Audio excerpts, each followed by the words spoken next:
Pleasant good morning to everyone. The regular session of November 20th, 2024 is hereby called to order. We'll have the invocation by the Reverend Andrew George, pastor of the Trinity Baptist Church, and that'll be followed by the national anthem and the Virgin Islands March. Please rise.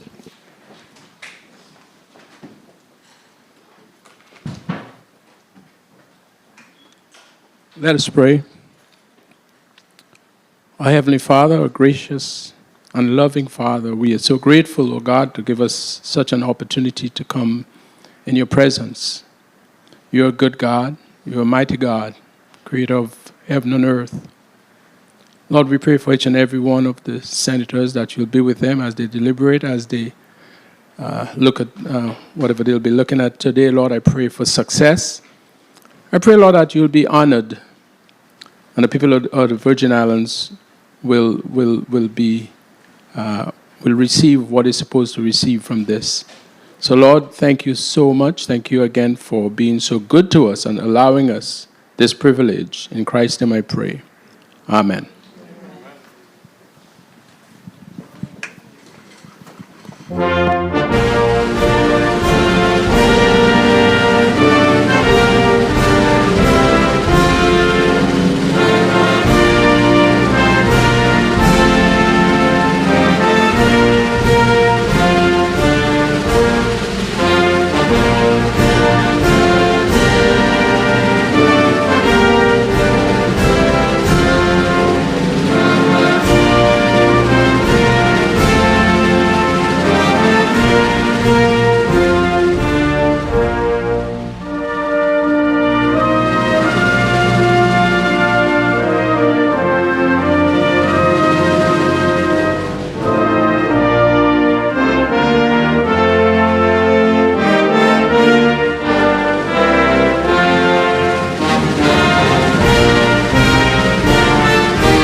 Thank you very much, Reverend Andrew George, for the invocation. Once again, a pleasant good morning to the viewing and listening audience. The 35th Legislature is convened to consider and act upon nominees and various bills that have all been forwarded to the full body after having been favorably approved in the respective committees of jurisdiction and the Committee of the Rules and Judiciary. Today, however, our first order of business is to receive testimony and two matters submitted to the Senate by the Governor Albert Bryan Jr., specifically Bill number 35-0415, which proposes amendments to Act 7754 that would fund the completion and implementation of a priority transportation projects. While convening the Committee of the Whole, we will also discuss Bill number 35-0412, which reflects recommendation made by the Division of Property and Procurement to improve government efficiency. At the conclusion of the Committee of the Whole, the body will return to legislative session to take appropriate action on all measures before the body today. I'd like to take a moment to commend the Department of Human Services on successfully hosting the 2024 Head Start Region 2 Conference and welcoming approximately 800 Head Start providers, regulators, and practitioners to the Virgin Islands. This conference reinforced the territory's commitment to early childhood education, and I appreciated the opportunity to attend and learn of best practices that will benefit our youngest learners. I also commend the Office of Information Technology, Health Information Technology, which hosted the USVI Digital Health Summit. How we deploy technology can have a significant implications for the delivery of healthcare and the health outcomes, and it's encouraging to see the territory forging ahead on this issue. Before I proceed, I'll ask President for a moment of silence to recognize our very own Mr. Derek Jabat Bashton, a member of the legislative family that we lost on November 12th, 2024. Mr. Bashton first joined the legislature, St. Croix District, as a tradesman in 2007. He left briefly and in 2011 returned. He left in 2011 and returned to the legislature in 2015. He was a skilled tradesman, a friend to all, and simply a good person. On behalf of the 35th Legislature, I extend our deepest sympathies to his family and his legislative family as well. He will be missed. A moment of silence, please.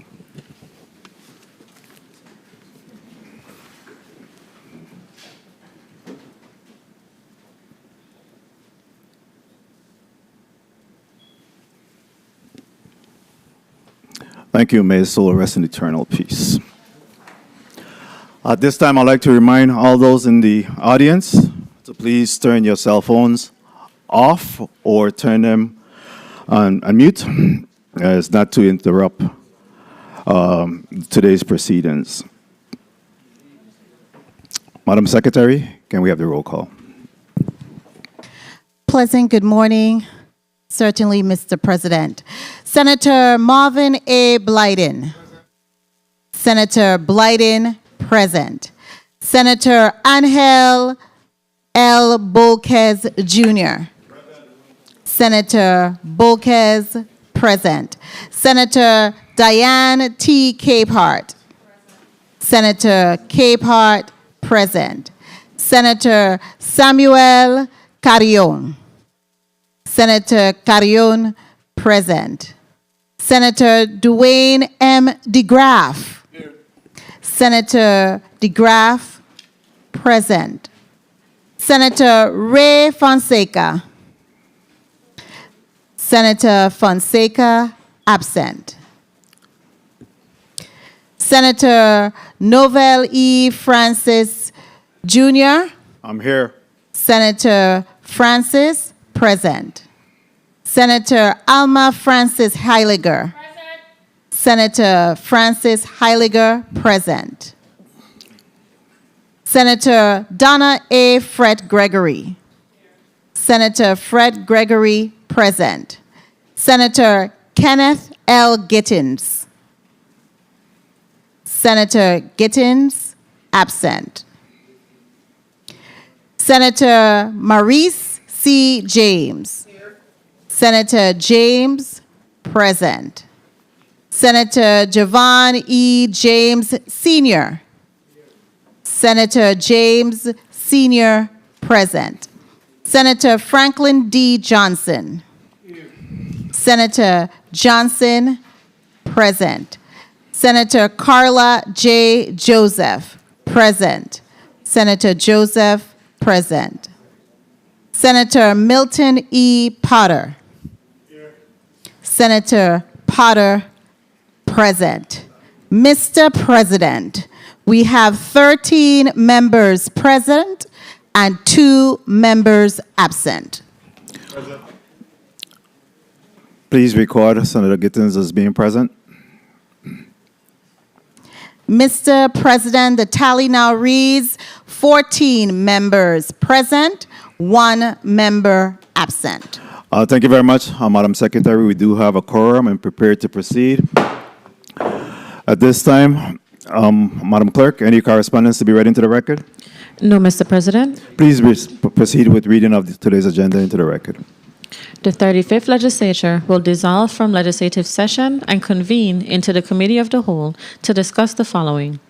Bill number 35-0415, an act amending Act 7754 to authorize the issuance of up to $250 million in bonds, notes, and other evidence of indebtedness by the government of the Virgin Islands and the Virgin Islands Public Finance Authority, either directly or through a wholly owned subsidiary or affiliated corporation serving as a public corporation, including amounts necessary for reserves and issuance costs to finance projects under 23 U.S.C.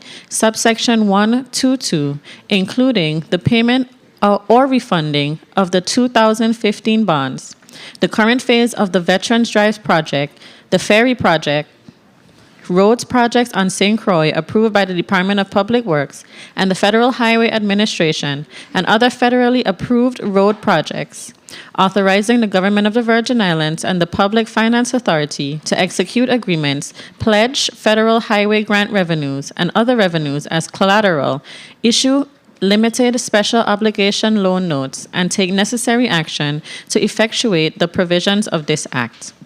Invited testifiers, Mr. Kevin A. Williams, Sr., Chief of Staff, Office of the Governor, Honorable Derek Gabriel, Commissioner, VI Department of Public Works, Mr. Nathan Simmons, Director of Finance and Administration, VI Public Finance Authority. Bill number 35-0412, an act amending Title 31, Virgin Islands Code, Chapters 21 and 23, Sections 205, 231A, 232, 236, 236A, and 239, pertaining to the management of public property and procurement and sale of goods and services. Invited testifiers, Honorable Lisa Alejandro, Commissioner, VI Department of Property and Procurement, Mr. Vincent Richards, Deputy Commissioner, VI Department of Property and Procurement, Magdalene Moranci, Esquire, Chief Legal Counsel, VI Department of Property and Procurement. The 35th Legislature will rise out of Committee of the Whole and reconvene into legislative session to consider the following. Consideration of nominations. Kaiser A. Callwood, Ph.D., nominee, UVI Research and Technology Park Board of Directors. Julio A. Reimer, Sr., nominee, Director of Office of Management and Budget. Consideration of leases. Bill number 35-0382, an act approving the lease agreement between the Government of the Virgin Islands, acting through the Commissioner of the Department of Property and Procurement, and HKT Energy Consulting Group, LLC, for reconfigured parcel number 114, Submarine Base, number 4, Southside Quarter, St. Thomas, Virgin Islands, for the purpose of operating an office and warehouse, and for no other purposes.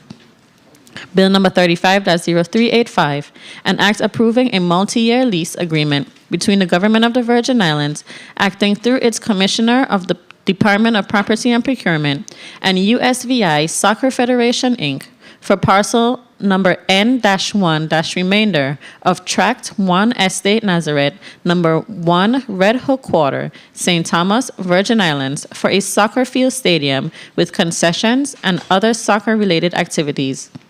Bill number 35-0386, an act approving the lease agreement between the Government of the Virgin Islands and Star Time Firearms, LLC, doing business as Precision Shooting Range for a portion of parcel number 1A, Estate Bovoni, numbers 1 and 2, Frenchman's Bay Quarter, St. Thomas, Virgin Islands, to operate a firearm training facility and shooting range and for other related purposes.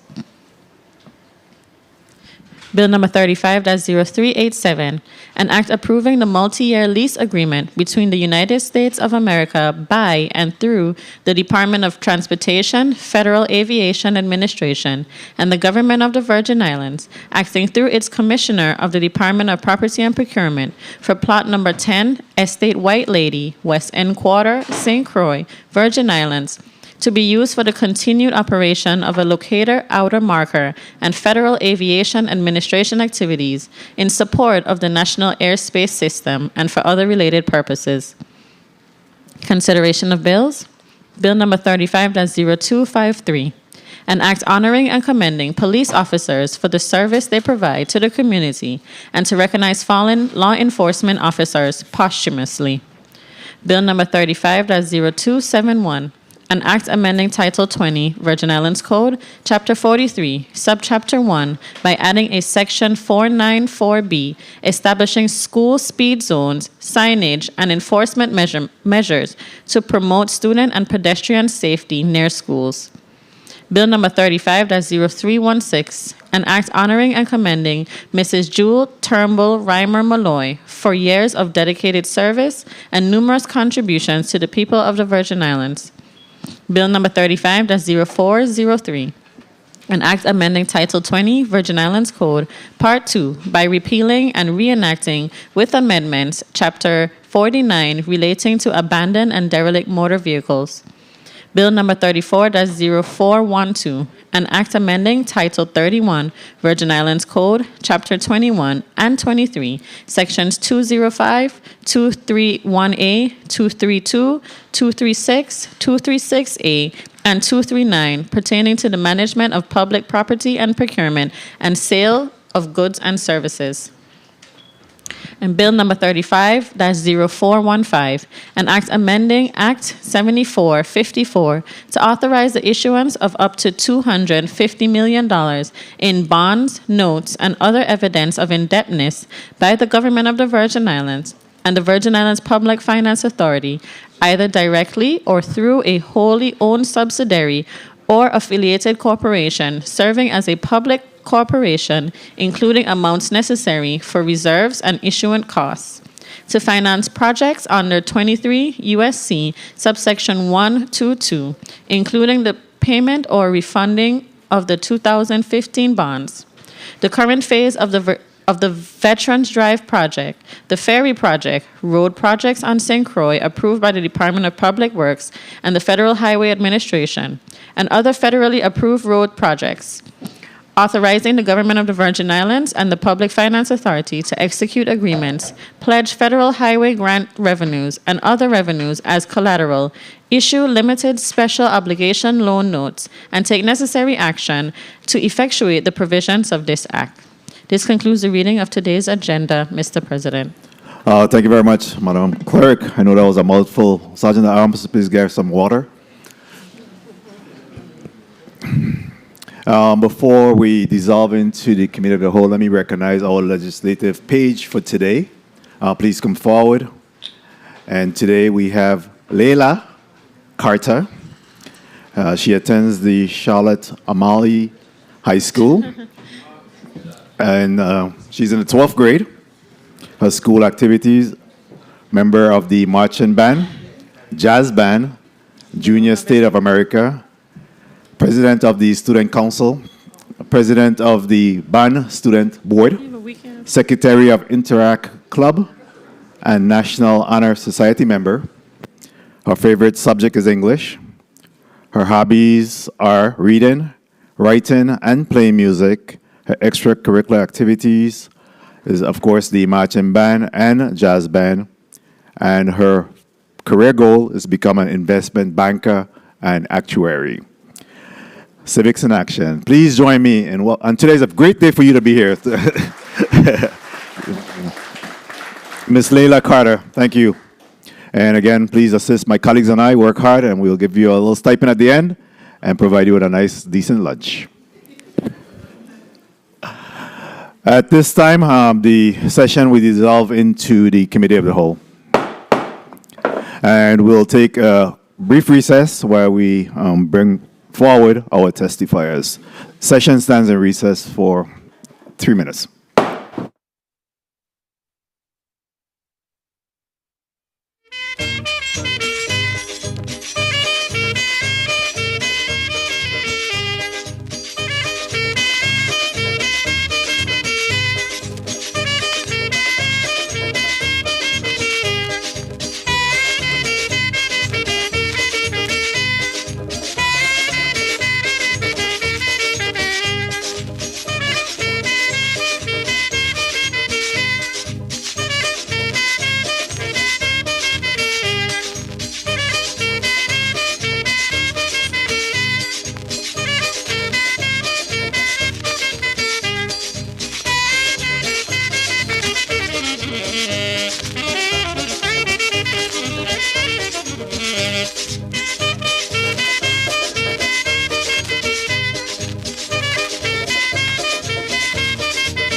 And we are out of recess. Again, we have dissolved from session into the committee of the whole. Senator, we have dissolved into the committee of the whole, and we go to the testifiers table real quickly so that we could be able to identify our testifiers. And of course, we'll start off with you, Commissioner Gabriel. And then we'll move to your right, and then we'll come back to the left. Okay. Good morning, Derek Gabriel, Commissioner for the Department of Public Works. Good morning, Nathan Simmons, Director of Finance and Administration, Public Finance Authority. Good morning, Key Walker, General Counsel to the Virgin Islands Public Finance Authority. Good morning, Carol Overson McGregor, Deputy Commissioner of Transportation, Department of Public Works. Good morning, Miles Plaskett, Dwayne Morris, LLP, Bond Counsel to the PFA. Thank you. Morning. Good morning, Jomo McLean, Highway Program Manager, Department of Public Works. Morning. Good morning, Lisa Alejandro, Commissioner, Department of Property and Procurement. Morning. Good morning, Magdalene Moranci, Chief Legal Counsel, Department of Property and Procurement. Let's say that again, please. In the mic. Good morning, Magdalene Moranci, Chief Legal Counsel, Department of Property and Procurement. Morning. Good morning, Vincent Richards, Assistant Commissioner, Department of Property and Procurement. Morning. And we go virtually over to St. Croix. Good morning, Charnel Malloy, Legal Policy Director, the Virgin Islands Property and Procurement. Very well. Welcome all. At this time, I'll ask you to stand and raise your right hand.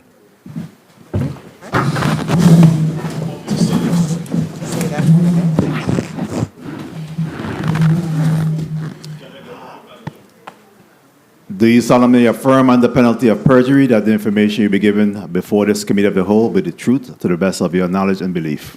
Yes. Please respond by saying yes. Yes. St. Croix? Thank you. Have a seat. Media, we have additional individuals and yes?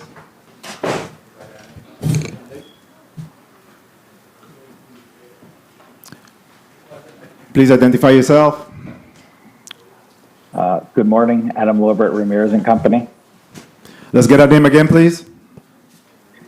Adam Lobert. Spell that last name. Lorbert. Thank you.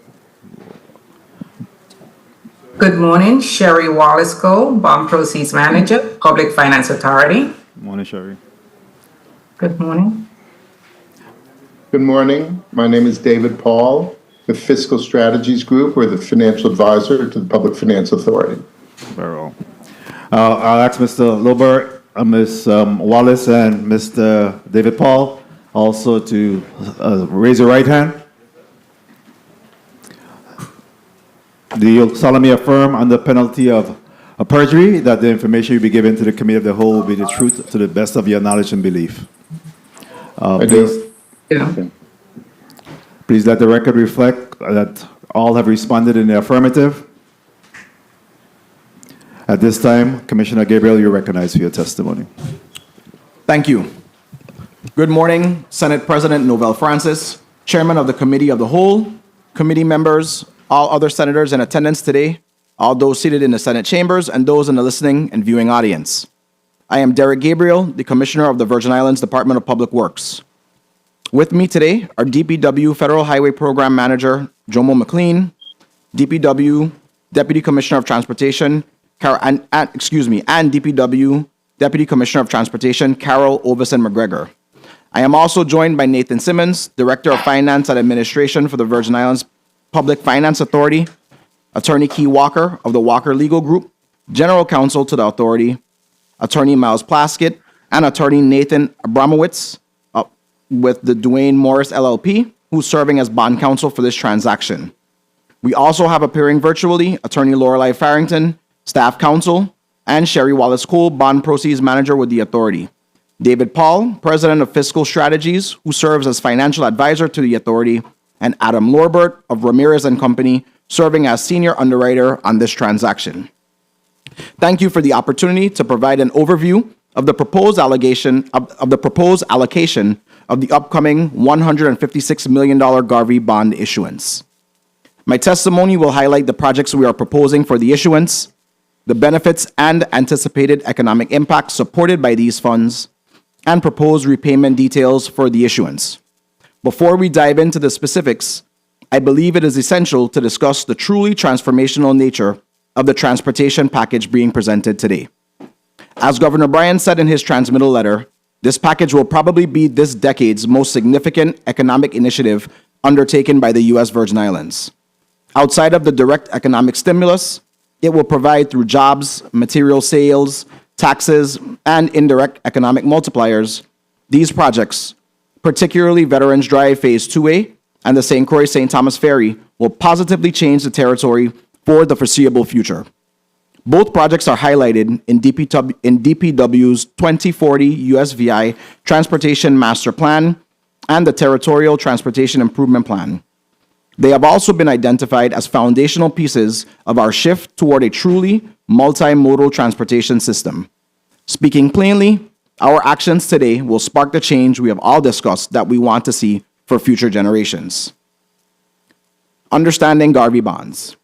A grant anticipation revenue vehicle, or Garvey bond, is a financial tool that allows governments to secure upfront funding for federally qualified critical transportation projects. This debt instrument is backed by anticipated federal aid grants received annually specifically to fund transportation infrastructure.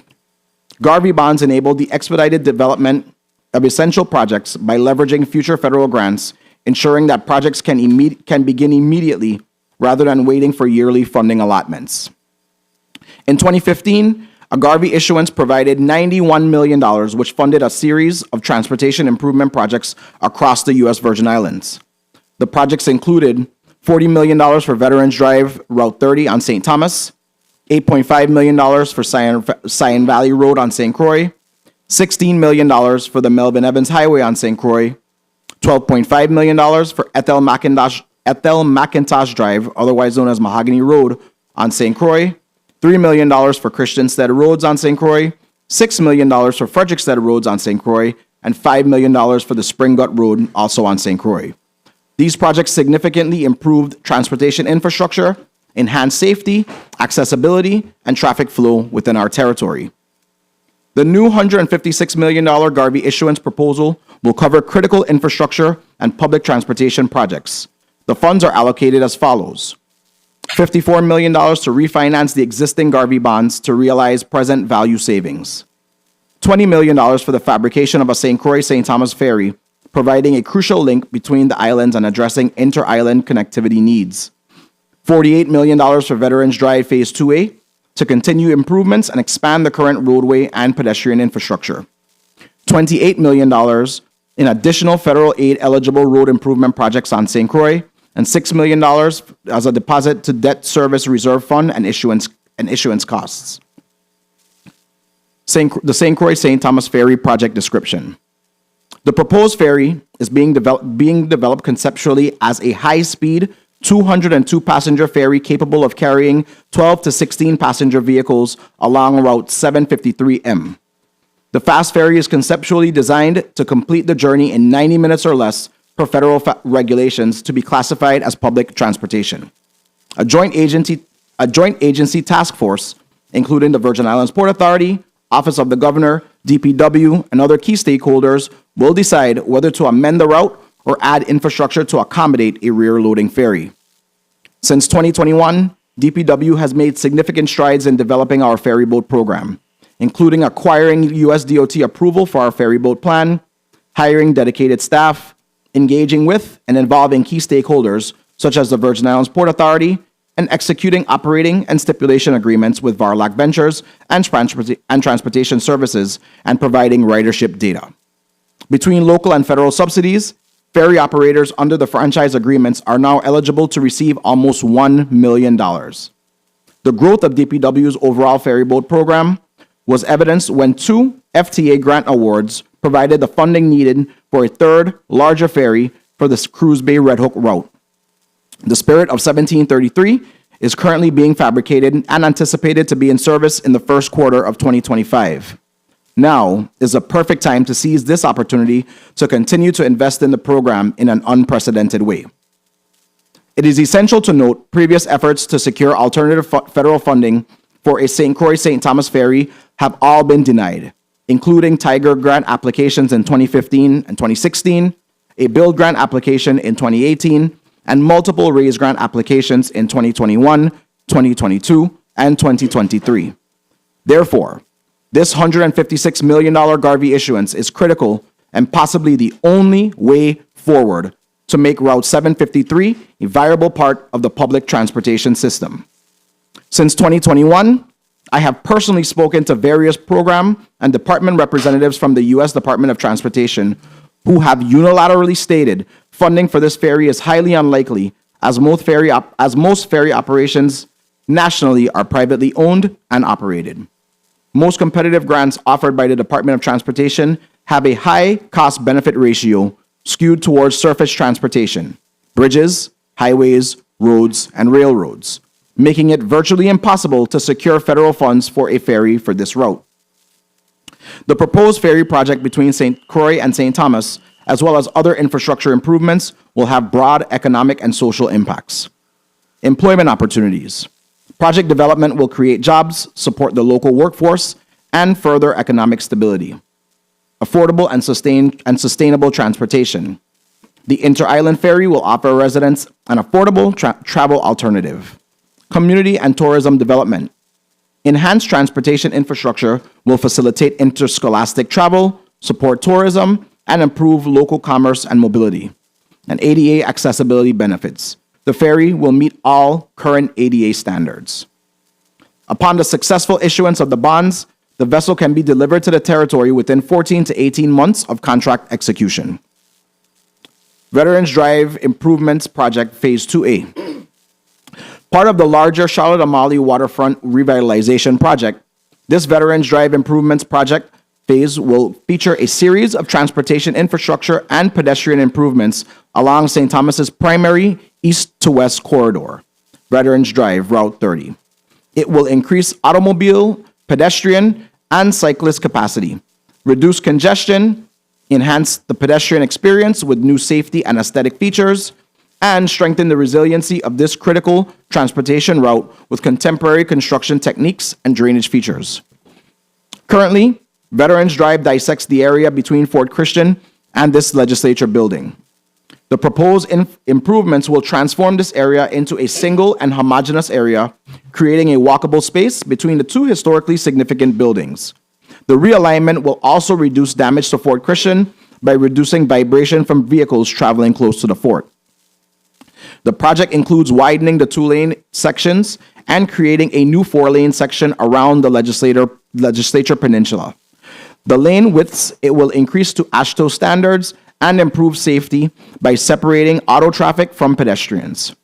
The proposed improvements include an expansive promenade ranging from 20 to 40 feet.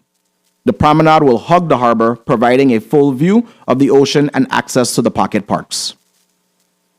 This project, partly funded through the RAISE grant program, represents a critical infrastructure initiative aimed at improving transportation and safety, enhancing resilience against climate events, promoting healthier lifestyles through outdoor activities and spaces, and fostering economic growth. This project will add to the continued revitalization of downtown Charlotte-Amalie, combining with other initiatives to bring life back to the historic district.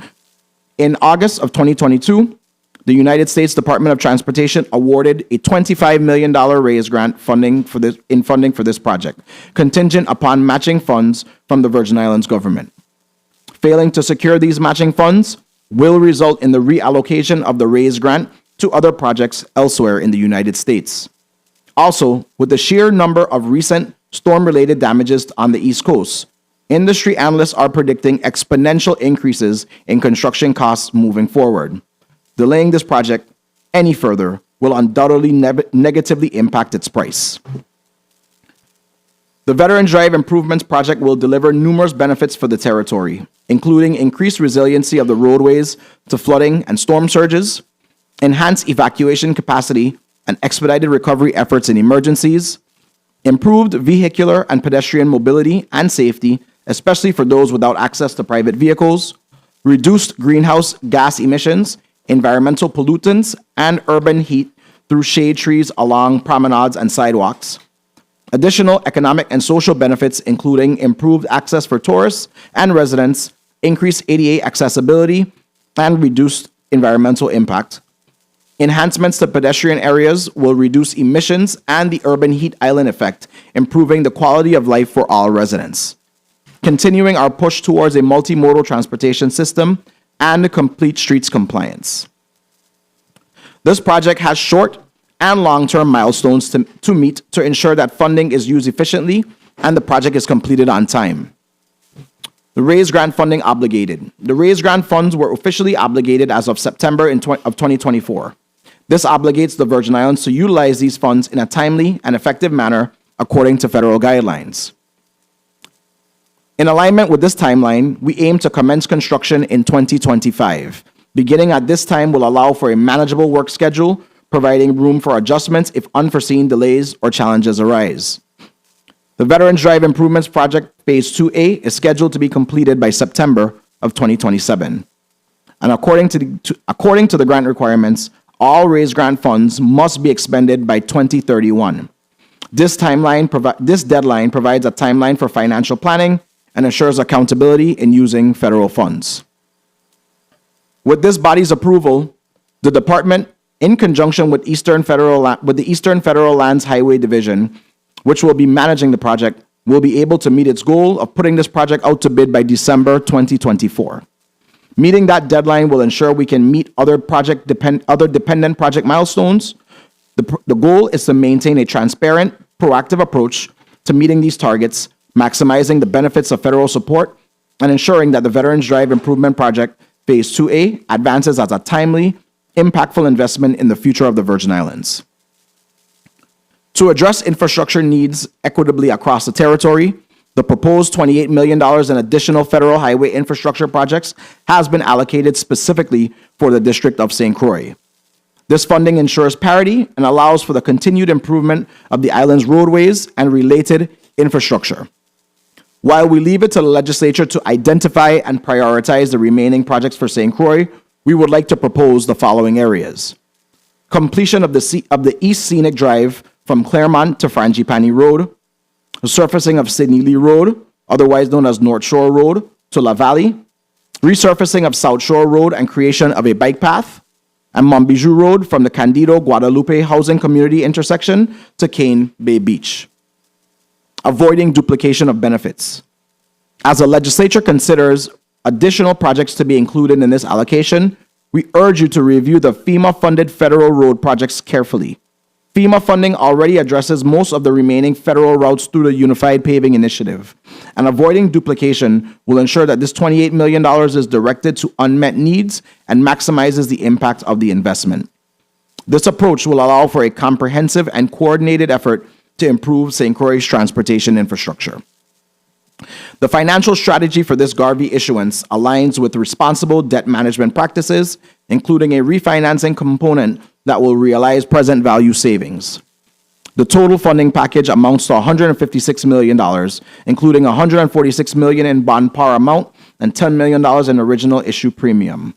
The current annual debt service is approximately $7.5 million, with 9 years remaining on the existing 2015 Garvey bonds.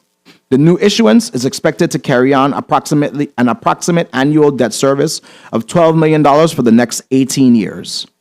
The refinancing will also provide present value savings, further supporting our commitment to fiscal responsibility while investing in vital infrastructure for future generations. The funding sources for the Garvey program are set forth below. Again, $146 million for the Garvey bond par amount, $10 million for the original issue premium, totaling $156 million in total bond proceeds. We expect to immediately commence negotiation of a memorandum of understanding with the Federal Highway Administration to obtain approval for the qualified projects and anticipate selling the Garvey bonds in May of 2025 with a closing in early June of 2025.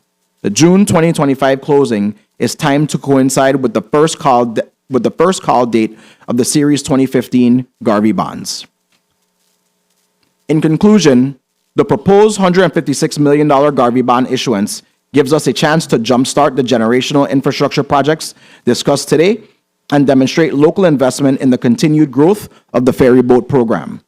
With timely legislative support, we can avoid the risk of losing federal grant funding, address rising project costs, and ensure that our community's infrastructure needs are met in a way that fosters growth, safety, and resilience. This package, particularly the St. Croix, St. Thomas Ferry, and Veterans Drive Improvements Project, has the ability to shape the future of the Virgin Islands. It will directly enhance and improve our quality of life, shape how we do business, and how we connect communities. That is indeed the purpose. As leaders, we are rarely given the opportunity to implement transformational change like this. And after all, that's the purpose of public service. Senators, I urge you to seize this opportunity to be bold and great on behalf of our deserving residents. These projects have been discussed for over 5 decades. Today, you can bring them to fruition. Thank you for your time, consideration, and attention. Our team stands ready and available to answer any questions you may have. Thank you very much, Commissioner Gabriel. Be bold and be great. I like that. Anyone else from your team will be testifying at this time? No, I covered the testimony for everybody. Okay. Just real quickly before we go to Commissioner Alejandro to provide her testimony and the other bill, we want to call up or recognize Attorney Laurie Farrington. Please raise your right hand, ma'am. Yes, good morning, testifier. Laura Lee Farrington, Staff Counsel, Public Finance Authority. Morning, welcome. We just need you to take the oath, be sworn in. Do you solemnly affirm, under the penalty of perjury, that the information that will be given to this committee of the whole would be the truth to the best of your knowledge and belief? I do. Thank you. At this time, Commissioner Alejandro, you're recognized for your testimony. Good morning, Honorable Novell E. Francis Jr., President of the 35th Legislature of the Virgin Islands of the United States. Honorable Marvin A. Blyden, Vice President of the 35th Legislature. Honorable Carla J. Joseph, Secretary of the 35th Legislature, and all other senators, legislative staff, fellow testifiers, and to the listening and viewing audience. I am Lisa Alejandro, Commissioner of the Virgin Islands Department of Property and Procurement, and with me today in chambers are Mr. Vincent Richards, Assistant Commissioner, and Magdalene Moranci, Esquire, Chief Legal Counsel, and Ms. Charnel Samuel Malloy, Esquire, Legal Policy Director. We are here pursuant to your invitation to provide testimony on Bill Request number 35012, an act amending Title 31 of the Virgin Islands Code, Chapter 21 and 23, Sections 205, 231A, 232, 236, 236A, and 239 pertaining to the management of public property and procurement and the sales of goods and services. Mr. President, the department appears before this body today in full support of the proposed changes to Title 31 of the Virgin Islands Code to update practices and procedures for the Department of Property and Procurement as proposed by Governor Albert Bryan Jr. In 2020, the department appeared before this body to propose changes to the procurement statute geared towards process improvements and increase operational efficiencies to meet the demand of the 21st century and our current economic climate. Ultimately, through what became Act Number 8436, the department realized benefits by establishing a process for the acquisition of goods and services valued up to $10,000, adding sections to the code for competitive proposals and alternative competitive structures to include design build services, adding the electronic advertisement of solicitations in line with 21st century operations, and increasing the bonding threshold to $150,000, among other changes.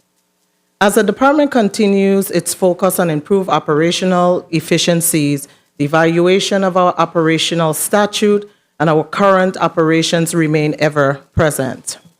As a result, we have found it necessary to propose additional changes to our operational statute for both our property and procurement divisions against the backdrop of improved operational efficiencies while focusing on areas that drive economic development. Pursuant to Act Number 6634, the government must collect 35% of all rent collected from the subleasing of government property. Although this requirement exists, it does not appear in Title 31, 205B.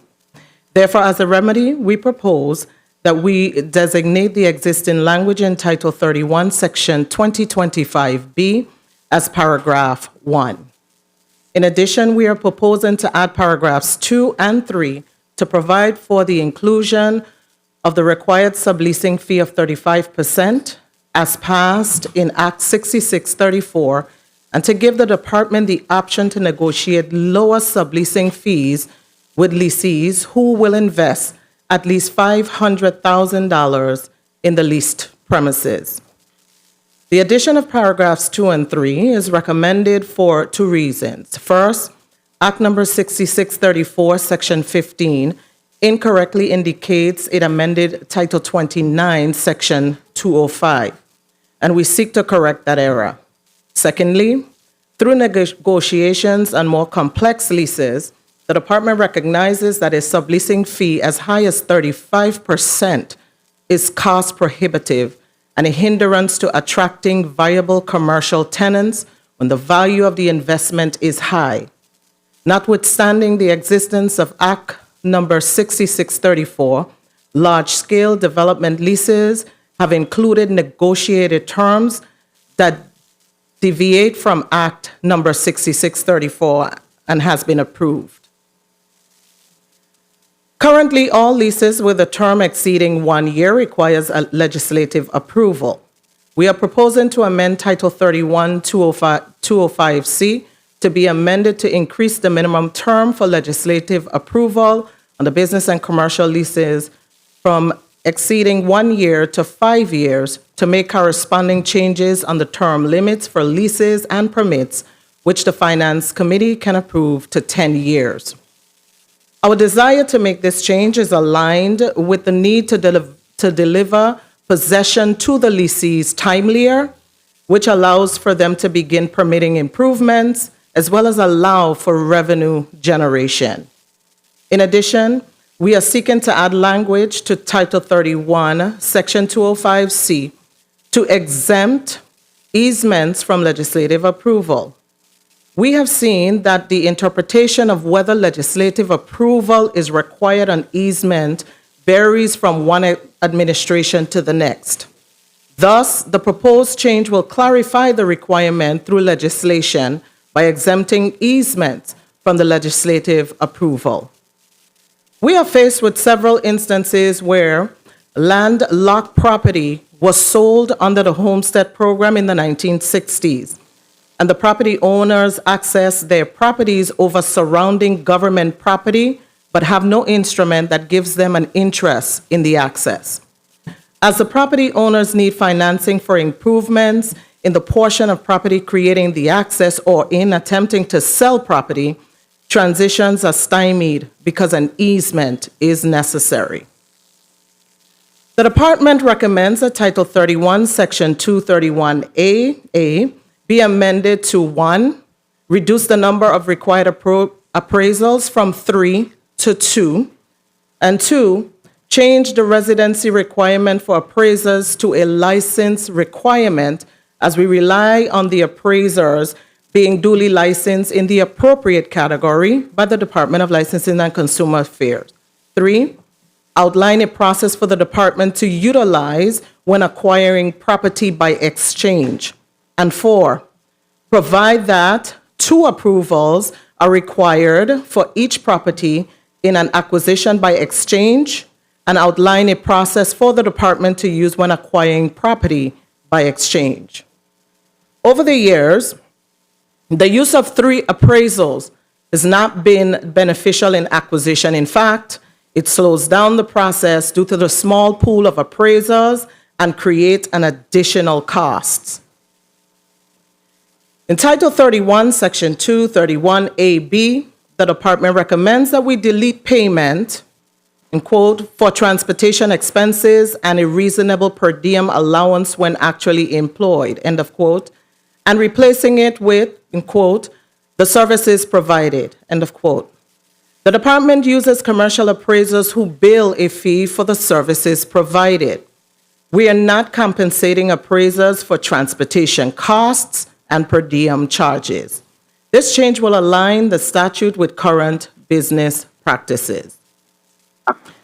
The department recommends that Title 31, Section 231AC be amended to reduce the number of appraisers from 3 and to 2 to coincide with the change proposed for Title 31, 231A. In addition, the department also recommends the addition of requirements or a process of acquiring property by exchange. While Title 31, Section 231A covers acquisition by purchase or exchange, it outlines a process for acquisition by purchase, but does not similarly outline a process for acquisition by exchange. Therefore, for ease and consistency of application, the department is proposing the addition of language that would require the government to obtain 2 appraisals for each of the properties, to use the average of the 2 appraisals, and to equalize any difference between the average value of the 2 properties through a cash payment. Procurement. In 2020, we added subsection 7 to Title 31, Section 232, intending to delegate authority to central government agencies to procure goods and services valued up to $50,000. We are now proposing to increase the small purchase threshold to $150,000 under Title 31 to 39A3. As a result of this change, which will be further discussed below, for ease of operations, all central government agencies will be able to procure goods and services valued up to $150,000 using the informal quote process through GVI by the territory's e-procurement platform. The proposed change allows agencies more flexibility in procuring goods and services. We are proposing to delete the requirement for the provision of articles of incorporations or organization or their equivalent and corporate resolution or their equivalent from the solicitation process. With this proposed change, bidders will not be required to submit these documents during the solicitation process. Bidders will still be required to submit licenses, SAM.gov registration, and proof of good standing at the time of responding to a solicitation to be evaluated for responsiveness. The department finds this change necessary as it became evident over time that bidders were being deemed non-responsive for failure to submit these 2 particular documents, which minimizes the competitive pool. When we reviewed the requirements of other jurisdictions at the time of bidding and assessed the benefit of requiring these documents at the solicitation phase, we recognized there were minimum benefits. Contractors are still required to submit articles of incorporation or organization or their equivalent and corporate resolutions before contract execution. We are proposing to add Section 236 or before the reference to 239 for clarification to ensure that the request for qualification process is also an approved solicitation method for both formal solicitations under 236 and informal solicitations under 239. The department seeks to change the minimum bonding threshold requirement in the preferred bidder statute from $50,000 to $150,000. As of Act Number 8436, construction projects valued under $150,000 does not require payment and performance bonds. This proposed change will correct an oversight during the last set of revisions and ensure the bonding threshold referenced in the preferred bidder statutes aligns with the bonding thresholds for construction contracts. This change will delete the first sentence in Title 31, Section 236A, paragraph C, and change the 50,000 reference to 150,000 in Title 31, 236A, C, paragraph 1. Under Title 31, Section 239A3, central government agencies can procure goods and services valued more than $10,000, but not more than $50,000 through 3 informal quotes. An informal solicitation method means the agencies seek the quotes directly from the vendor community without DPP's advanced involvement. The department recommends changing the threshold from $10,000 and $50,000 to $10,001 to $150,000. The change to $10,001 provide clarification that the minimum threshold for this category exceeds $10,000. In addition, the shift from $50,000 to $150,000 is meant to provide ease of operations and operational efficiencies for our user agencies. Looking at the current climate and the cost of goods and services, a $50,000 maximum for informal solicitations no longer serves the government's needs. This spending category primarily affects agencies' purchase of equipment and small construction contracts. Increasing the maximum will lead to quicker acquisition and delivery of services across the government, which in turn will result in increased economic activity. All acquisitions will be done through the informal quote process in GVI-BY for consistency and compliance amongst the agencies. Lastly, for this section, the department also seeks the ability to increase the thresholds of this section through the issuance of policies and rules and regulations, which will be updated continuously to align with the changes in the federal government's amounts for the simplified acquisition threshold to account for inflation adjustments. Currently, the federal government updates its thresholds on a 5-year cycle to account for inflation.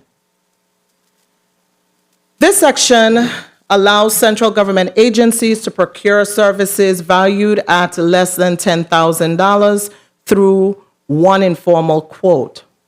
We propose replacing, in quote, less than with, end of quote, does not exceed before $10,000. Thus, instead of the micro purchase threshold being less than $10,000, it would be capped at $10,000 in line with the federal standards. The department is also seeking the ability to increase the thresholds of this section through the issuance of policies and rules and regulations, which will be updated continuously to align with changes in the federal government's amounts for micro purchase threshold to account for inflation adjustments. This section currently provides an exemption to the formal bidding process for the acquisition of goods and services directly from the federal government's General Services Administration or contracts held by it. We are proposing to expand this exemption to include all agencies of the federal government or to any contract held by a federal grantor agency, providing the grant used for the acquisition, or to similarly cooperative agreements or contracts held by nationally recognized procurement organizations and their member states, which complied with the competitive and/or non-competitive requirements of the grant award. This intended change will provide additional opportunities for the central governments to acquire goods and services at reduced operational and administrative costs. This section provides an exemption for the acquisitions not exceeding $25,000. We are proposing to delete this text in its entirety, and this provision currently provides no added benefit to our user agencies, as acquisitions within the threshold are already captured within the current exemption in Title 31, Section 239A3 for acquisitions up to $50,000. Following the proposed deletion of the text in Section 239A, paragraph 13, the department recommends replacement text creating an exemption from the formal bidding process in Title 31, Section 236, for first responder agencies to procure goods and services to be used in direct response to an accident or emergency. The proposed addition is similar to that provided in Title 31, Section 239A6 for medicine and medical supplies. The agencies using this exemption will still be required to seek competition to the extent possible under the circumstances.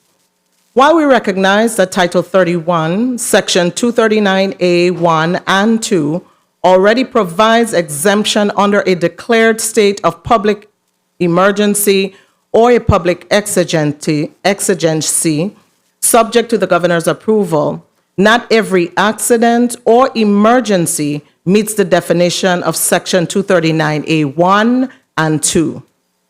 Consequently, there are day-to-day circumstances where agencies such as the Virgin Islands Police Department, Fire and Emergency Management Services, VITEMA, and DPNR needs goods and services in direct response to an accident or emergency that do not squarely fall within an already existing exemption and where there is not sufficient time to solicit those goods and services formally. Continuous process improvements are paramount to our ability to serve the public effectively. In doing so, as we recognize areas for improvement, we are committed to making changes to achieve said improvements while also focusing on areas for improvement that positively impact our economy. Therefore, the proposed changes seek to bring increased efficiencies in government operations, increased acquisition threshold for user agencies are a step in the direction of improving operation.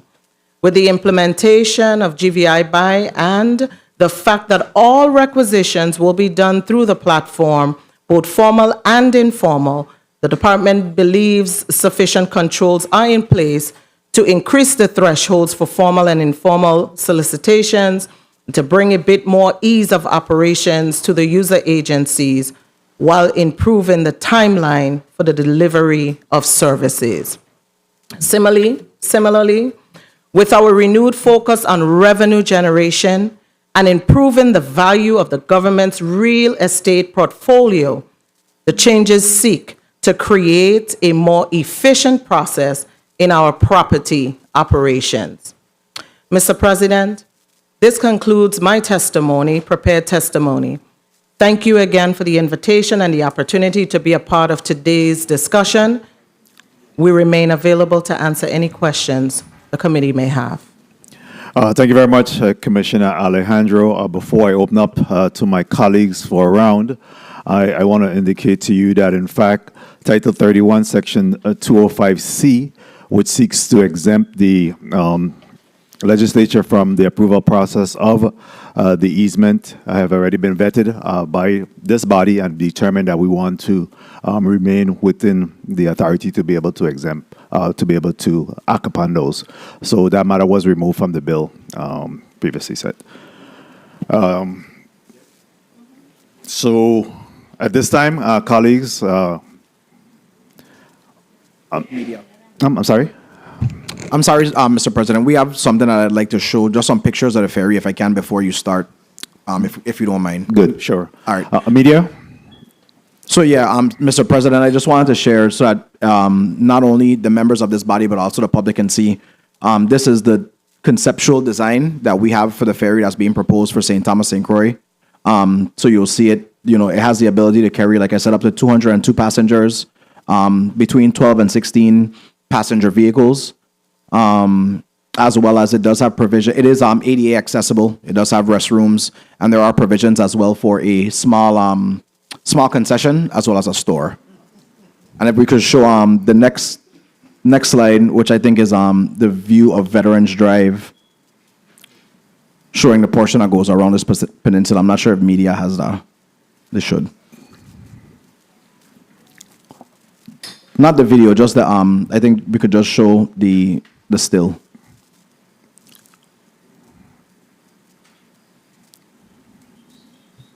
Yeah, thank you. So just, again, for everyone's edification, this is a portion of the project that we've been speaking about, which is 2A, which starts where Phase 1 terminated, which is by the Fort Christian parking lot. And we do go around the legislature peninsula, keeping intact the portion of the shoreline that is the last piece of original shoreline for downtown Charlotte Amalie, and then of course coming in by the Coast Guard dock and going out by Vendors Plaza. All right, thank you. Thank you very much for that, media. I think that rounds out all of the testimony on these two measures before us today, and I'll open up to a 6-minute round. And Senator Alma Francis Heidegger, you're recognized for your 6 minutes. Thank you.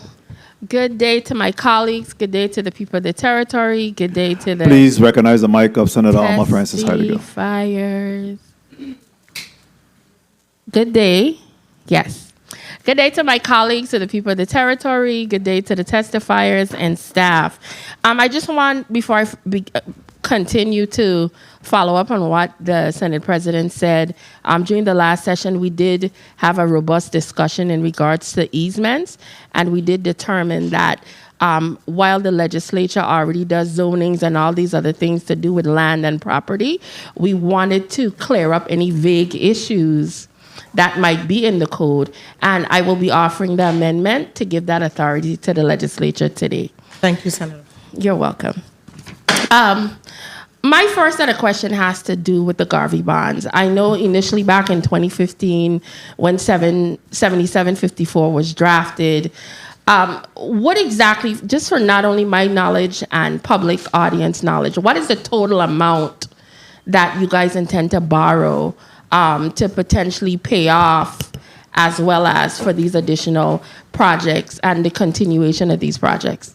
So, good morning, Senator Derek Gabriel, Commissioner for the Department of Public Works. The full package is total of $156 million, 54 to refinance the existing Garvey bonds, $20 million for the ferry, $48 million for Veterans Drive, $28 million for additional federal aid projects for St. Croix, and $6 million for debt service to deposit to debt service reserve fund and for issuance costs.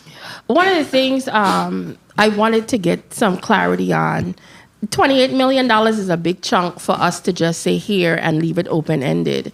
I know that we were discussing outside of the institution several projects, and I was under the impression by now we would have at least identified potentially what those projects would be, because I am never one that's easy with just handing over $28 million and just say it's just for projects without identifying where these monies are going.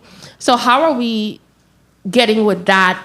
Is it something we could potentially amend to put in to verify what these projects are going to be? Yeah, thank you for that, Senator. Yes, that's exactly the thought process. We wanted to foster open collaboration with this body and hope that we could have the discussion and really set up some projects, with your collaboration. Okay, so you're going to be circulating that today, or are you giving it? I know we can have the discussion. We do have, I listed some projects that are in the testimony. Yes. Again, the completion of East Scenic Drive, resurfacing Sidney Lee Road, resurfacing South Shore Road, and creating a bike path, Mont Bijou Road. There's a number of other projects, but those are the ones that are the closest as far as pre-design, as well as conceptual designs. Okay. Well, I know my Crucian counterparts, my colleagues, in conversations, they've spoken about specific areas that they feel should be at the top of the list or be priority for this $28 million. And, if we could figure that out today, I would prefer, instead of just leaving a blank check open and then I'm figuring out, I don't like stuff like that. I want to ask, under this piece of legislation, under Section 4, it speaks to the scope of work. Are these projects going to be going out to bid? Because you just speak to giving a scope of work for the ferries, and a scope of work for these transportation projects within 60 days, but how does that work? So the proposed projects, Veterans Drive will go out to bid. Okay. That, of course, will be managed by Eastern Federal Land. So it's usually a full from A to Z. They manage the project, including procurement, design review, etc. My preference for the St. Croix St. Thomas Ferry is to use a company right now that's fabricating the Spirit of 1733. We do, that project was competitively bid. They did bid on the project. It was done through the procurement process, and enabled to achieve speed to market and to get this ferry delivered really as soon as possible. So just for my clarity, that project was already bidded on. The St. John St. Thomas Ferry, the Spirit of 1733, was already competitively bid. That's correct. So, and you want to just go with this particular one even after we do the. I would prefer to, for standardization reasons, for speed to market, like I said, and they've already, the company has already submitted the design concept, so they would be a little bit further ahead. Okay. Once it already went out to bid, I okay with it. I don't have an issue. I want to talk about some of these concerns. I also did put in to amend the property and procurement that piece of legislation. I do agree with you about this 35% is cost prohibitive because as a business person, a lot of businesses are just trying to survive.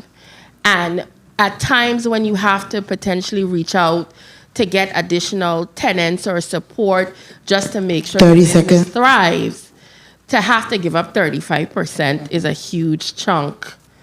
And WAPA going with the other half of your money. So it's almost like these businesses are almost failing based on how our government functions. It doesn't help them.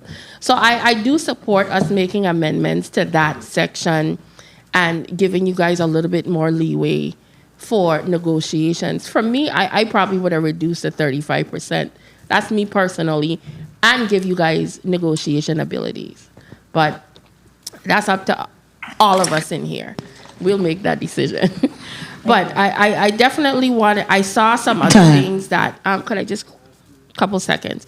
I'm going to wrap up, but some of the things that you did recommend as for changes, I do support some of them. I will listen along to hear what the thought process is with some of my other colleagues before we make final decisions on potentially amending. But I do appreciate your testimony, which I thought was very informative, and I will continue to go along with the process and listen for the day. Thank you, Mr. President. Thank you. Thank you very much, Senator Alma Francis Heidegger. Before we go to the next senator, I wanted to ask you, Commissioner, one of the concerns have been for quite some time now in the timeliness or the completion of the St. Croix, the original Garvey projects on St. Croix. Can you provide an update to the community and to this body in regards to where we at with those projects that was originally on the Garvey's list? Thank you. I'll ask Mr. Jomo McLean, Highway Program Manager for the Office of Highway Engineering, to respond. Good morning, Senator. Thanks for the question. Jomo McLean, Highway Program Manager. So several of the projects have been completed, like the Commissioner indicated. The Veterans Drive Phase 1 project was completed in 2021. 5 segments of the Melvin Evans Highway were all completed. The phase that is being wrapped up right now is actually being funded with our regular allocation. So the $16 million was expended on the first 5 segments that were completed. The last segment was completed 2 years ago out of that allocation. The Cyan Valley project has been completed. And the Mahogany Road project, the solicitation has been completed, and we're just now in contract execution. So that project should be starting relatively soon as the contract is finally executed. The Frederickstead Road projects are actually in Federal Highway, pending concurrence to advertise for bids. And the Spring Gut Road project is planning to go to bid in December of this year. Several of the things that led to some of the delays is acquisitions. And I think from lessons learned that we learned from the last issuance of the Garvey bonds is a lot of the projects that were slated in that issuance, there were no designs ready, so they were just projects that were given to us, and we had to go through the design process, the pre-design process, the environmental process as well, that led to a lot of the delays in getting the projects out to construction. Very well, thank you for that update. And when you refer to acquisitions, that's property acquisitions? Yes. That's what you're referring to, right? Yes. Okay, thank you, thank you. At this time, we'll recognize Senator Franklin D. Johnson for his 6 minutes. Good morning. Good morning. Good morning. Hello? There we go. Good morning. Thank you very much, Mr. Chair. Good morning to the testifiers. Good morning to my colleagues. Good morning to the viewing and listening audience. And this is where our difference is. We talk about the 2015 Garvey bonds. And when you tell the people at St. Croix that these projects still getting ready to start, that's not a comfortable feeling. It isn't. Because especially the Spring Gut Road. I don't know how much of you guys from Public Works drive up that road with that temporary bridge that there for what? Maybe 6. How much years the temporary bridge there for Spring Gut Road? Jomo McLean, so that's been there from, I think, before my time at Public Works. And your time at Public Works is when? 17 years. That's what we're talking about here. And I support this waterfront project wholeheartedly. I have no issues with that. I have issues with the projects at St. Croix not starting and completing. That's my issue here today. It's my real big issue. We talk about Ethel Drive, McFarland Drive, and I understand of the acquisition. But again, that's a project again in the 2015 Garvey bond. And we're now getting prepared to talk about getting more bonding and doing other projects. But these serious projects. What happened to a taximan on the island of St. Croix? When the tourists land in Frederickstead, a 10 minutes drive to the Mahogany Beer Drinking Pig is now a 45 minutes drive because they can't drive Mahogany Road. They got to get on Center Line, go all the way up to Grove, go from behind the crusher to come to what will normally be a 10 to 15 minutes drive. These are serious things. And it's serious to me and to the people of St. Croix. And we have to start paying attention and expediting these projects a lot more serious and a lot more aggressive. Because then it's for naught. It's for nothing. I can't go back and tell the people, hey, we're going to do this here, but this is what happened to our projects. And when we had the meeting with the governor, I said that to him. Don't tell me about the projects that are on the book. Tell me about them being completed. Do we have a start and finish date for Spring Gut and Ethel McFarland Drive as we speak right now? Ethel McIntosh Drive. Do we have a start and finish date for these projects? I'll ask Mr. Jomo McLean to respond.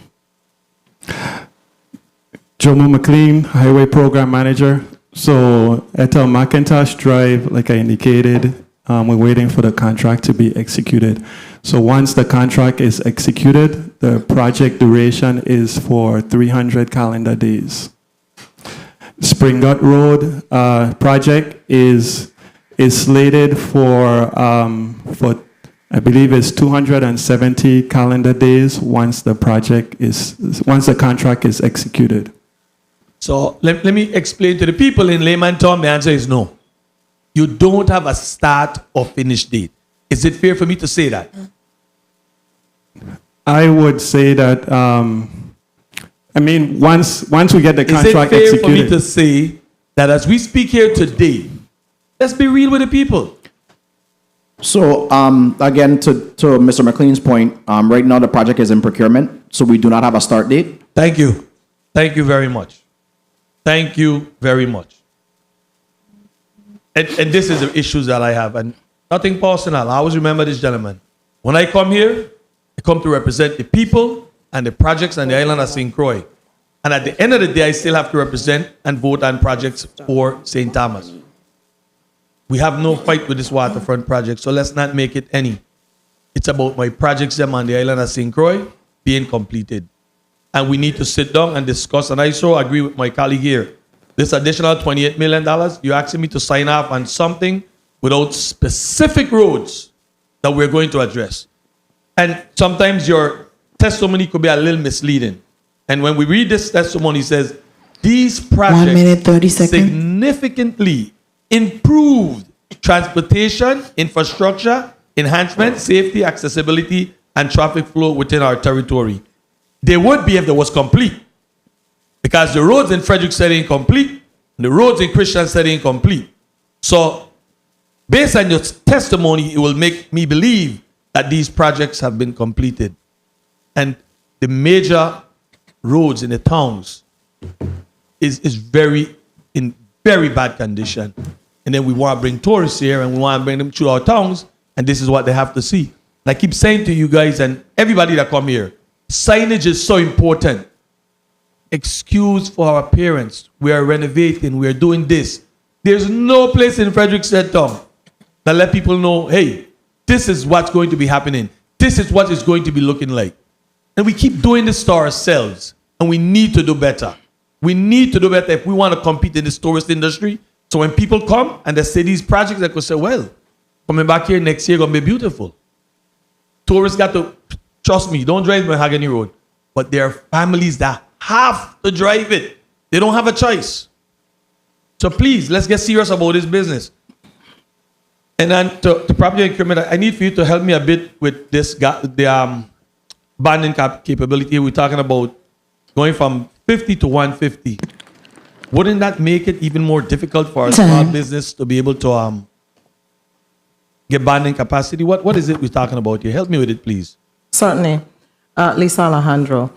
So, Senator, no, it actually improves and allow opportunity for the small businesses to be able to tack bigger projects larger than $50,000 without acquiring bonds. I wanted that clarification. I appreciate that. Because I'm always in support of our small companies getting these opportunities, and that's what I wanted clarification, because sometimes the public might be listening and, what, this is what I'm going to do. So that's why I really wanted for you to clarify that. You had something else you want to add on that, please? Also, yes, Senator. So that wasn't approved in the 33rd legislature, but what happened where we were trying to make corrections in the code itself where it did not carry over in one section. Thank you very much for that clarification. You know, I don't know where we're going to go today with these projects. I think there's very small issues for property and procurement. I do support these agencies having the opportunity to do some more with their money because it creates a lot of hardship. On the other hand, let's don't bring in these companies and purchase goods and don't pay them, because that's where the problem lies now. So expanding the capability of the agencies, then being able to spend a little bit more and get more done is important for timely service to the people of the territory. But we need to make sure when we allow this to happen that we can pay these vendors and not have them holding a bag for a long time. I think my time has been called. A long time ago. Thank you so much for the lenience. Thank you so much. Thank you very much, Senator Johnson. Next, the chair will recognize Senator Minority Leader, Senator Dwayne DeGraff. You recognize for your 6 minutes. Thank you, Mr. Chair. Good day, colleagues. Good day, testifiers, all of you listening and present. We didn't hear time call over here, Mr. Chair. Yeah. Commissioner Alejandro, in regards to what you mentioned about having 2 bids and you wanted it changed to having 3 bids and you wanted it changed to 2 because of appraisers and stuff. You could elaborate a little more on that for me, please? Because Absolutely, Senator. So presently, we acquire 3 appraisals in the acquisition of property in those exchanges. The standard right now, even with the federal government, federal highway as well, is 2 appraisals. Okay. So it would help us on the administrative burden and cost. Also, having the small pool of appraisals that we have here, sometimes it's far apart on when one of the appraisers can bid, and so the quotes become outdated. So those are the type of concerns that we have with the appraisal process. Okay, got you, for maximum efficiency. Okay, Commissioner Gabriel, in regards to, I saw on the screen you showed the photos of the ferry. I know when we met, we were told, don't pass this out because we're not allowed to do that. How come we're allowed to do it today? What has changed? So, Derek Gabriel, Commissioner, Department of Public Works. I'm still not sharing it publicly. I just put it up so that everybody could see that we actually have a design concept. We haven't put it out there. It doesn't belong to the Department of Public Works. It does not belong to the government of the Virgin Islands. It was a design concept that the current fabricator gave us to show us what could be done given the specifications for the federal aid route. Oh, okay. Because, this is a number one viewed show in the Virgin Islands, the legislature, VI. So trust me, everybody don't know. It's too small, it's too big, so, okay, so now 20 million is what would cover that design that you showed? Yes. To the full cost? Yes. Based on estimation. The full cost, like I said, A to Z, from fabrication to delivery. Okay, so then if now individuals decide to start to bid on it, you're keeping them within the 20 million threshold, or if they decide, hey, I could do something a little bigger, take more vehicles or whatever, take more cargo at 40 million, can we deal with that?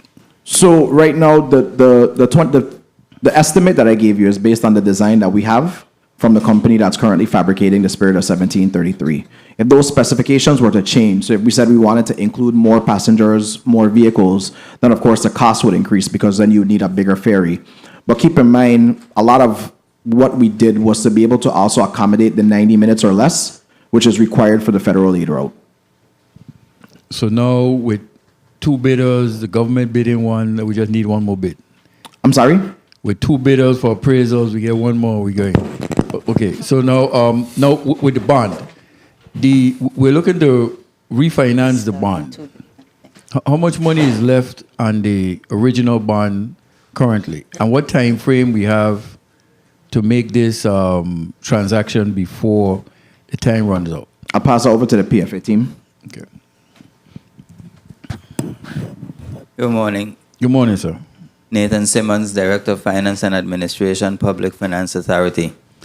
There's $54 million left outstanding on the current 2015 Garvey bonds.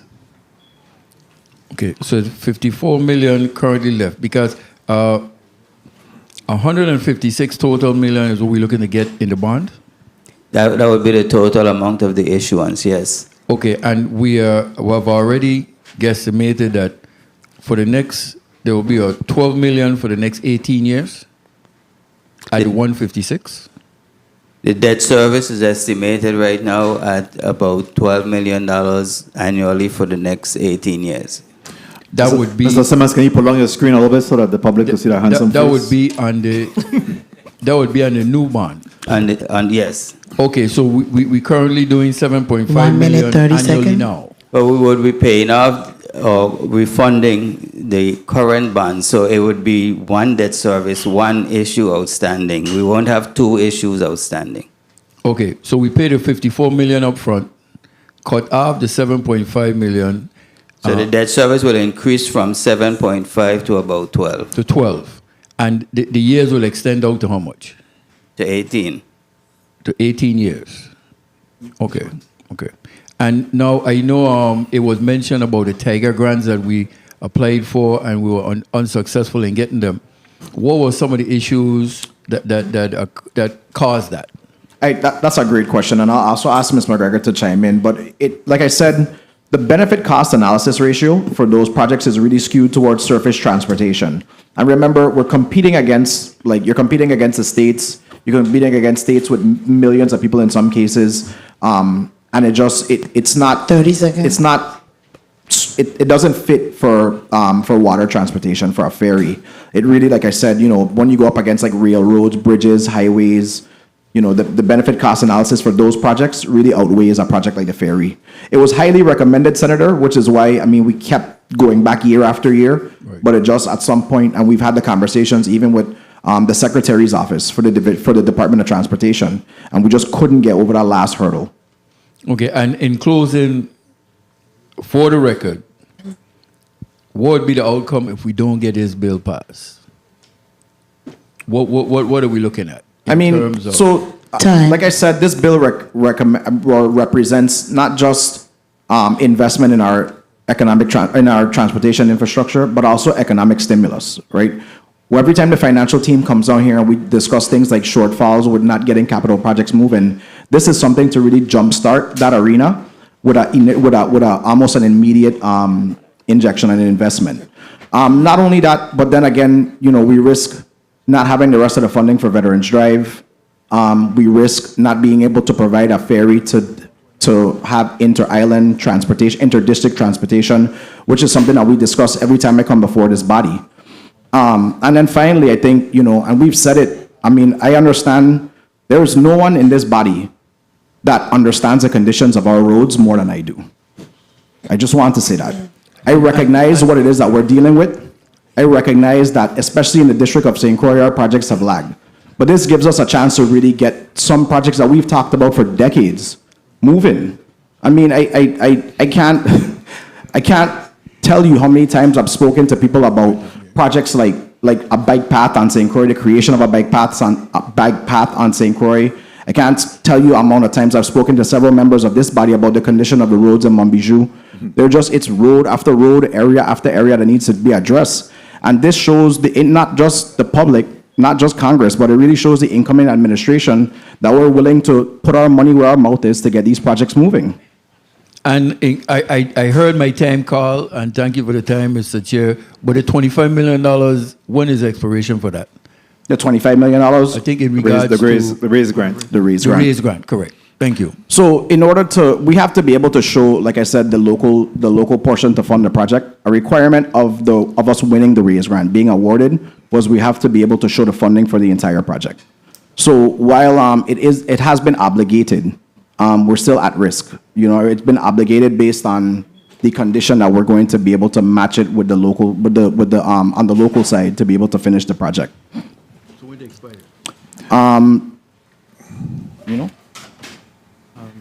So It expires 20. it expires in 2031 because it's been obligated. But again, it remains in jeopardy. We have certain milestones to meet. Thank you very much, Senator DeGraff. Next, the chair will recognize Senator Samuel Carrion. You're recognized for your 6 minutes. Thank you, Mr. Chair. Good morning to you, my colleagues, testifiers, and viewing and listening audience. Commissioner, I would like you to expound a bit. I know in your testimony you shared how we've tried numerous occasions to find an alternate federal funding source for the St. Croix-St. Thomas Ferry, and how it has been denied. And really it's for the community purpose, because we hear the talk shows, we hear people in the community. So if you could explain a little bit what those efforts have been, and the reasons why have been denied, because I understand it is a route. So part of my question is, being that it is a route federally recognized through our Federal Transportation Department, so what type of support or federal funding do we receive for that route? Or have we received for that route? And why we're not receiving if it's recognized? Yeah. That's a And to clear up some of the questions in the air, especially with regards to the Congresswoman statements in the past that we can seek federal funding for that type of initiative and program to have a St. Croix-St. Thomas Ferry.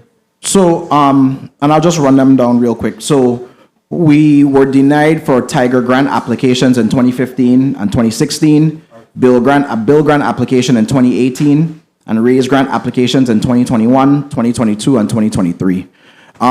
We have also tried to, let me take a step back. A large part of the reason why we don't get federal aid funding for Route 753M is because we've never had the ferry, the ridership data, the passenger data to support subsidies for that route. There's something called the National Census of Ferry Operators, where all of the operators are required to submit their ridership data to be able to show that the route needs federal support. For the St. John, St. Thomas route, that's there all day. That route has been running for a number of decades. For the St. Croix route, just this year, was the first time that the QE4 actually uploaded passenger data for that. So now you're beginning to build the data. You asked a question why we haven't been able to get federal aid. That's a large part of the reason why, the data, the lack of data. Like again, I don't want to disparage anybody's statements about funding, but I know I've been commissioner of the Department of Public Works since 2021, and I've been talking ad nauseum with the Department of Transportation, and the funding just isn't there.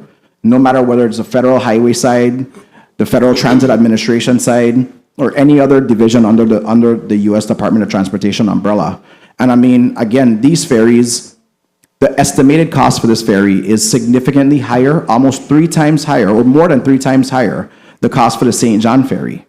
So, I mean, you're looking at, it's a significant investment that's being made. And I mean, you know, when you look at a $20 million grant application, it's only but certain grants under the Department of Transportation umbrella that meet that need. We explored earmarks. Earmarks don't even go that high, Senator. I think they only go up to $5 million for a project, I believe. Don't quote me on that one, but I believe it goes up, that's the highest. So, I mean, there comes a point, and the federal government says it all the time, the local government also has to have skin in the game.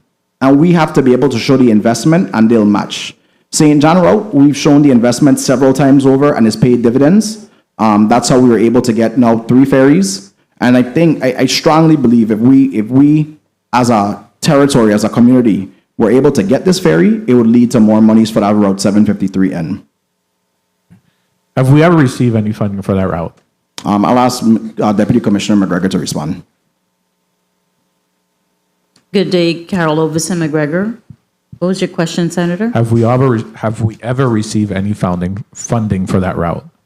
Not for 753M, for the marine route. Very well. Commissioner, you also spoke about employment opportunities that are attached, connected, if we move forward today. What are some of those employment opportunities? Can you translate? What would that look like? Sure. I mean, so first and foremost, the easiest one is any operator, you're going to need at least a crew. I think the estimated crew is between 6 and 8. So that's direct economic stimulus. We, you know, in the back, I'm actually joined by my first ferry boat program employee, Mr. Wilson. Those are other employment opportunities. And of course, making inter-island travel just more accessible and more affordable. You're looking at having people be able to go back and forth, whether daily, weekly, and with their vehicles. And with the waterfront project, we're talking about how many jobs, a workforce. Man, I can't remember what the multiplier is that we put in the application, but it's pretty significant. I mean, that's several jobs. I mean, at every single phase. And if you look at it, any company that's hired for it is going to have to depend significantly on the local labor force. But also just the economic impact and the benefit to the stores that are existing in the downtown area. Being able to stay open later, you know, even the restaurants, being able to offer on-street dining as part of the design, it goes on and on and on. But we don't have any concrete data what that looks like. We do, figures. We do, and I could provide it. We have it in some of the applications that we've submitted, so I could provide that. Thank you. Mr. Chair, if I may, I just have 2 more questions, quick to wrap up. Also, additional facilities that might be necessary to be able to accommodate this. Yeah, so we started the conversations with the VI Port Authority and internally, because previously we've never contemplated a rear loading ferry.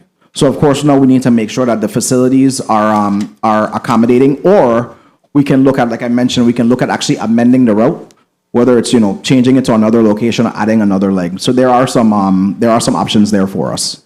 And for the Commissioner, Alejandro, my concern, and let me ask you this, the increase in the small purchases, are there any risk, and how would the GVI ensure compliance and accountability? Thank you, Senator. I think with any threshold, there are risks.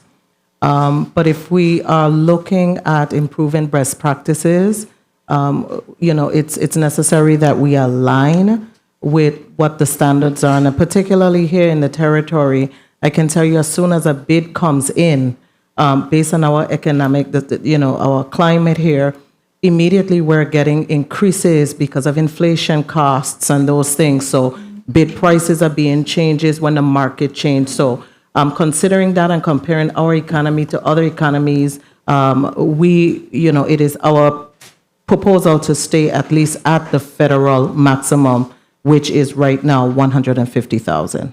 Thank you very much. Thank you, Mr. Chair, for leading us.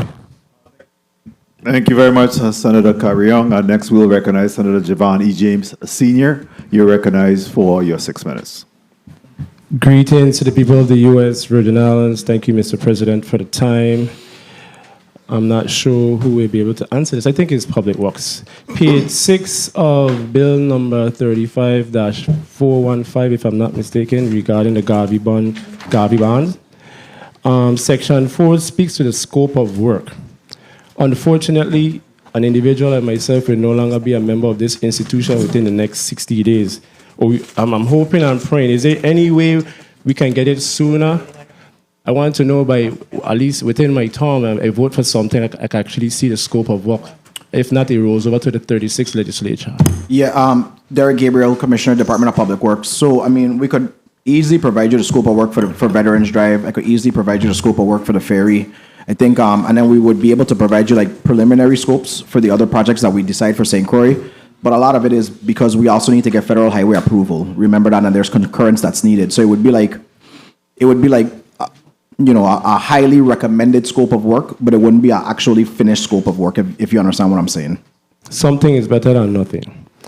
And then as far as these projects, I know you have priorities. I'm not sure as far as what's the administration's priorities, but if this was supposed to pass today, as far as projects that will be shovel ready and ready to go, can you place that on the record? Yeah, so again, in my testimony, we reference areas like the scenic, sorry, I was trying to find it, but we reference the scenic road, North Shore Road. We reference, of course, the Montbijou roads.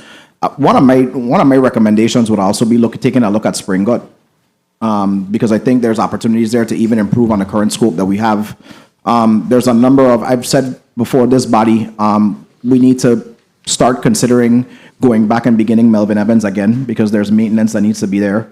I want to say, Senator, that the federal government doesn't give us money for maintenance. That's on us. It's our requirement. And as far as the process from the signage of this legislation by the governor and being signed into law and then the issuance of the bonds, anyone could just break down that process for me? I'm trying to work something out in my head. It will lead to another question. Yeah. I'll ask the PFA team to respond. Walk us through the process. The governor signed this bill if passed today. From the governor's signature leading to the 60 days after the issuance of the bonds. That's with the scope of work mentioned in Section 4. Break down that process to me. Good morning, Miles Plaskett, Bond Counsel to the PFA. Senator, if you could, the question, is it about the scope of work or the process with the bonds? The process with the bonds. The governor signs the bill after it's passed.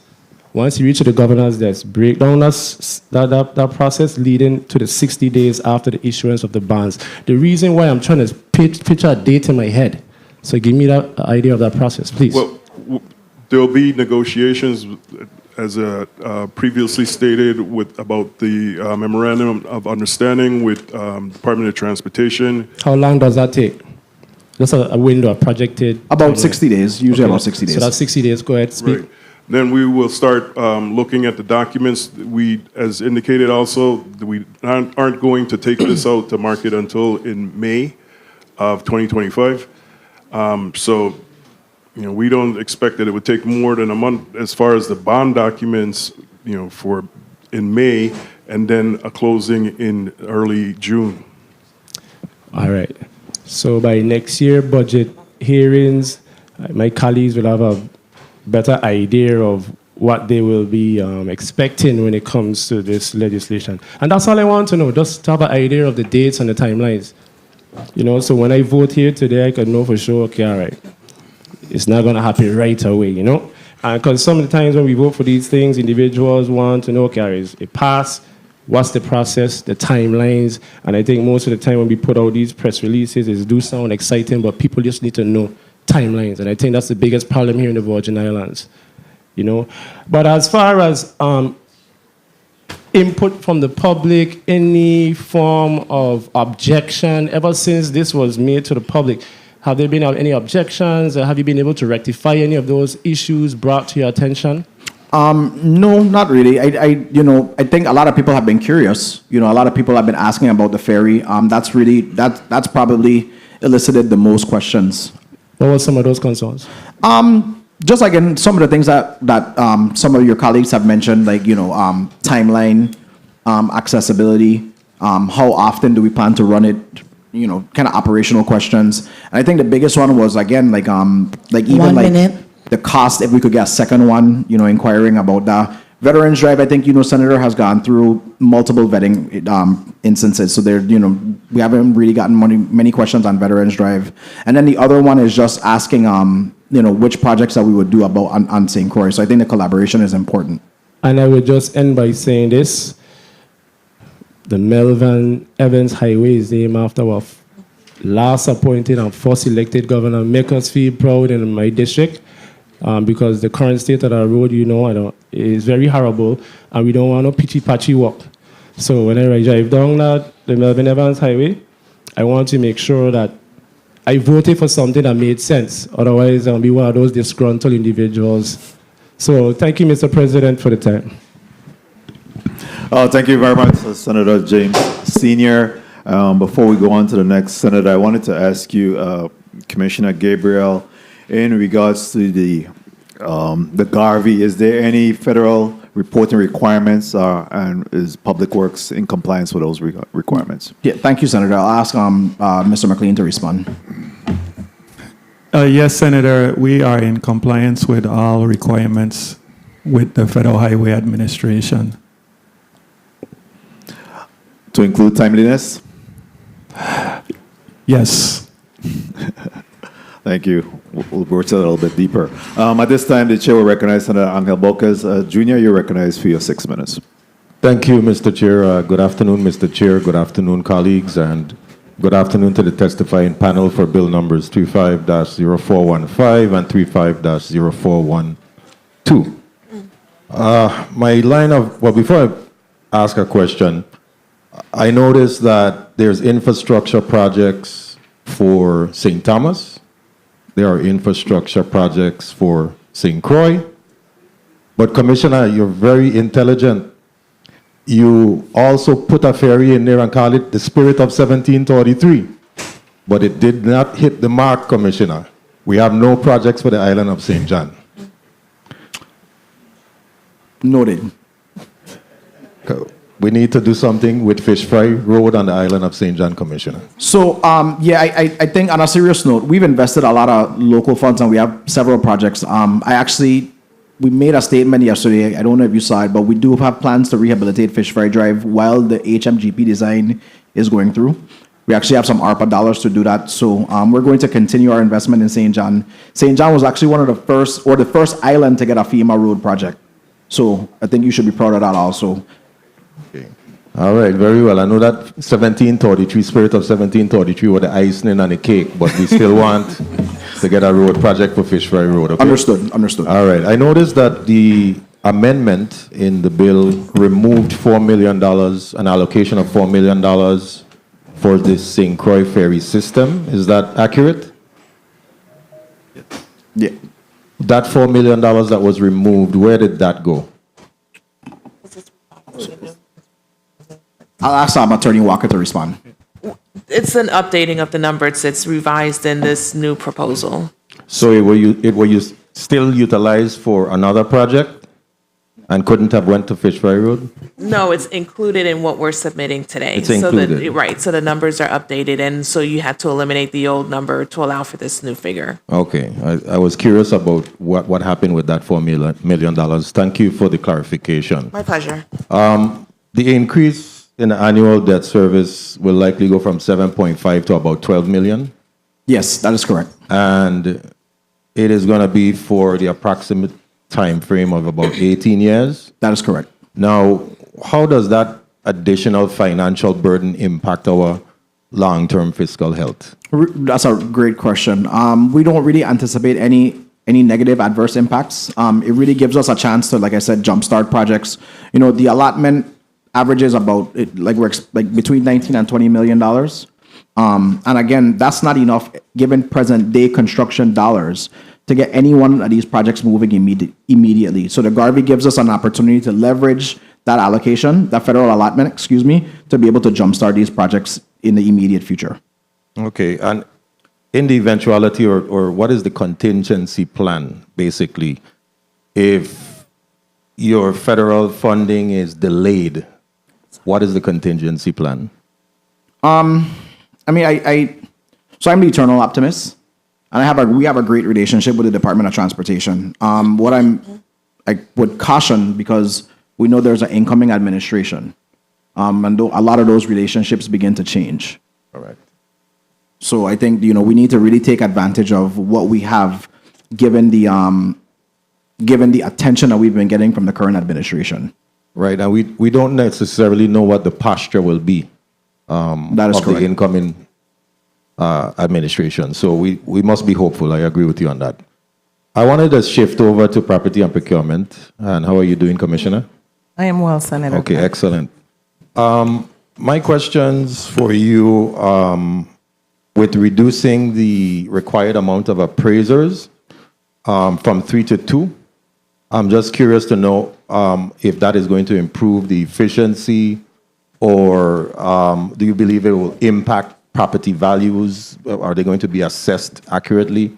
I feel like if we have more assessments, we may be able to have a better scope of what something would be assessed for or as. It's not my forte, but I'm just saying I think reducing it might cause potential harm. So I was curious to know what your position is on that, if you could share some more insight for us.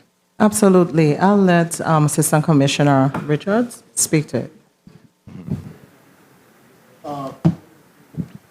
Hello, Vincent Richards, Department of Property and Procurement. Senator, the difference between the 2 appraisals and the 3 appraisals, in our experience, we have not seen a variation in the cost between the 2 or 3. And I believe annually we're allocated $100,000 for appraisals annually. And by reducing it from 2 to 3, we'll be able to at least increase the amount of appraisals we do by 30% at least. So it will not affect the quality of appraisals that we get, and we'll be able to increase efficiency and stretching the limited dollars that we get for appraisals annually. I know that we have a limited amount of appraisers in the territory, and it could have definitely been one of the reasons why you may have wanted to decrease it, along with many other reasons. But I was curious to know if, in fact, by reducing, it would probably cause more issues. At least I feel so. But I'm not an expert in the area, but I felt so. And if I may, Senator, that allotment that the department received in $100,000, it also includes for surveys as well. So it would be a much better utilization of the funds that we are allotted. Okay, very well. And Mr. Chair, may I please have one wrap-up question? You may wrap up, yes. Thank you very much, Mr. Chair. Concerning preferred bidders and bonding requirements, section 236A, it was increasing the threshold from 50 to 150,000 for small contractors, but I believe that this might reduce projections for larger government projects. What I mean by that is, or I should just ask the question is, how will the change impact the government's ability to hold contractors accountable for larger projects? Thank you, Senator. So the $150,000 applies to all contractors, whether small or large contractors. Small or large? Yes, it's the cap at $150,000, wherein the bidders will have to provide bonding. But what we do, and in the previous approval of our proposal to this body, we were able to find other ways of holding surety from the contractors. For example, increasing the retainage that is paid against it, increasing general liability, but giving some flexibility to ensure that all the companies have an opportunity Okay, very well. Thank you for your responses, and thank you for your leniency, Mr. Chair. Thank you very much, Senator Bolkes Jr. Next, we'll recognize Senator Donna Fred Gregory. You recognize for your 6 minutes, Ms. Finance. Thank you, Mr. Chair, and good afternoon to the testifiers. Let me start very quickly with my concern with the bill that's before us with regards to the Department of Property and Procurement.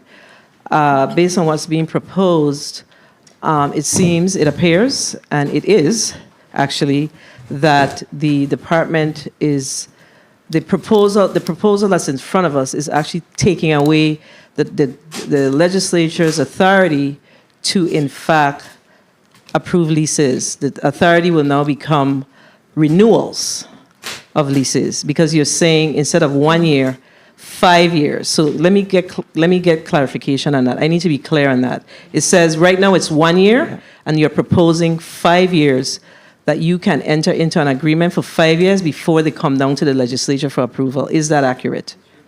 Senator, if I may, No, Attorney just say yes or Moranci. no. Is that accurate based on what's in front of us? Yes. Okay, so that's of concern to me. Then it says that a business sits on a government property for 5 years, then they come before the legislature for approval. We just rubber stamping at that point. That's how I see it. I see the 1 year. If it is that more employees need to be hired, then that's what we do. But I don't agree with that particular part of the legislation. If it's 5 years, I can't do it. The next one is the appraisals. I'm also concerned. So I'm good with the legislation with the exception of the renewals authority and the appraisals. I have to agree with my colleague from the at-large senator with regards to the appraisals. I think that having 3 appraisals ensures fairness. What you have done, though, is you have, which is good, you have removed the resident requirement, right? So if you remove the resident requirement and now you have to be licensed in the Virgin Islands, then that takes care of your appraisal concerns. So to change it to 2 creates an issue, because you could have an appraiser that appraised very high, one appraised very low. What about the middle ground? So that is of concern to me as well. Understood. Those 2 areas are of concern, so I cannot support it as it is presented. Those 2 areas are of concern to me. Now let's go to the bond issuance that's before us. Do we have a rate sheet? Is there any work that has been done around this proposal? Yes, no? We have done preliminary work in terms of the current market conditions and what we think might be a reasonable, reasonable financing structure. So you have done work? Yes. So the current interest rate of the 91 million is how much? I'll ask Adam Lobert from Ramirez, who was the suggested underwriters on this transaction. And what's the preliminary work results showing you as far as the potential interest rates on the 54 once you do the refunding? Mr. Lobert can respond, but I don't. Yes, good morning, Senator. Thank you. This is Adam Lobert at Ramirez and Company.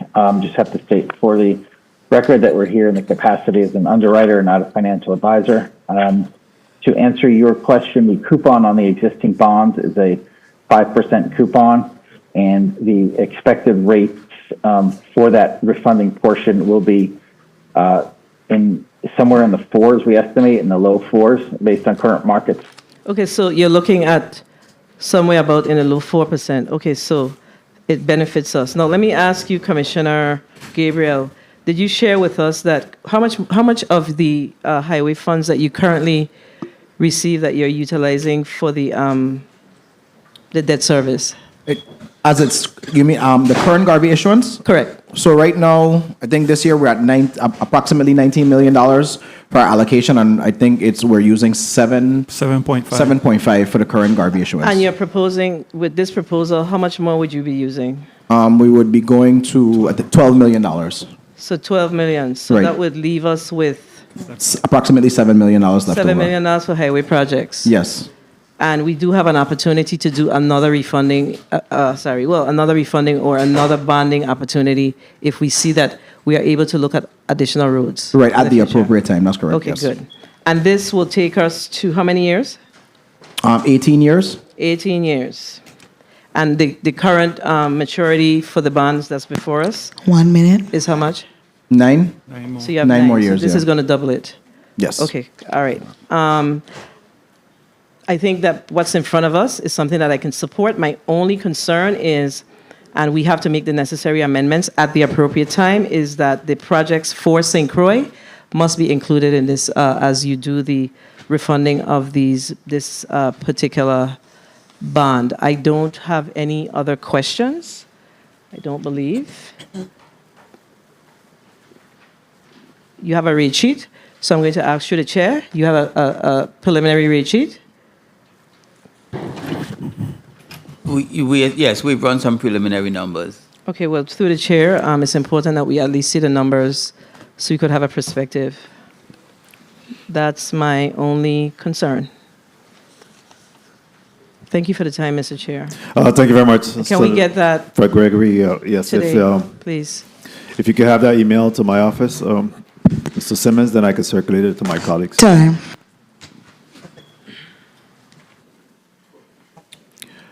At this time, the chair will recognize Senator Milton E. Potter. You're recognized for your 6 minutes.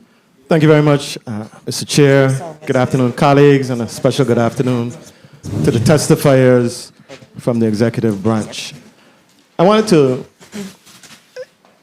concept of a ferry between St. Croix and St. Thomas is a real good one. I think just the concept of being able to transport vehicles, and I think that is a concept, right? So just like in St. John, you could take the barge, go there for the weekend with your family. That is something that we could do similarly once this initiative is done. Just as far as Garvey bonding is concerned, I wanted to ask you, how confident is the government that future federal aid will be sufficient to cover the increased annual debt service? That 7.5 will now leap to $12 million. I get Derek Gabriel, Commissioner, Department of Public Works. I'm pretty confident.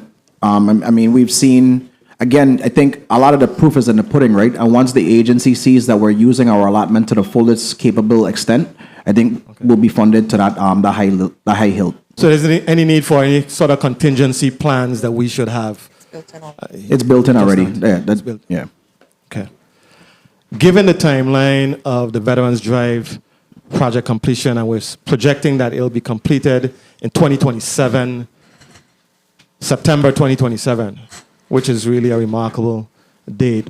What milestones need to be met to ensure that grant funding aren't jeopardized? I think the raise grant funding. Thank you for that. I think the first major one that's ahead is to get it out into procurement.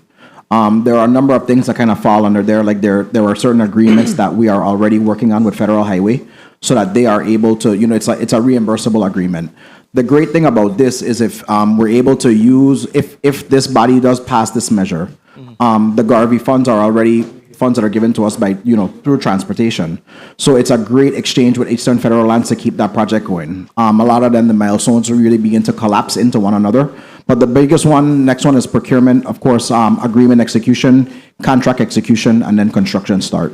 Okay. What would you think would be the biggest factors or a specific factor that could delay the 14 to 18 month ferry delivery timeline? Man, that's the ferry. Oh, that's acquisition of parts. I think like engines, like being able to make sure we secure the engines. With the spirit of 1733, like we had a very tight payment timeline. I'm proud to say we kept that. We have a great relationship with the vendor. But it's really getting in the supply chain to be able to secure engines, secure generators, make sure you have subcontracts. Like right now with the current ferry, we had a slight delay with the contractor who was doing installation. So really, those are the little idiosyncrasies, if you will, that could cause further delays. Okay. For Commissioner Alejandro, Given the proposed increase in the small purchase threshold from 50, I think, to 150, what specific controls and oversight mechanisms will be in place through the GVI Buy platform to prevent abuse? Thank you. Great question, Senator. So presently, the department does it outside of PNP.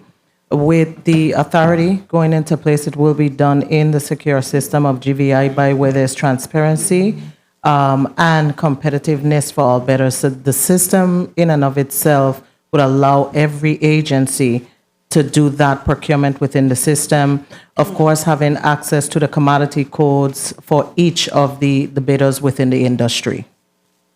Thank you. I know you may have touched on this earlier with the at-large senator.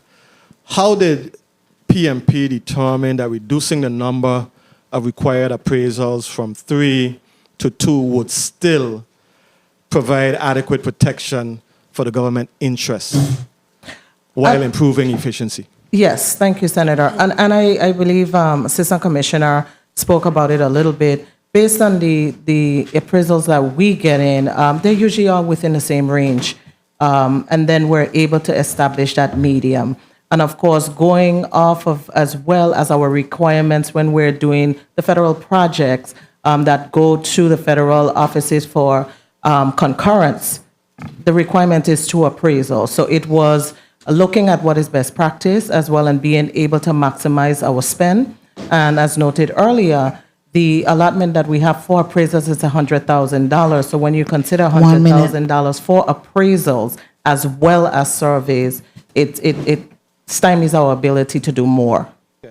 So as far as best practice, standard best practice in the industry, I guess, in public sector, that is pretty much what the best practice is? Yes, Senator. As well, the acquisition of the appraisals would also be done in GVI Buy. Okay, I got you. How many lease transactions per year currently require legislative approval under the 1-year threshold, you would say?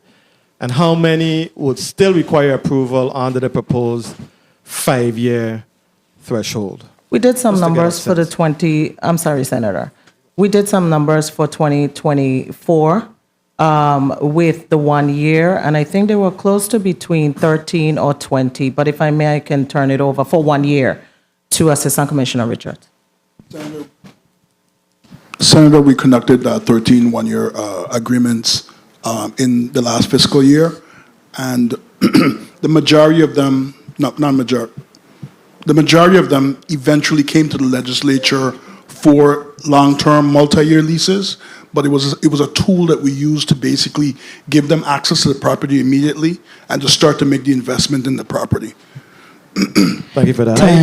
I in general, supportive of the concept of the bill. My one concern would be giving up the authority of the legislature as far as approval beyond the 1 year timeline. That's the one thing that I would have, some pause in supporting. But thank you very much for your presentation. Thank you very much for your time, Mr. Chair. Thank you very much, Senator Potter. Right before we go on to the point of information, unless it's relative to that point right there, go ahead, Senator. Thank you, Mr. Chair. So I have a quick point of information. I'm noting that under, this is for procurement, under the section 232, we are removing the delegation of the procurement authority of up to $50,000 to agencies and departments within the executive branch. And that's what we're talking about, the 150. But in the bill itself, I'm not seeing where we're actually giving the 150. I'm seeing it under another section, which is section 239, I think, which is section 239 speaks to,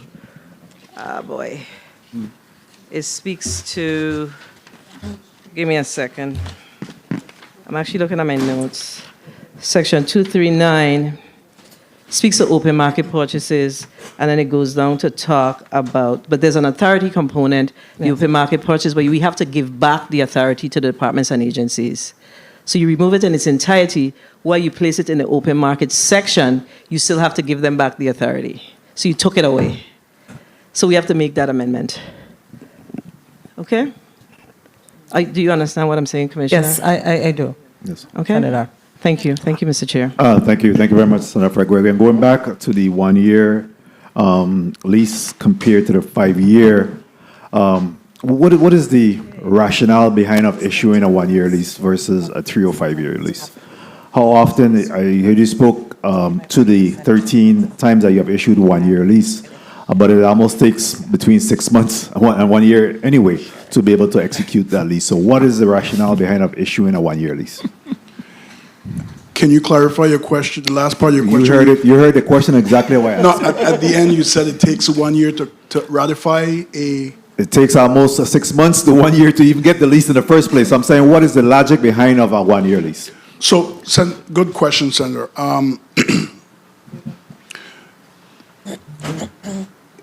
With a 1 year agreement, we can turn that around in a few weeks, a couple weeks, and grant the lessee access to the property to begin work on the property. Now, they will also pursue a dual track where they will also apply for a multi-year in some cases to make major capital investments. So it was a matter of just getting it quicker to market and getting the investment started right away. So the intent is really when you issue the 1 year lease is somewhat of a temporary lease agreement? Yes, Senator. So do we need language that allow for the public procurement to issue a temporary lease agreement, or what is it? I'm trying to reach a happy medium regarding this particular situation, because 1 year just seems to defeat the purpose anyway. So where are we with that? We have signed 1 year agreements that basically end at 1 year and then they just go away. It goes away. But usually it's used as a tool, again, for efficiency to get the individual on the property to make sure the investment starts as soon as possible. Once they're investing, they're committed, and economic activity starts immediately, as opposed to 6 to 9 months later.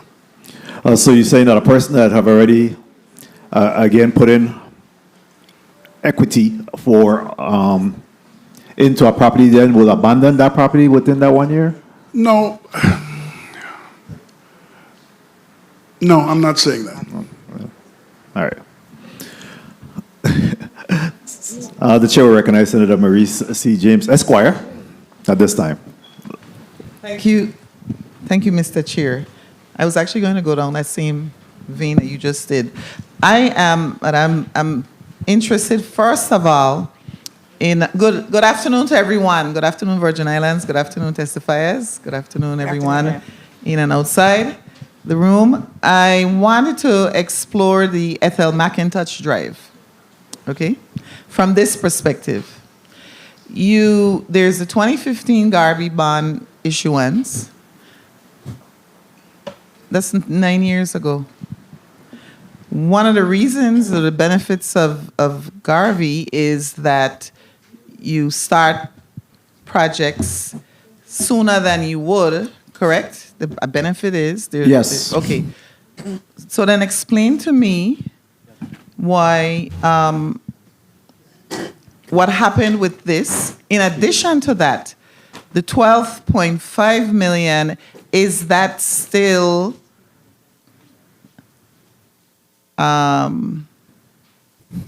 is it still 12.5 million? Or are you going to have to use some of the new funds coming out of this proposed bond issuance to supplement if Ethel McIntosh Drive has now increased in cost? Because that's a 9-year delay. I don't expect the cost to be the same. I'll ask Mr. Jomo McLean to respond. Good afternoon, Senator. Thanks for the question. So one of the additional benefits of Garvey is, given the small size of our allotment, some of these larger projects, we just would not have the amount of money in our regular allotment in order to bring those projects to project delivery. So for example, the Etta McIntosh Drive project we're using $12.5 million of Garvey funds for that project, but the project is actually $17 million. So it includes, the project is already fully obligated. We have all the funds for the project. We're using some of our regular allotment, plus we're also using approximately $1.5 million of emergency relief funds included in that project as well. So then you're saying to us that, in fact, I think you said this is in solicitation at this point? The solicitation ended and it's in contract execution. Okay, so we're going to see movement on this particular project, correct? Yes. Okay, thank you for explaining that, because I was wondering about the costs and delays. Also, I was interested in understanding a little more about the RAISE grant. And there is a few sentences where you talk about that it's contingent upon matching funds from the Virgin Islands government. Yes. What's the amount of the matching funds? And is this the specific action that you would need to ensure that the grant is fully utilized? Yes. So right now, the shortfall that we have in the capital stack is $48 million, and that's what we're coming to this body for. So the 48 would then cause us not to have the reallocation of the RAISE grant. You are correct.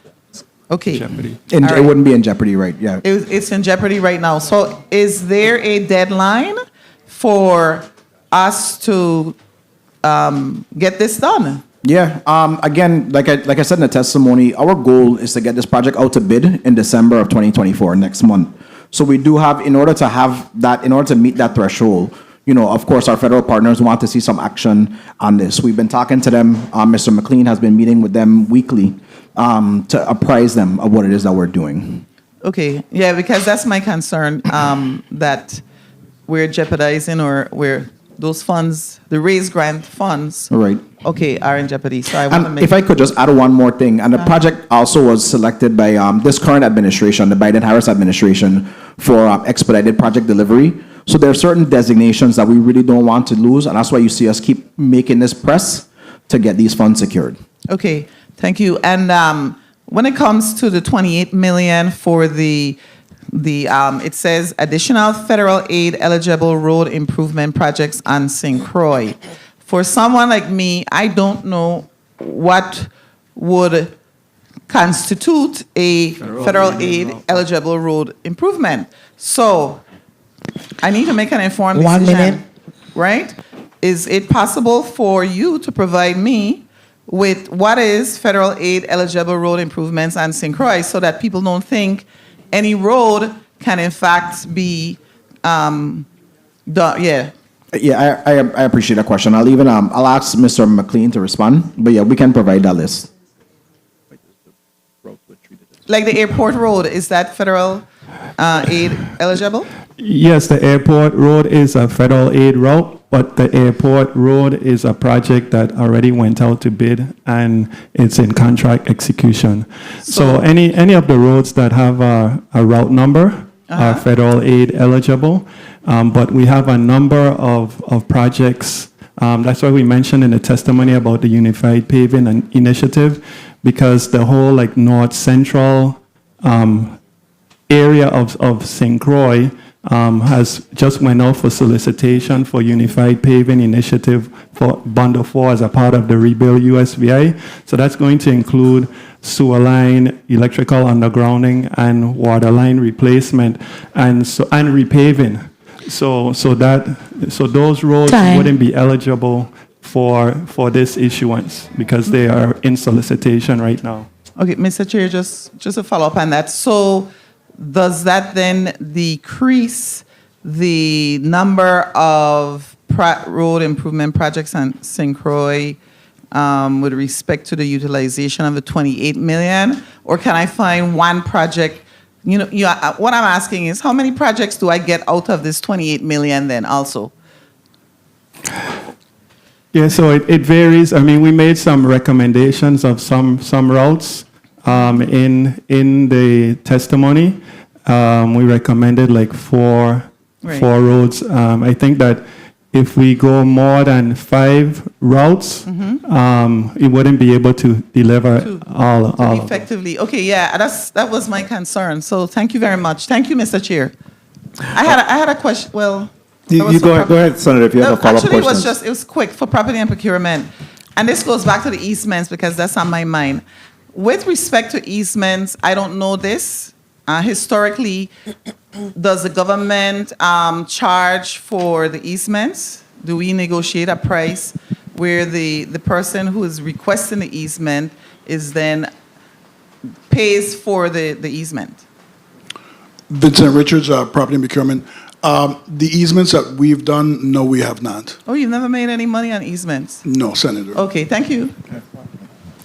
Thank you very much, Senator James, for your line of question. At this time, we'll take a 3 minutes recess. I know you've been sitting for a while, so the session, committee of the whole stands at recess for 3 minutes.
pretty consistent. He's consistent. And we're back in record. Again, we're here in the Committee of the Whole today, where we have received a testimony and two measures that have been sent down by the governor. Bill number 35-0415, as well as bill number 34-0412. And next up is Senator Ray Fonseca. You're recognized for your 6 minutes. Yes, thank you, Mr. Chair, and pleasant good morning to everyone. Mr. Simmons, I wanted to start with you, with the, Mr. Simmons not there? Okay. There are other members of the PFA here if you want to still ask that question. No, I'll go to Commissioner Gabriel.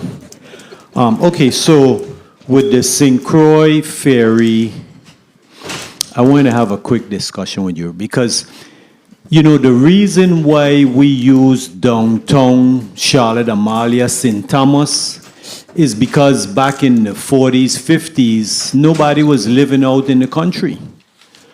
And, you know, things have changed. And of course, Christiansted St. Croix is much closer to Red Hook than it is to downtown Charlotte Amalia. And in addition, this ferry is going to have the possibilities for carrying passenger vehicles. So I'm making a big pitch here for the Virgin Islands. It's not just St. Croix, it's for the Virgin Islands. Because right now, the Crucians, if they was to bring that car over on that barge, they're going to have to go someplace down Crown Bay or somewhere because they can't come off on the waterfront. Right. So that boat going to be delayed, that truck, that car, whatever going to be delayed. Right now, they could just go to Red Hook, unload that car, load it on a barge, and go up to St. John. Poof, it's done. Also, you're talking about reducing that time to 90 minutes. Right now, 90 minutes maximum. Right now on the Mosler boat is 2 hours and 10 minutes, 130. You're cutting out 40 minutes. I'm saying look at it outside the box. Cruise Bay, Christiansted to Red Hook is a much shorter route and it's more convenience. It's good for the Virgin Islands economy. The Crucians will be able to go to the Tartola Carnival without having to take a ride, and so it's going to work. Mr. Nathan Simmons. Okay, so we now receive about $19 million in the transportation funding, right? And That so is by using the Garvey, that's correct, more or less? Yes. Okay, so by using the Garvey funds, we're able to advance the spending and get the projects moving, right? That's the reason. Okay, good. So, Mr. Adam Lobert, the senior underwriter, I want to ask you a question. Okay, so you say the 5% coupon bonds is going to go down to about 4%.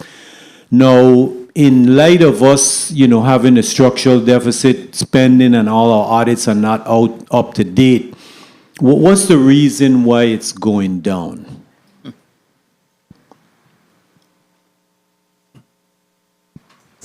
I can't hear you. You're on mute, Adam.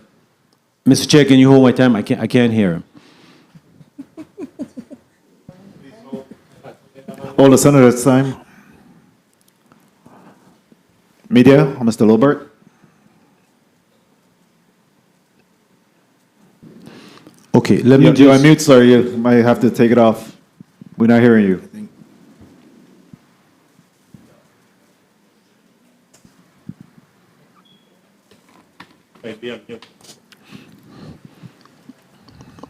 Let's try again. Okay, well, let me just go to Commissioner Alejandro. Okay, so the GV Buy program, right? I'm in full support of this, where it's going to give us that ability to move certain projects with the $150,000 threshold. So you're saying that they're going to still be required to have the licenses and the proof of good standing. You're giving more flexibility. So now the bonding and insurance. Say a contractor wants to bid couple houses. They will not have to submit bonding. They would not have to have bonding and insurance. Clarify that for me. Yes, Senator. So the cost of the project, the estimate of the project will determine whether or not bonding will be required. However, the threshold for them submitting bonds begins at 150. If the project is over $150,000, they would have to submit bonds at the time of bidding.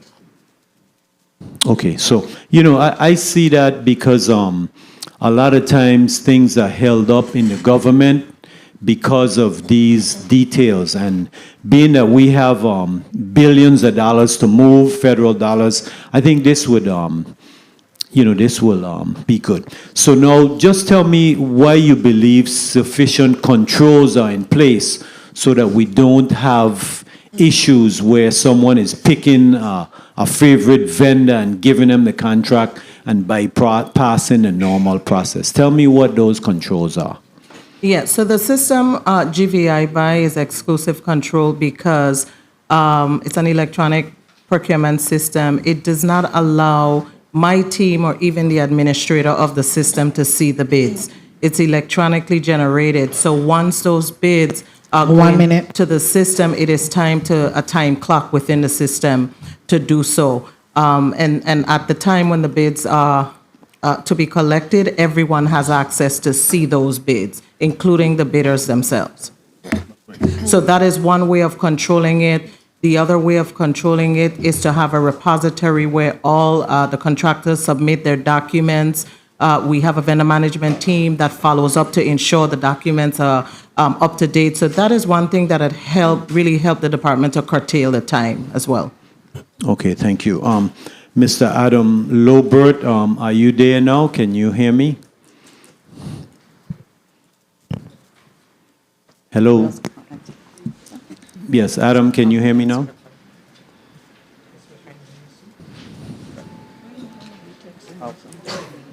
Yes. Did you hear the question? Time. Mr. Chair, can I? Media, we still having issues with Mr. Lobert?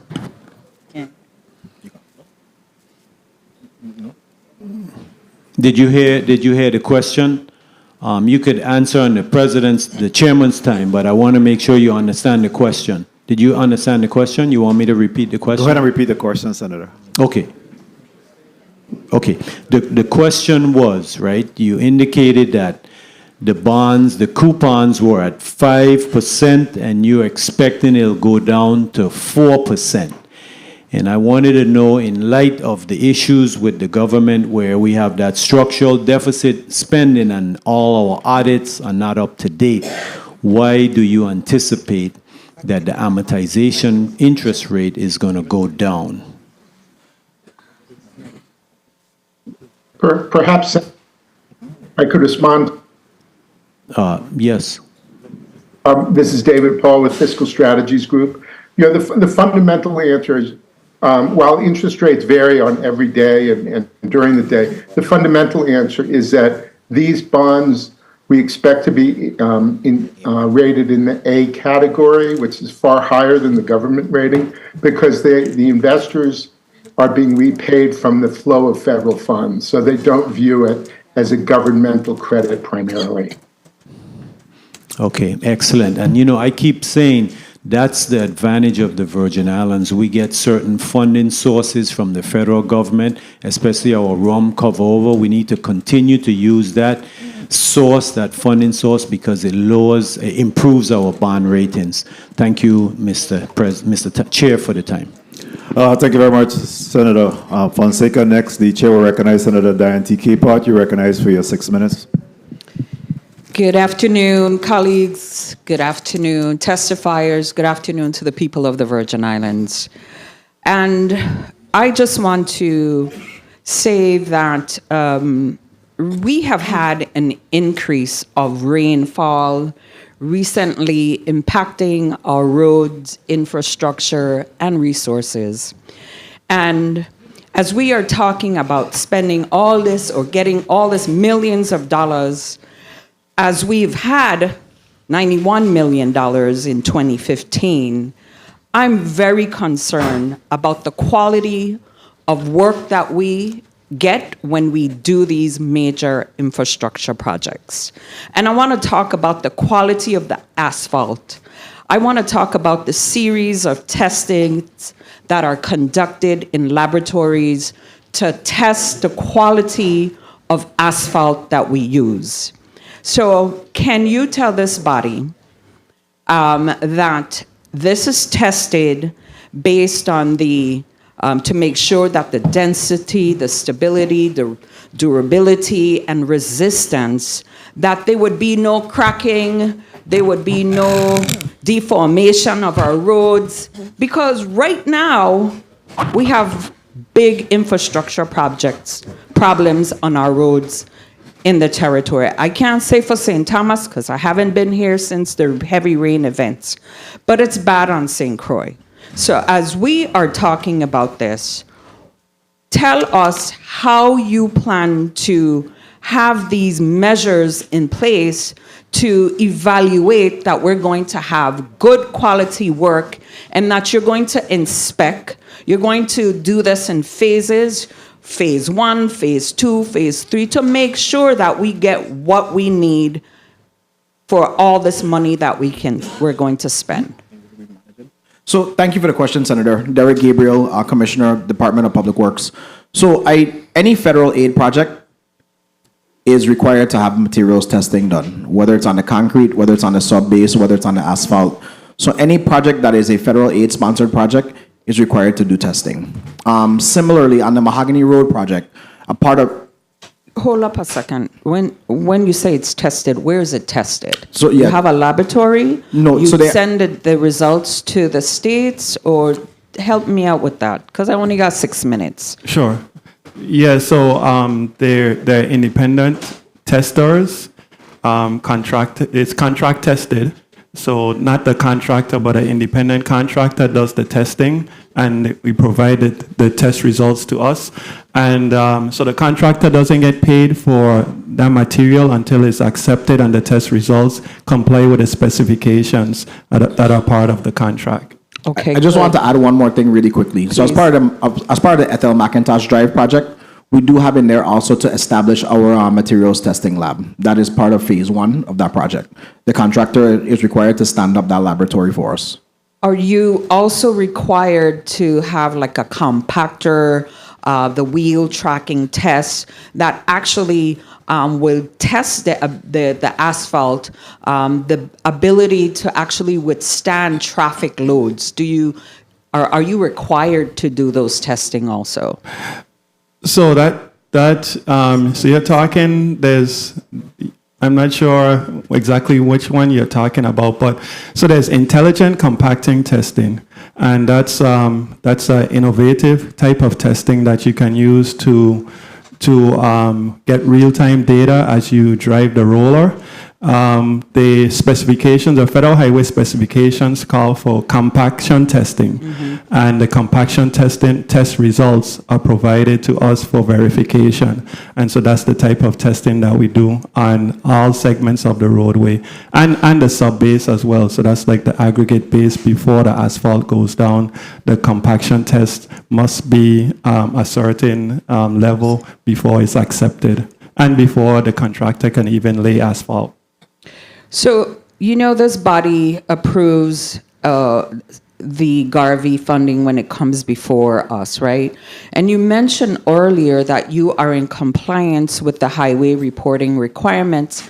Are those reports monthly, quarterly, or yearly? And because this body actually provides, the approval, do we get the reports? I don't think you get any. We don't submit any reports to the legislature, but the federal highway requirements are just a yearly report that is submitted in October to state 1 minute. how much debt service was paid for that year and the remaining balance, etc. It's a very simple report. As a part of the compliance for bonds, I guess for PFA. We do a quarterly report that we submit to the PFA that they submit, I guess, to the bond rating agency, or I'm not sure who they submit that to. And that same quarterly report we share with Federal Highway. Okay, let's talk about the ferry. Has the government of the Virgin Islands ever had a ferry service from St. Thomas, St. Croix, St. Thomas? Thank you for the question. I'll ask Deputy Commissioner Overson McGregor to respond. Good afternoon. No, Senator. We have not had any ferry service. So has there been any challenges with the U.S. Customs regarding rules and regulations that would be pertaining to passenger cargo facility requirements as we are now researching this ferry service from St. Croix to St. Thomas, because there's certain requirements that we would have? Would there be any challenges that you see with U.S. Customs?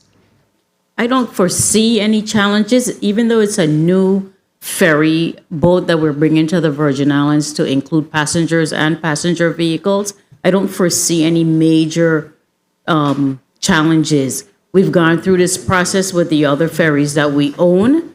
We go through all the Coast Guard certifications as well as registrations for those vessels. So we're pretty familiar with the process, and I don't foresee any major challenges. Okay. Senator, if I may add also, because it's in the U.S., it's inter-territory, customs isn't a requirement.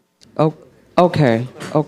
Thank you for that clarification. Mr. Chair, if I may just conclude with one other question. In your testimony, Commissioner, you mentioned that the AASHTO standards, have you met all requirements as it pertains to those standards as you are talking about continuing phase 2 of the expansion of the For Veterans Drive? Veterans Drive. Yeah, that's correct. So it is actually up to date with all current standards. I think up to FP24, right? The new one, whichever one it was. Yeah, but we're doing FP14. FP14, sorry. So yeah, it is compliant with all federal requirements. Okay. Thank you, Mr. Chair. Thank you very much, Senator Capehart. Next, the chair will recognize Senate Majority Leader, Senator Kenneth L. Gittins. You're recognized for your 6 minutes. Thank you, Mr. Chair, and everyone. Good afternoon to all. Good afternoon. Where to start? The Garvey bonds that we're talking about, there's talks of the disparity, of course, which we do see. And the Garvey bonds have basically historically been intertwined with revenue-generating projects. And what I'm looking at before me, I don't see any, which causes me to ask, specifically in the St. Croix district, why haven't we considered the multi-level parking garage in the Christiansted area? And also bringing to mind for me to question the status of the Gallows Bay dredging. Okay. So I can't speak for the Gallows Bay dredging. I don't have all the information. That's a Port Authority project. But as far as the multi-level parking structure, our goal was to, well, not our goal, our requirement is to make sure that these projects are projects that complement or improve federal aid routes. So that was what our thought process was. Again, like we said, we are open to collaboration with this body to figure out what projects we could bring to fruition. So that could be considered a transportation hub, so it'll connect those highways that we're talking about and provide public parking, desperate public parking that's needed in the Christiansted area. Noted. Now, I noticed that you stated that the Gallows Bay project is under Port Authority. Yes, but is there any collaboration, any communication between the both of you? Because like the speaker that spoke before the last concerns was about the facility on St. Thomas. My concern or my question was about the facility in both districts. Where would this be? And hence why I also ask about the Gallows Bay dredging as well. Yeah, because so while we're talking fancy about this boat coming, What about the facilities? We haven't had any conversation about the facilities. I sat at the seaplane shuttle this morning while waiting for them to pump out the, how do you call it, the bottom of the thing, the float, and while they're waiting to pump out the Pontoons. Pontoons, yeah. And I'm looking at the place and I'm like, when we don't fix up this, it come to me like when I was a little boy waiting for Antilles airboat to come in. We had more things to do. The place had looked so much better. I don't know what we're doing. We're in 2024. So while we're talking about bringing in this ferry, what about the facilities? We're talking about all this fancy thing to transport cars and whatnot. Tell me about the facilities. So, as I mentioned in my testimony, we have formed an interagency task force to figure out what the best path forward is with the facilities. Going back to the dredging conversation, I know Port Authority has been actively meeting with the U.S. Army Corps of Engineers for both dredging projects for Charlotte Amalie, as well as for the Christiansted Harbor, the Gallows Bay area. You know, I don't like to get in the St. Croix St. Thomas thing because Me either. I half. My mother was a St. Thomas, my father was a Crucian. But every time it come to St. Croix, it seems like everything just at a standstill. I mean, how much time we dredge in the St. Thomas and John district and can't get a dredging on St. Croix? Ain't for you to answer, but I'm just saying because it's frustrating. The previous concerns as well are these treacherous waters between the islands. I have been on boat time and time coming between here, and at this age, I ain't doing it if I don't have to. But my concerns, again, is the safety of our people. If anything should happen out there, God forbid, we need to ensure that our police marine unit, our DPNR enforcement unit and whatnot, that they are on the waters and be able to get out there in the case of an emergency and be able to assist our people, not sit and wait for somebody to come from a bar in Puerto Rico to go home, change, get on the helicopter, wherever, or the fast boat and get to St. Thomas or St. Croix. We have to think on these things. So I'm saying this because, I mean, I don't knock the idea of increasing the transportation, but while we're doing this, we got to take the safety of our people into consideration. What will be the difference in this boat that we ordering now to bring to be able to come through these treacherous waters? So the current design that we have has been designed specifically for Route 753M. Gulfcraft is familiar with the area. They've actually delivered boats for entities that do business in this area, as well as entities that do business in the territory. So they're very familiar. The boat has been designed with those conditions in mind. It is up to date with all Coast Guard standards. All right. Yeah. So we had about 3 ferries running here before, to include the one now, the QE4. Mm-hmm. I hope we're really talking with these folks. I want to move over quickly to this property and procurement bill. You know, I've been reviewing it, and absent the passing of bill number 35, that's 0227 and 228, which is the ethics, the creation of the Ethics and Conflict of Interest Commission. Time.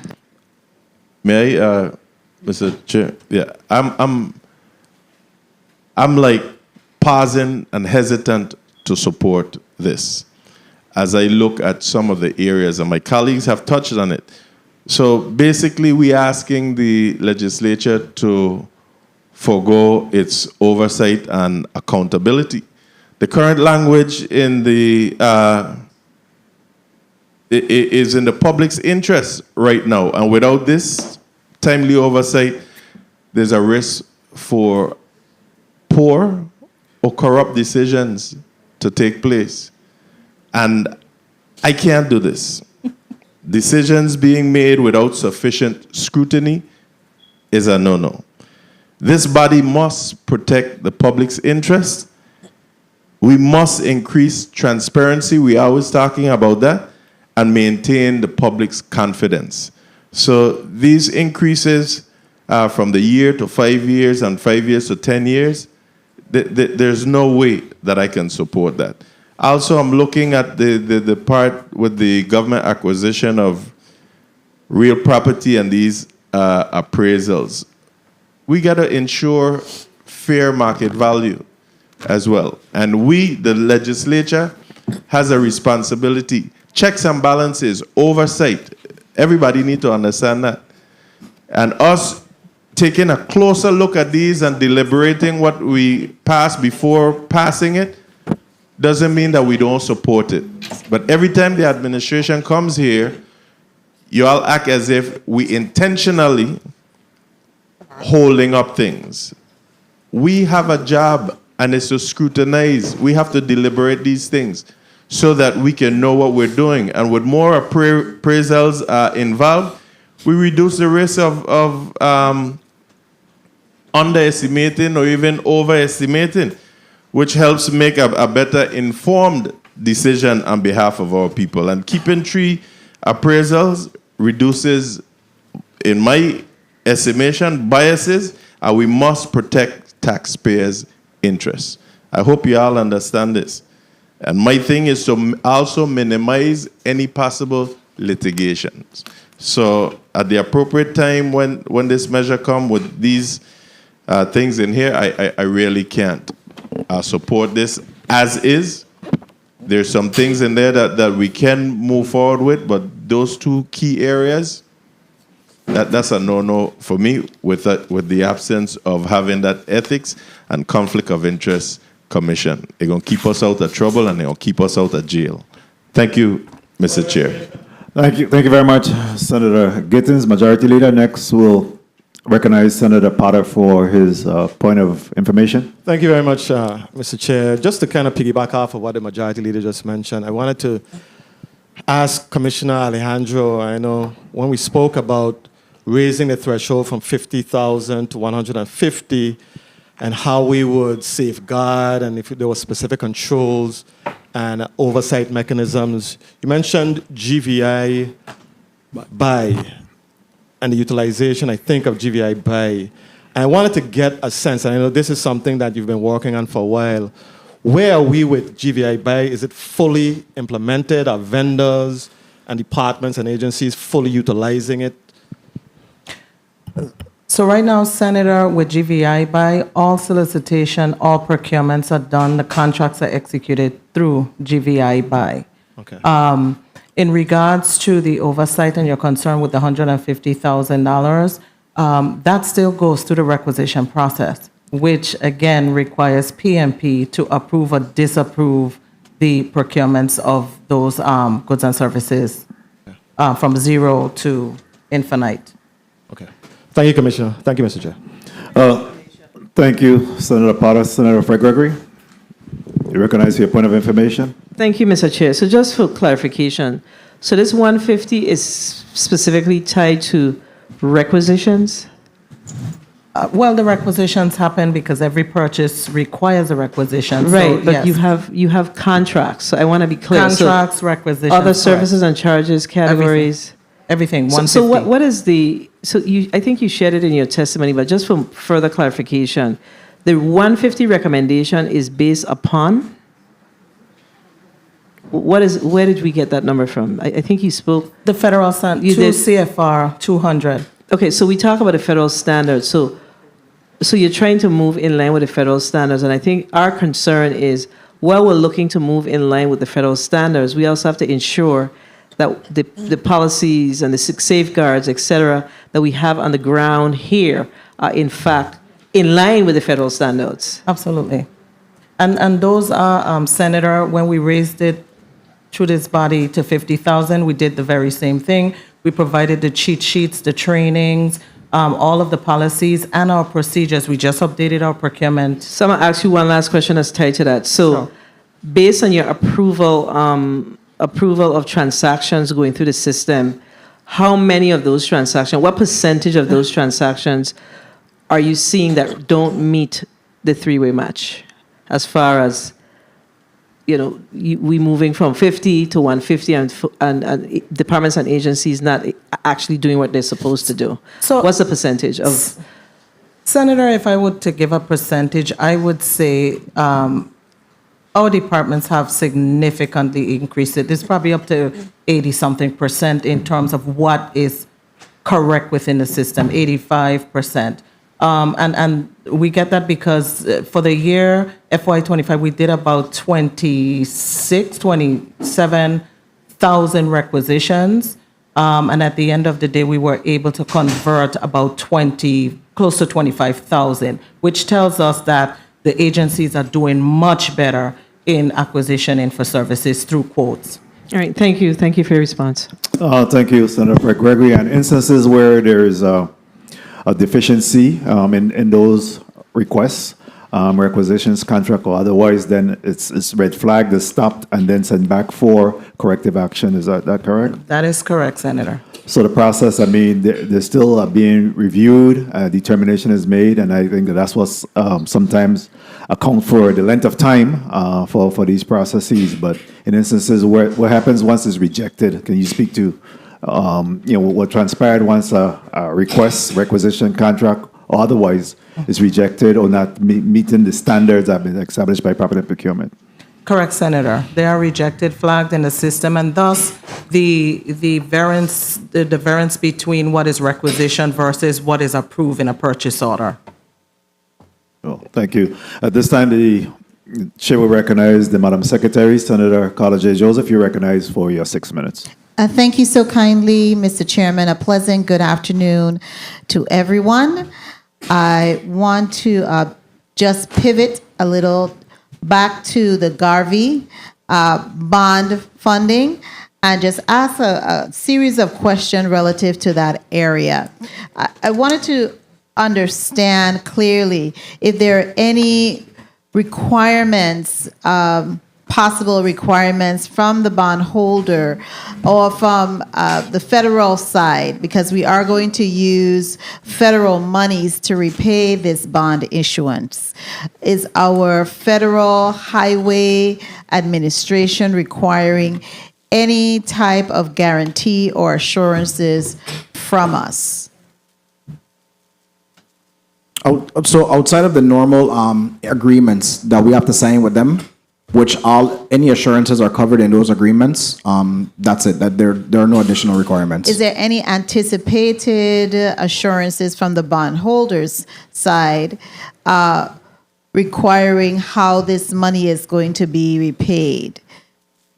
I'll ask the PFA you can team. anticipate. I'll ask the PFA team to respond. Attorney Mr. Plaskett.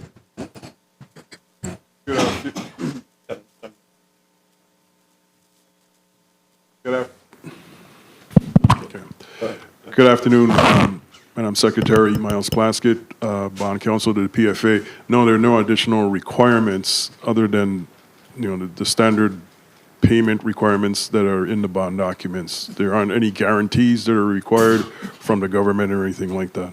Okay, good. I just wanted to make sure that there aren't any other. So one of the areas that I was really looking at was whether or not the PFA will be the entity issuing, and based on PFA previous bond rating and having completed its audits timely, would that in any way adversely affect the percentage rate, the rate that we are getting for the bonds or looking at? Yeah. Again, Miles Plaskett, Bond Counsel. I think Mr. David Paul answered that question previously. Because these bonds are guaranteed by payment from the federal government, the federal funds. That's why the rating is where the PFA will have a A rating on these bonds, and so there's not any additional or any concern there. Okay, and so we're not using any different special vehicle as PFA is going to be? Well, the amendment has a concept in there for the use of a subsidiary or affiliated company of corporation of the PFA. And what, is there a subsidiary, what subsidiary company is being contemplated? Is a subsidiary company being contemplated? If there's one, if there's if the PFA, the finance team determines that one is necessary, then we will have to create one based on that, and one isn't in existence right now. Okay, and so would you have to come back to the legislature for any approval for that subsidiary company? There's a possibility that we would have to do that to form that public, because it will be a public corporation. Okay, thank you so kindly. I just wanted to make sure we were looking at the bigger pictures, if in any way, any possibilities going forward, and looking at the time frame, because I understand clearly that some of this funding is also going into getting the phase 2A of the, now I'm switching now to the expansion with the Garvey bonds to the actual Department of Public Works. So that would, if they had to go to a subsidiary company, that would further delay your, because they would have to come to the legislature, your ability to use the raise fund, because that's kind of like a match, correct? You're using the Garvey funds? Yes, but I assume some of that could be done concurrently with, yeah. Correct. The intention would be that all of that would be happening, Simultaneously? Yes, and much prior to May. Okay, all right, I just wanted to understand the process. Okay, now, I want to ask you, Commissioner, relative to the raise grant, I understand from your comments, you and your testimony, you were able to obligate the funding for the raise grant in 1 minute. 2024, September? Correct, that's correct. Have you expended any of that funding yet for the No. raise grants? No. Okay. Now let me go quickly to property and procurement. I have some issues that was raised similar to my colleagues regarding the term of the lease and changing it from 1 year to giving you the authorization from 1 year to 5 years. I do have some of those same concerns, and I had it here in my notes. But I also have a concern regarding your expansion of the exemption from the formal bidding process to also include federal contracts who have been awarded contracts in the states and who actually hold contracts with the grantors or the granting agency. Why are you doing that? How many? Because it seems to me that you are going to be shortchanging us here in the Virgin Islands with our local businesses, our small businesses that does business with the government. Mr. Chairman, may I have some additional time? Okay, thank you. Yeah, because one of the things, the key factors to grants is that they are meant to help generate revenue within the communities that they are given to.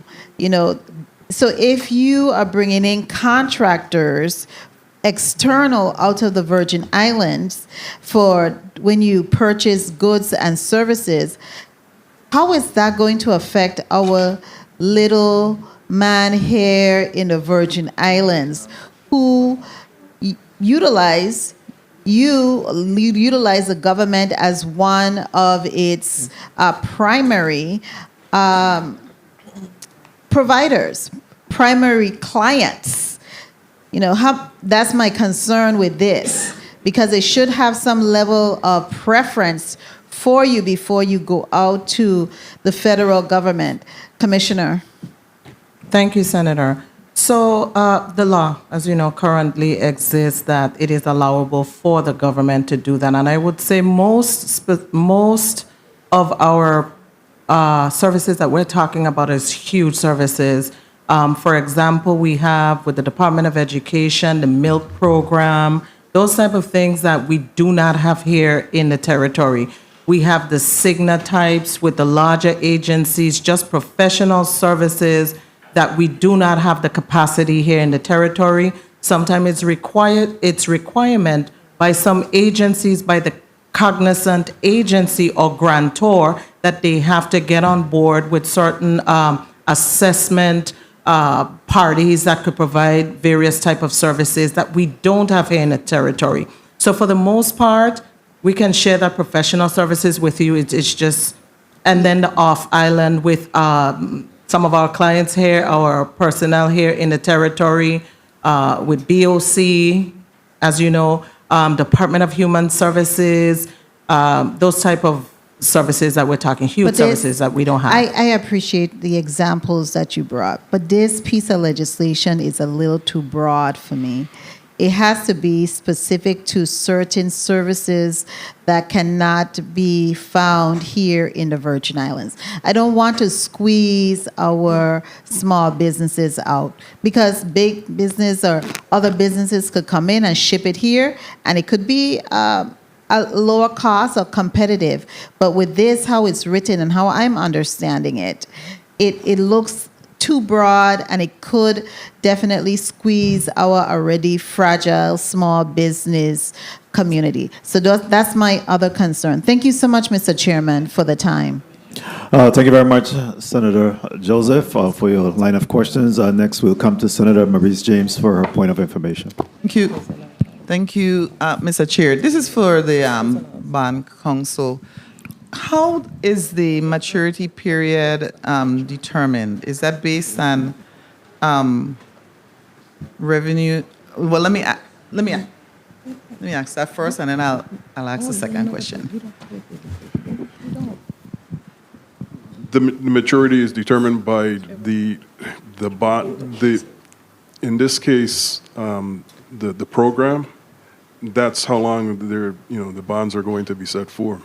Okay, and then, so I know that there's no guarantee from the federal government with respect to Garvey bonds. The federal government, the federal government is not committed if, for example, something happens and they can't give the funds, correct?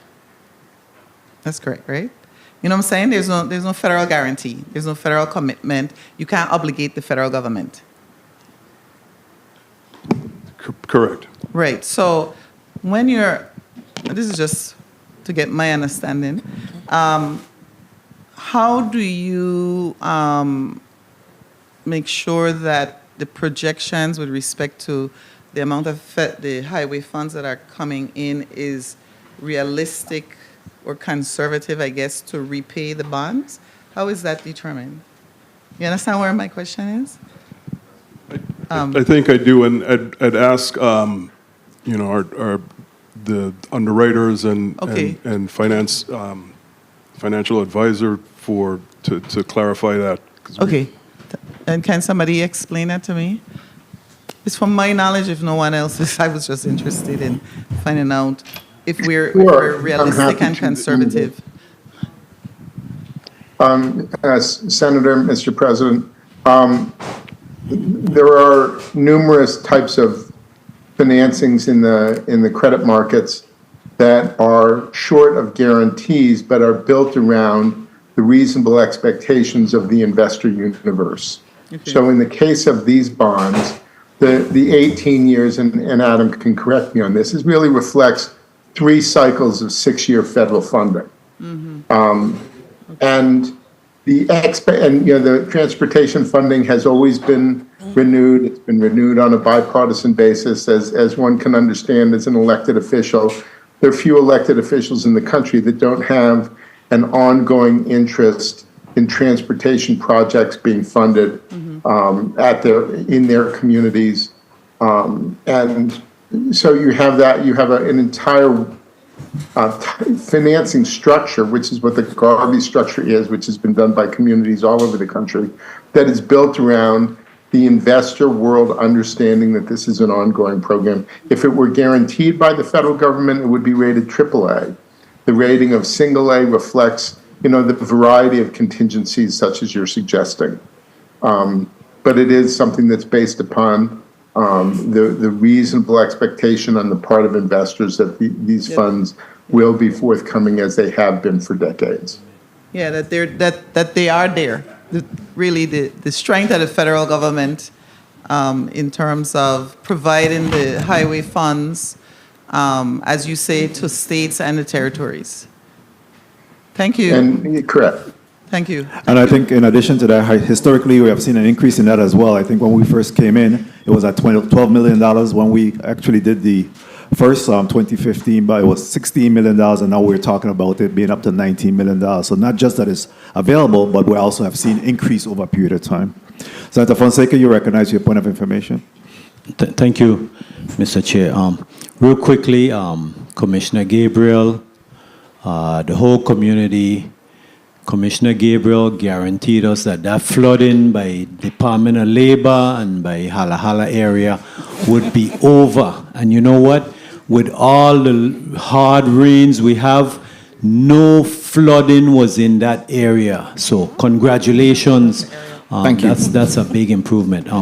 But I want to follow up with you on. I wanted to follow up with you if it's feasible, because with this alternative, a Crucian can put his car on the boat and come over and drive the car in St. John without any hassles, and also they'll be able to go to the St. John Carnival and even go to the BVI Carnival. So it's good for the Virgin Islands economy. But I want to get back real quick to the roadway route here, right? Because you notice that WAPA always have that water line and the waterfront bulkhead and the main feeder 13 dug up, and it's causing us a lot of problems. So how is that new roadway connection going to fix that problem that we're having? I'll ask Mr. McLean to respond.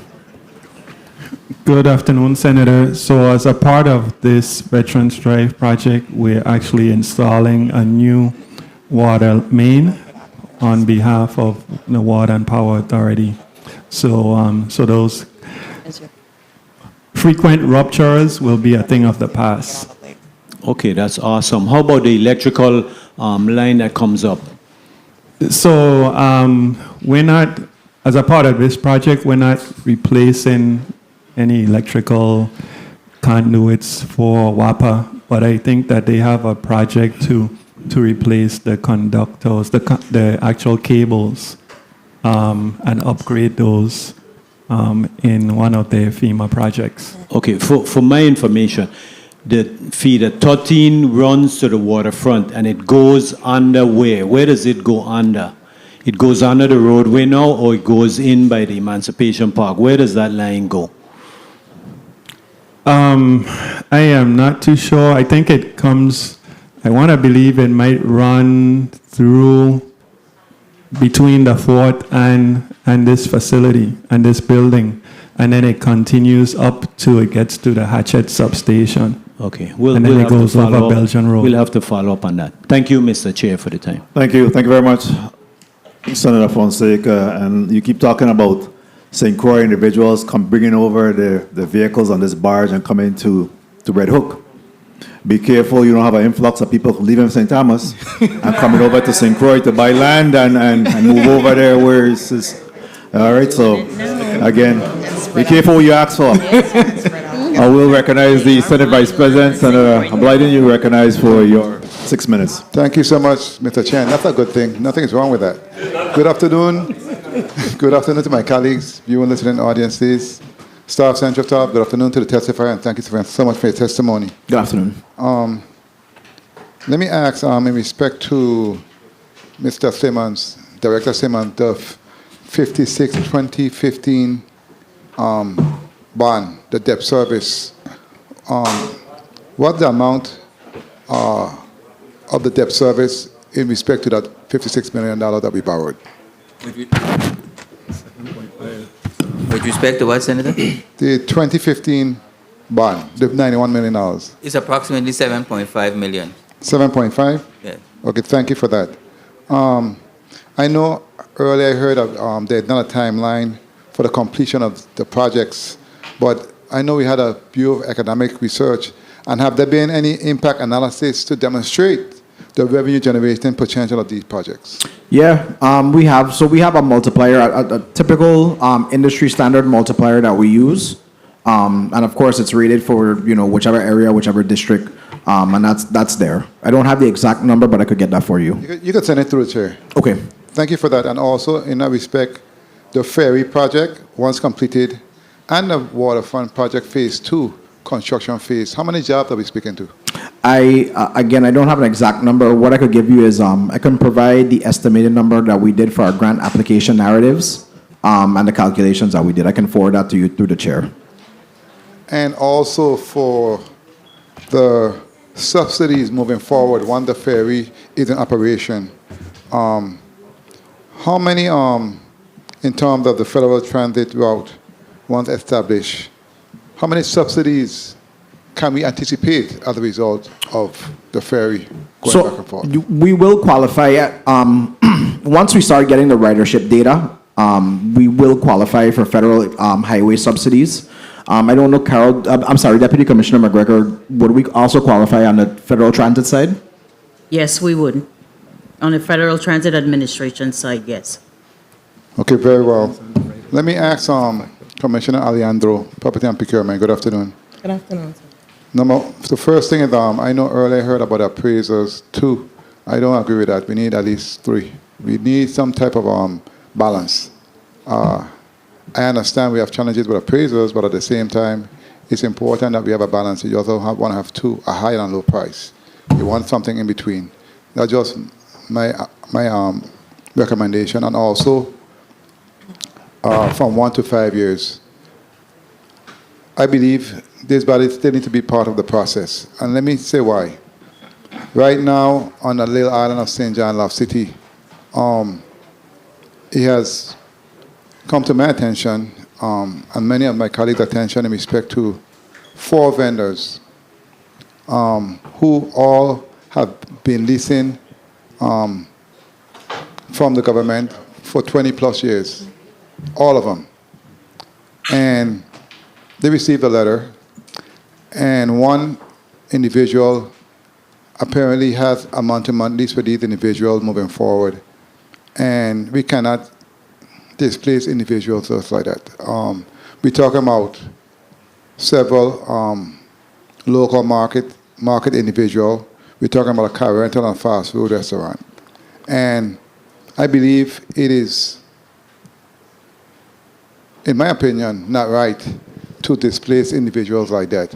And I was told that this individual is trying to put up a parking lot. And the land was slated for a plaza, basically, a vendor's plaza.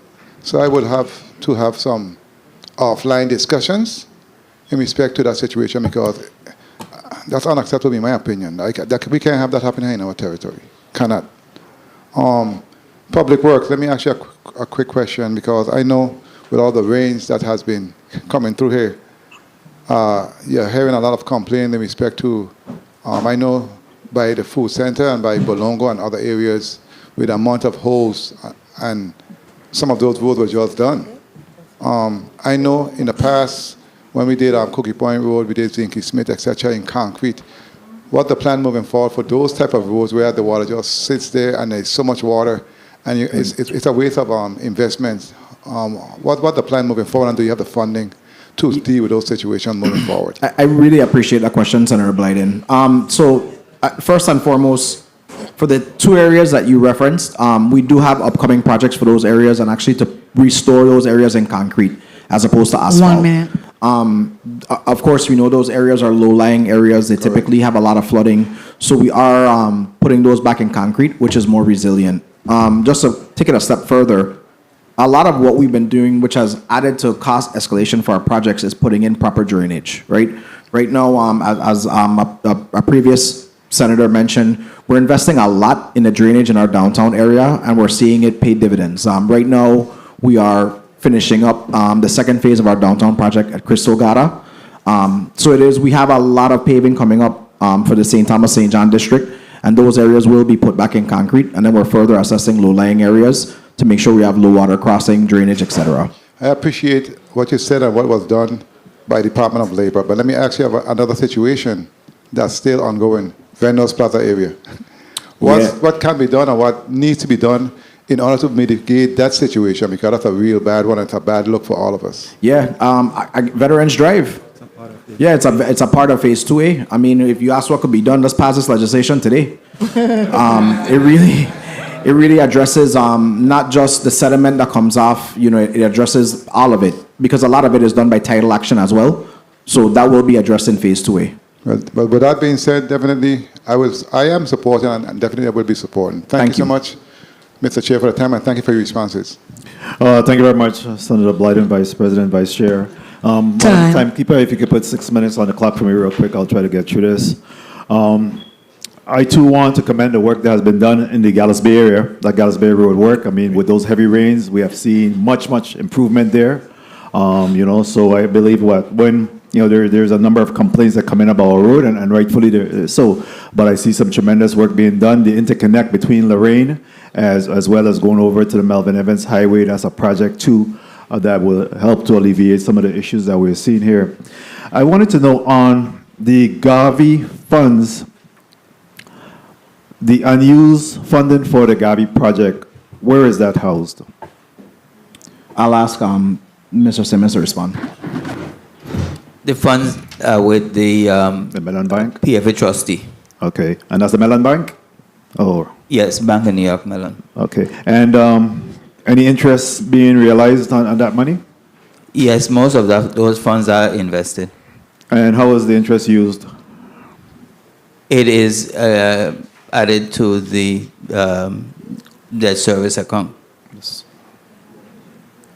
So then that money comes back to what? To continue to pay, or does it maximize our ability to be utilized for additional road projects, or what happens with that funding?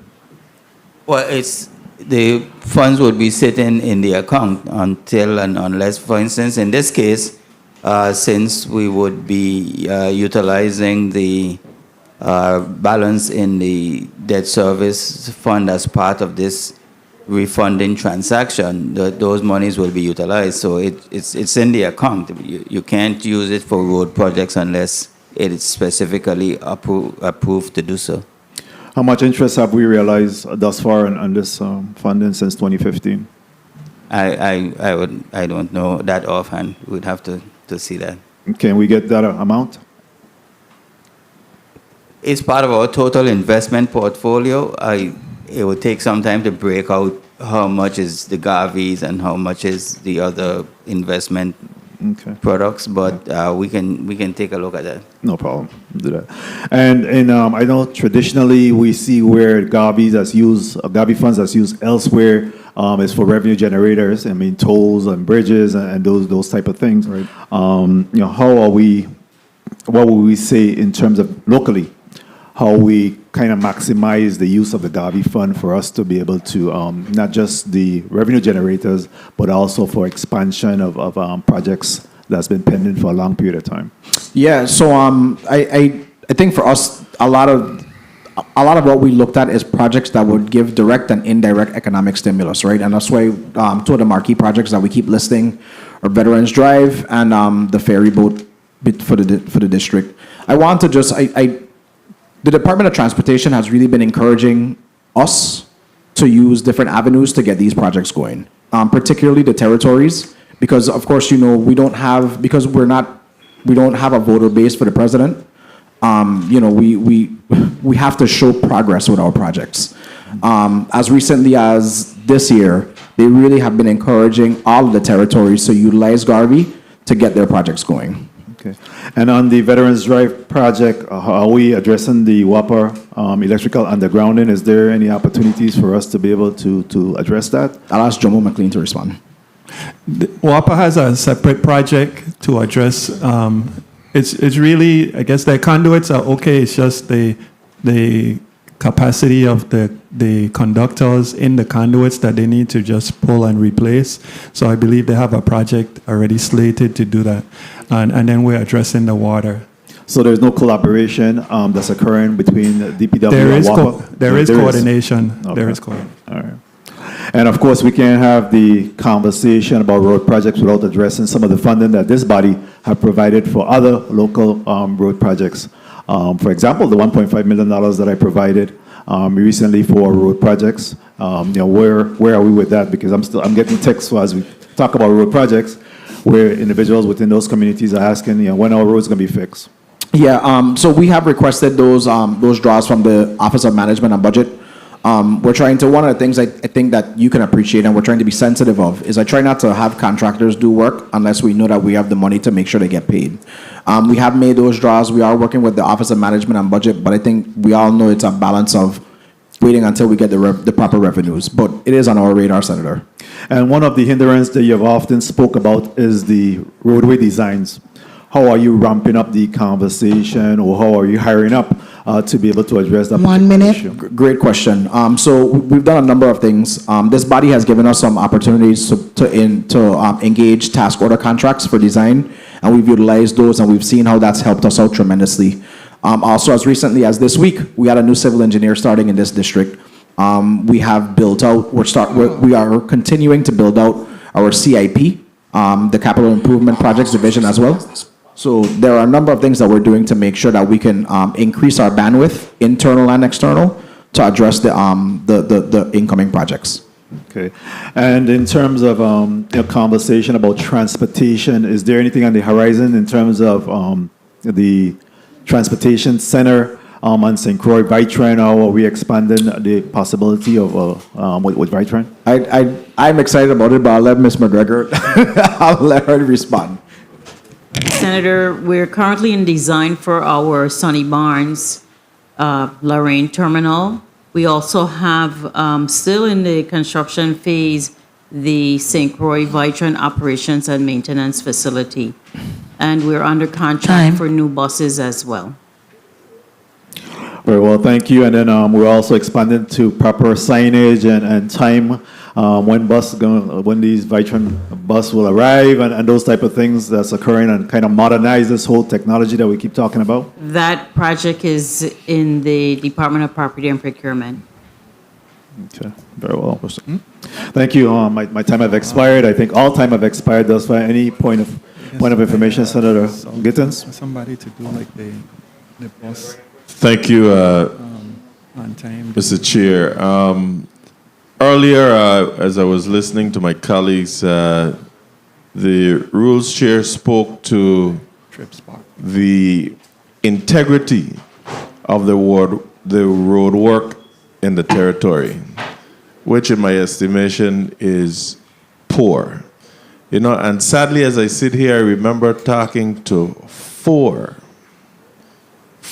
administrations pleading that, it's time to take the bull by the horn and contract a reputable company from outside that knows about building roads, the construction, the design, and the maintenance of our roads, and simply subcontracting local companies that will be able to maintain the roads thereafter and probably even learn of how to build these roads. As I'm looking, all we doing is laying asphalt on the road. In a lot of the areas, I'm not seeing proper culverts and things for water to be able to run. As I drove down King Street the other day, I noticed that the asphalt now is at the same level of the sidewalk. It just raised up. They're not doing anything but throwing down the asphalt. And it's going to mash up the roads again. Now, when these roads get potholes again, they're going to crater holes because they're going to be deeper now. What is going on to look at the integrity of these roads? And with all the road projects that we're talking about and the digging and whatnot that one of my other colleagues spoke about, have you all yet, starting with Public Works, because I've mentioned it to Public Works, I mentioned it to WAPA, I mentioned it to Vitima, and even private companies, have you all yet gotten together and look for a CAD system where you all can know exactly where what is being buried, how deep it's being buried, when you know when a different company is going to dig to put some other kind of fiber optic cable and whatnot, so we don't pave and then 2 weeks later they come and dig up again, etc. Have you all looked into this CAD system? So I'll start with your second question. Yes, we have. The Lieutenant Governor's office has their GIS division is housing all of these systems. It is part of all of our contracts. It is part of any agreement that we have with the utilities that they have to give us not only proposed surveys, but as-built surveys of where their utilities are. I want to go back to your earlier statement because... So before you go back there, I want to, because I want them fast answers.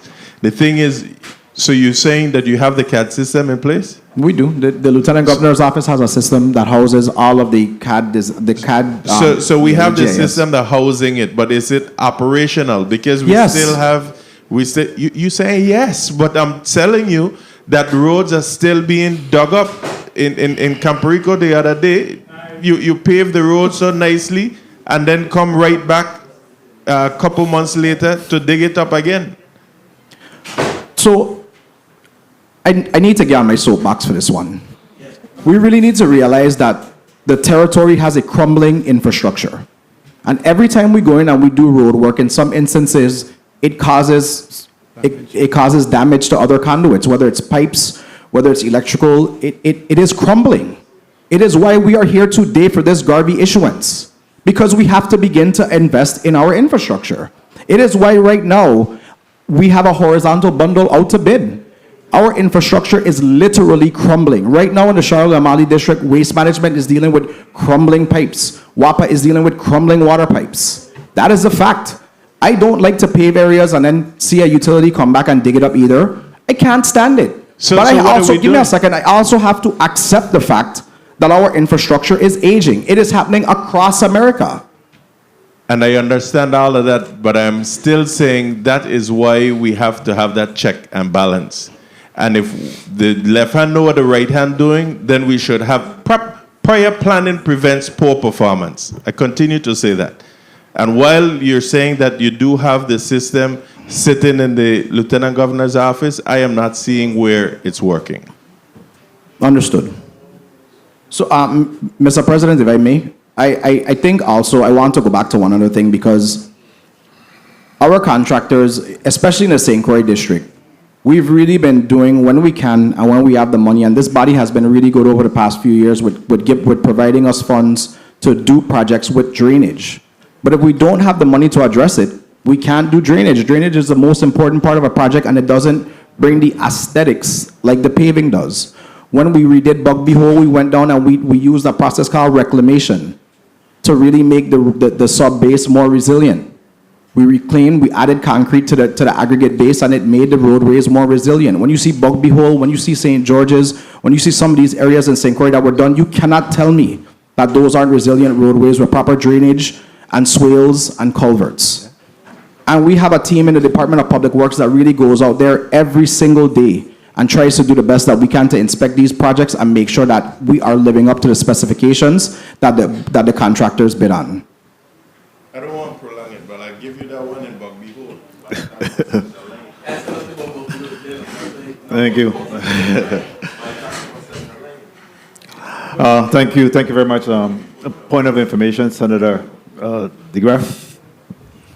Thank you, Mr. Chair. One quick thing, Commissioner. You know, I ain't gonna leave us some arrow hanging. You know that for sure. But in regards to the way the roads are being constructed, the manholes that they're putting in, causing major problems as the years go on. They sink, and they become a part of the pothole issues. If that's something you could look to address, you know, in the whole process going forward. Yes. Again, you know, and I reference, it is something that we're looking at. I reference even the Christian Said project. A part of it was to raise the manhole covers when we added asphalt. So yes. Thank you, Commissioner. Thank you, Mr. Chair. Commissioner, we also have the recent release of the America Reinvestment Act that speaks to 400 plus miles of road in the territory that's supposed to be repaired. You're aware of that, right? Yes. Yeah. How can you just update the community and this body and how that money will be utilized? So I think you're, and I may be wrong, but you may be referencing the bipartisan infrastructure law, right? Correct. So I am so glad you mentioned that, because that money is, a large part of that is how we were able to realize this new Garvey issuance, because our federal highway cap was raised. Our federal highway allotment, was raised. We received an extra $10 million over the 5 years. And that put us there. And I mean, again, just going back to the conversations we have with transportation, if we're able to show how, if we're continuously able to demonstrate success with our current allotment, then we'll be able to keep it at that cap, if not to go higher. Very well. Any other burning questions from my colleagues? If not, I'll give you a wrap-up, sir. I'll give you Commissioner Alejandro and yourself an opportunity to wrap up. Sure. So I think the first thing I want to do before I go any further is to thank the men and women of the Department of Public Works for the work that they've done over the past few weeks. Senators, it is over 20 inches of rain over our average that we've seen in the year 2024, and that expectation is going to continue in 2025. We are going out there and doing the best that we can with the resources that we have available, but the rain has not been giving us a reprieve. I always ask the public for their continued patience in this instance, and we really have to exercise patience, because if we go out and do repairs when the ground is saturated, it's just going to come right up, and we don't believe in throwing bad money or good money after bad. There are a number of you that have mentioned areas in your respective districts that have seen damaged roads as a result of the rain, and I assure you we will get out there and do the repairs as soon as it's allowable. So I just want to say that we are not turning a blind eye to the public, regardless of what some people may think. We drive the same exact roads and we go through the same hardships. Mr. Chair and other members of the committee on the whole, I really want to thank you for our robust discussion today. I want to tell you that this package was not taken lightly. There was a lot of deliberation, a lot of collaboration, and a lot of due diligence that was done to get us to this point. I myself have spent more time than I would like to in Washington, D.C. speaking to the Department of Transportation, but it's necessary to be able to push these projects forward and to put our territory in a place where we continue to see growth and success.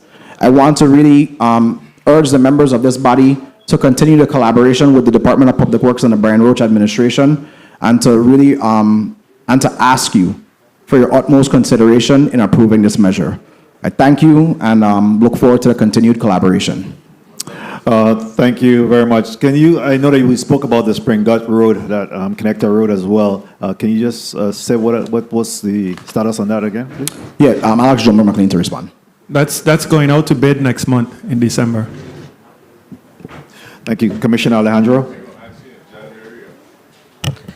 Yes, thank you. I first want to start out this afternoon by thanking my staff, my team, for all of their efforts and the work they have put in to bring us thus far. In addition to that, I want to say that the team has done significant research as well as consideration in putting our request before this body today. And it had also looking at the appraisals, which is some of the topics that we hear today, and we understand your concern.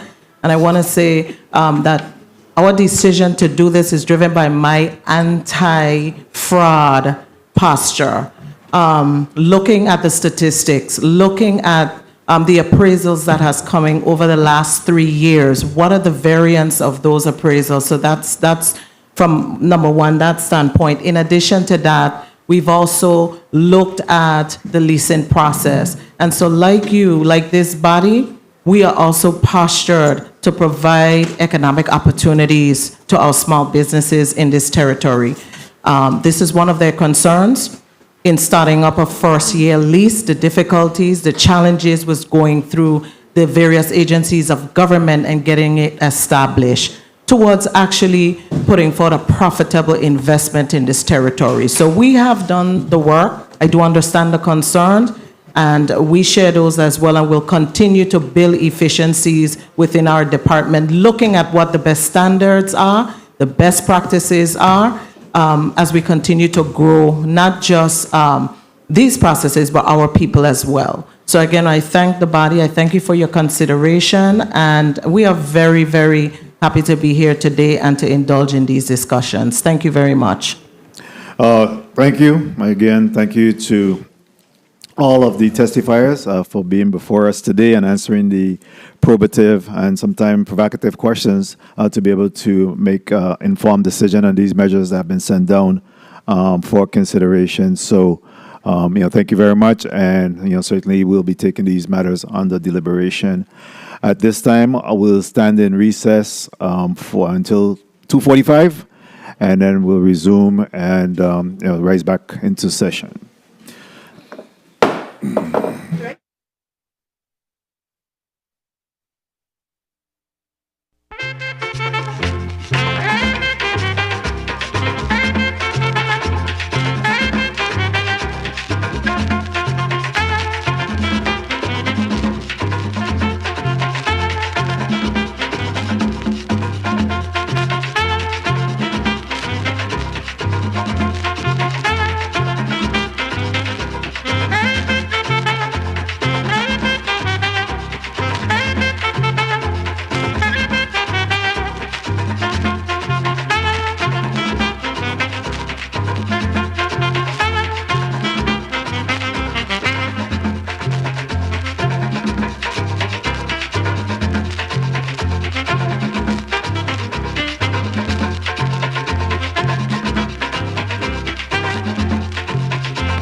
Good afternoon. The Committee of the Whole is now out of recess.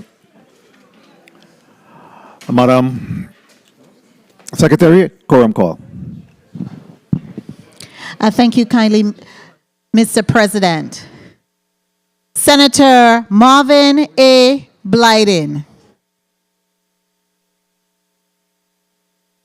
Senator Blyden, present. Senator Angel L. Boquez Jr. Senator Boquez Jr., present. Senator Diane T. Capehart. Senator Capehart, present. Senator Samuel Carrion. Senator Carrion, present. Senator Dwayne M. DeGraff. Senator DeGraff, present. Senator Ray Fonseca. Senator Fonseca, absent. Senator Novell E. Francis Jr. Here. Senator Francis, present. Senator Alma Francis Heiliger. Senator Francis Heiliger, present. Senator Donna A. Fred Gregory. Senator Fred Gregory, present. Senator Kenneth L. Gittins. Senator Gittins, present. Senator Maurice C. James. Senator James, present. Senator Javon E. James Sr. Senator James Sr., present.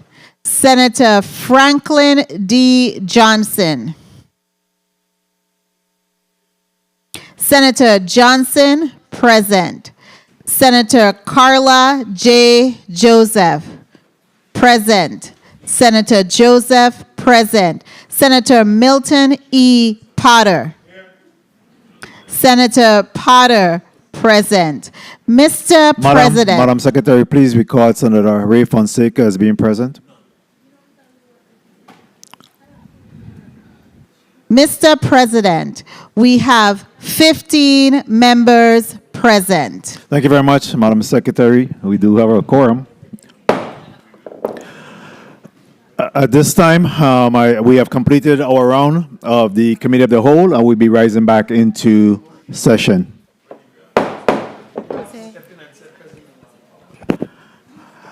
At this time, Majority Leader, you recognize for your motion. Yes, ma'am. One second, sorry.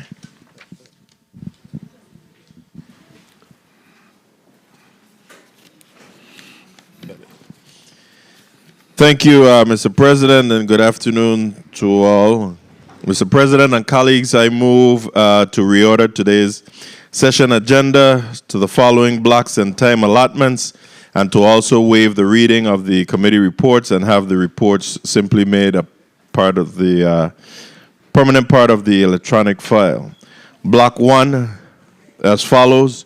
Block 1 will have the consideration of nominations of Kaiser A. Calwood, PhD, to serve on the UVI Research and Technology Park Board of Directors, and Mr. Julio A. Reimer, Sr., to serve as the Director of the Office of Management and Budget, with a 2-minute debate time. Julio. Block 2 will be the consideration of leases. Bill number 35, that's 0382. Bill number 35, that's 0385.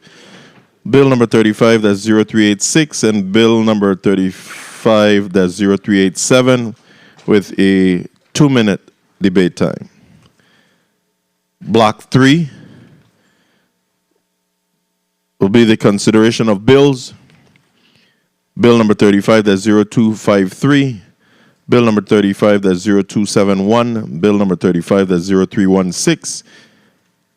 And Bill number 35, that's 0403, with a 3-minute debate time for that block. Block 4 will consist of Bill number 35, that's 0412. and bill number 35-0415 with a 4-minute debate time, and this does not include any special orders that may come. I so move.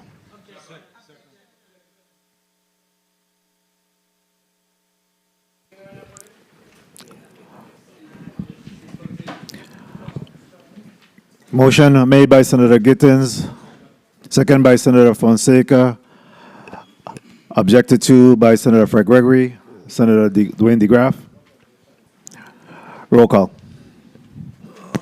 Senator Marvin A. Blyden. Senator Blyden, yay. Senator Angel L. Bolquez Jr. Senator Bolquez Jr., yay. Senator Diane T. Capehart. Senator Capehart. Senator Capehart, yay. Senator Samuel Carrion. Senator Carrion, yay. Senator Dwayne M. DeGraff. Senator DeGraff, nay. Senator Ray Fonseca. Senator Fonseca, yay. Senator Novell E. Francis Jr. Senator Francis Jr., yay. Senator Alma Francis Heiliger. Senator Francis Heiliger, nay. Senator Donna A. Fred Gregory. Senator Fred Gregory, nay. Senator Kenneth L. Gittins. Yes. Senator Gittins, yay. Senator Maurice C. James. No. Senator James, nay. Senator Javan E. James Sr. Senator James Sr. not voting. Senator Franklin D. Johnson. No. Senator Johnson, nay. Senator Carla J. Joseph. Senator Joseph, not voting. Senator Joseph, yay. Senator Milton Potter.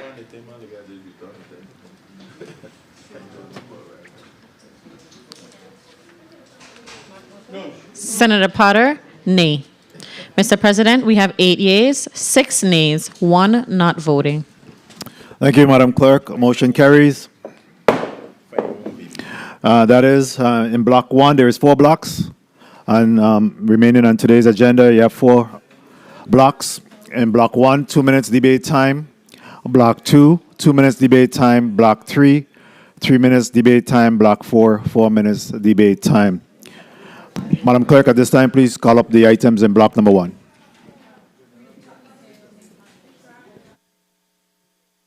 Okay. Consideration of nominations. Kaiser A. Carwood, PhD, nominee, UVI Research and Technology Park Board of Directors. Julio A. Reimer, Sr., nominee, Director, Office of Management and Budget. This concludes the reading of block number 1, Mr. President. Very well, thank you. Again, we have 2 nominations to be considered in block number 1. That is Kaiser A. Carwood, PhD, nominee for UVI Research and Technology Park Board of Directors, as well as Julio A. Reimer, Sr., nominee Director of the Office of Management and Budget. 2 minutes debate time. Motion, Senator Fred Gregory, you recognize your motion? We're doing special orders, Mr. President. Motion. Yeah, you could recognize your motion, Senator.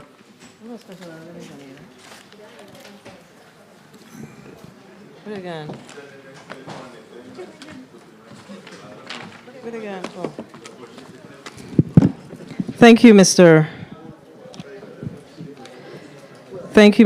President.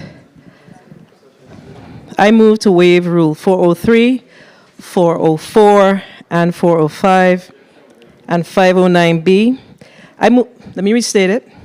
I move to waive, it seems like I haven't learned, huh? I move to waive Rules 403, 404, and 405, as well as 509B of the Rules of the 35th Legislature, to Special Order Bill Number 35-0367, an act providing an appropriation from the General Fund of the Treasury of the Virgin Islands to the St. Croix Capital Improvement Fund and the St. Thomas Capital Improvement Fund for fiscal year October 1, 2024 through September 30th, 2025 to today's agenda. I so move. Motion properly made by Senator Fred Gregory to Bill number 35-0367 and seconded by Senator Maurice C. James. Hearing no objection, so ordered. Senator Fred Gregory, continue. Thank you, Mr. President. I move to waive Rule 508. I'll put this on top of my paper, man. I move to waive Rule 508 and pursuant to Rule 509 of the Rules of the 35th Legislature, I move to Special Order Bill number 35-0394, an act honoring and commending Arthur Solomon for his work as head coach for the multiple champion winning Charlotte Amalie High School girls basketball team and his contribution as a member of the Virgin Islands men's national basketball team by naming the existing and any subsequent gymnasium at the Charlotte Amalie High School, the Myron C. M.C. Corbett and Arthur Gutu Solomon Gymnasium. To today's agenda, I so move.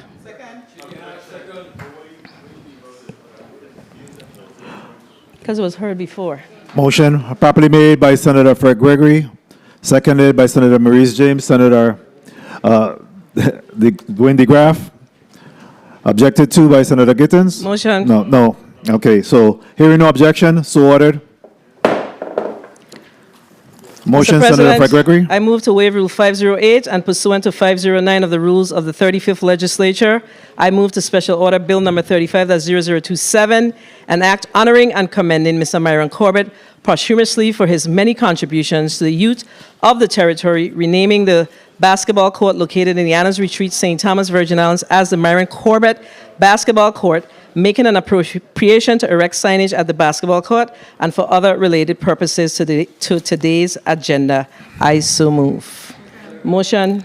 Motion properly made by Senator Fred Gregory, seconded by Senator Maurice James and Senator Dwayne DeGraff. Hearing no objection, again, Bill number 35-0027 will be added to today's agenda in the block number 4.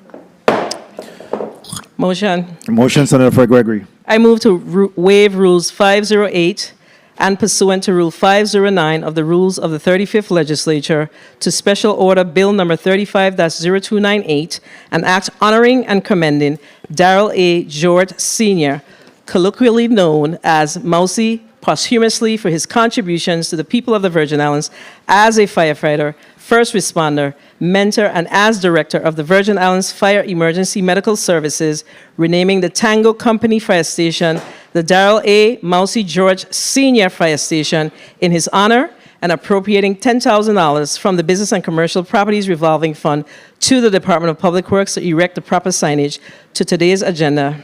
I so move. Motion properly made by Senator Fred Gregory, seconded by Senator Maurice C. James, as well as Senator Dwayne M. DeGraff, Senator Motion. Senator Francis Heiliger, as well as Senator Joseph. Hearing no objection, so ordered. Bill number 35-0298 will be added to today's agenda in block number 4. Motion. Motion, Senator Fred Gregory. Thank you, Mr. President. I move to waive Rule 508 and pursuant to Rule 509 of the Rules of the 35th Legislature to Special Order Bill number 35-0273, an act honoring and commending Ronald Alfonso Slimo Blyting posthumously for his years of service and contributions to the Virgin Islands community, renaming Flamboyant Avenue in Estate Anna's Retreat the Ronald Alfonso Slimo Blyting Drive, and naming the cul-de-sac containing house address 129-27 through 129-34 Estate Anna's Retreat, Slimo Circle, in his honor, and making a $10,000 appropriation from the District Public Road Fund to the Department of Public Works to erect the proper signage to today's agenda. I so move. Motion properly made by Senator Fred Gregory, seconded by Senator Blyden, Senator Maurice James, Senator Ray Fonseca, Senator Dwayne M. DeGraff. Hearing no objection, so ordered. Motion, Senator Francis Heiliger. Mr. President, I move to waive Rule 403, 404, 405, 509A of the Rules of the 35th Legislature to Special Order Bill Number 35-0248, a resolution petitioning the United States Congress to amend the revised Organic Act of the Virgin Islands to authorize the people of the Virgin Islands to elect an Attorney General of the Virgin Islands pursuant to Rule 509B, and ask that Bill 35-0248 be placed as the item before the last item in the last block. I so move. Motion properly made by Senator Francis Heiliger, seconded by Senator Dwayne M. DeGraff, objected to by Senator Fred Gregory and Senator Kenneth L. Gittins. Roll call. Senator Marvin A. Blyden. Senator Blyden, yay. Senator Angel L. Bolkes Jr. Senator Bolkes Jr., nay. Senator Diane T. Capehart. Senator Capehart, nay. Senator Samuel Carrion. Senator Carrion, nay. Senator Dwayne M. DeGraff. Senator DeGraff, yay. Senator Ray Fonseca. Senator Fonseca, not voting. Senator Novell E. Francis Jr. Senator Francis Jr., nay. Senator Alma Francis Heiliger. Senator Francis Heiliger, yay. Senator Donna A. Fred Gregory. Senator Fred Gregory, nay. Senator Kenneth L. Gittins. No. Senator Gittins, nay. Senator Maurice C. James. Senator James, nay. Senator Javan E. James Sr. Senator James Sr. Listen. Not voting. Senator Franklin D. Johnson. No for the fifth time. Senator Johnson, nay. Senator Carla J. Joseph. Senator Joseph, not voting. Senator Milton Potter. Senator Potter, nay. Mr. President, we have 3 yeas, 9 nays, 3 not voting.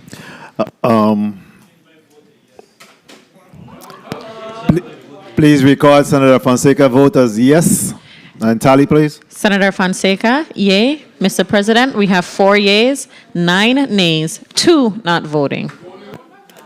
Burrell measure fails.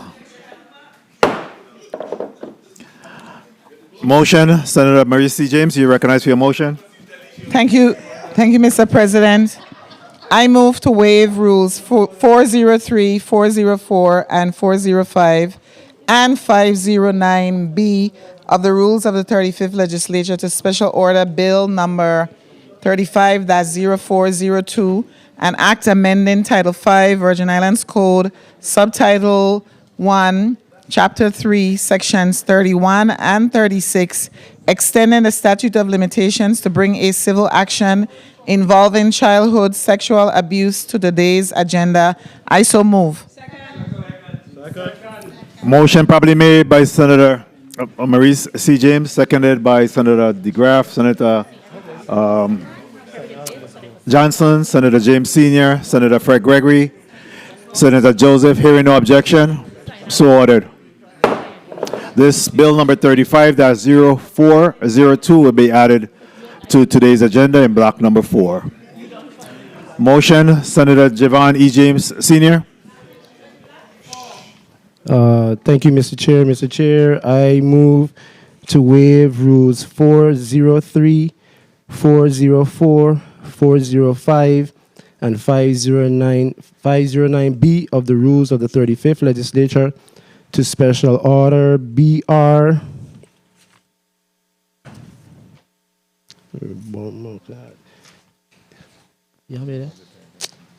Mr. Chair, give me 1 second. I have a little slight error.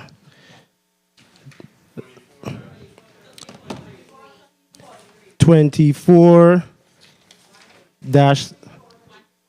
134 134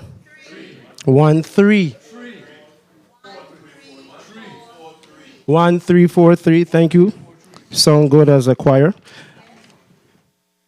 An act honoring and commending the Honorable Senator Alicia Chucky Hansen, posthumously for her unmatched and immeasurable service and dedication to the people of the Virgin Islands, the Caribbean, and the United States as the longest-serving senator from the District of St. Croix and the highest vote getter in the territory's history by designating December 6 as Alicia Chucky Hansen Day.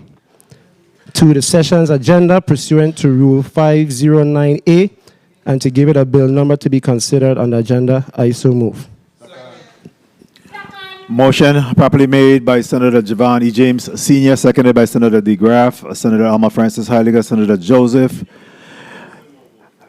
Hearing no objection, so ordered. Legal counsel, what's the next bill number? Mr. President, this matter carries bill number 350416. Bill number 35-0416 will be added to today's agenda in block number 3. Motion. Motion, Senator Javon James Sr. Mr. Chair and colleagues, I move to waive Rules 603 and 608, 603 and 608, and Special Order Bill number 35-0205, an act appropriating $900,000 to the Virgin Islands Department of Sports, Parks, and Recreation to build an equestrian training facility in Estate Body Slab, St. Croix, Virgin Islands, to the floor, and to be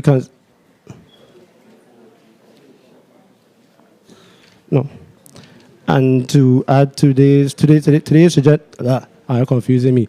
And to add to today's agenda for consideration, I so move. Motion properly made by Senator Javon E. James Sr., seconded by Senator Marie C. James, Senator DeGraff, and Senator Joseph. Hearing no objection, so ordered.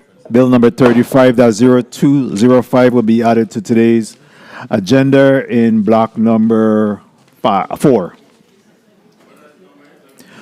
0205. Any other motions? Great. At this time, Senator Alma Francis Heiliger, you recognize for your 2 minutes. Debate time on block number 1. Good day to my colleagues. Good day to the people of this territory. First and foremost, I would like to take this opportunity to extend congratulations to my colleagues on a very interesting election cycle. This is my first session since the election, and I would like to say that I am looking forward to working with those that will be working within the 36th legislature. And for my colleagues that will not be with us, you will be missed, and I will be reaching out to chat once in a while. But what I will say in regards to this colleague as it relates to Dr. Carwood and Mr. Reimer, I will be voting at the time when it's appropriate. And thank you for the time, Mr. President. Thank you very much, Senator Francis Heiliger. Next, we'll recognize Senator Franklin D. Johnson. You're recognized for your 2-minute debate time. Good afternoon. Thank you very much, Mr. President. Good afternoon to my colleagues. Good afternoon to testifiers. I don't need 2 minutes. These two gentlemen are well prepared for this job that they had signed up for. And I appreciate both of you work ethics, and I ask for your continued support for the people of this territory. Go out and do what you do best, and we'll be all right. Thank you very much, Mr. President. Thank you very much, Senator Johnson. Next, we will recognize the Senate Minority Leader, Senator Dwayne M. DeGraff. You're recognized for your 2 minutes. Thank you, Mr. President. Good afternoon, colleagues. You know, for these two young men, I've had the opportunity as a Virgin Islander living here all my life to see people step up. Mr. Reimer step up on many occasions to represent and support the people of the Virgin Islands. And, you know, I know him from way back when I used to coach him in high school football. You know, he was a very good player, you know, so that's a plug for him. And then I saw Dr. Kaiser Carwood grow up here in the territory, you know, a young man willing to be in everything and in everything. And I think as a Virgin Islander, that's a plus because of what we see now in the territory. People afraid to come before the Senate for nominations and different things, but you keep stepping up to the pump. So I support these two individuals highly. Thank you for the time, Mr. President. Thank you very much, Senator DeGraff, Senate Minority Leader. Next, we'll recognize Senator Samuel Carrion. You're recognized for your 2 minutes. Thank you, Mr. President. I also rise in support of these two nominees.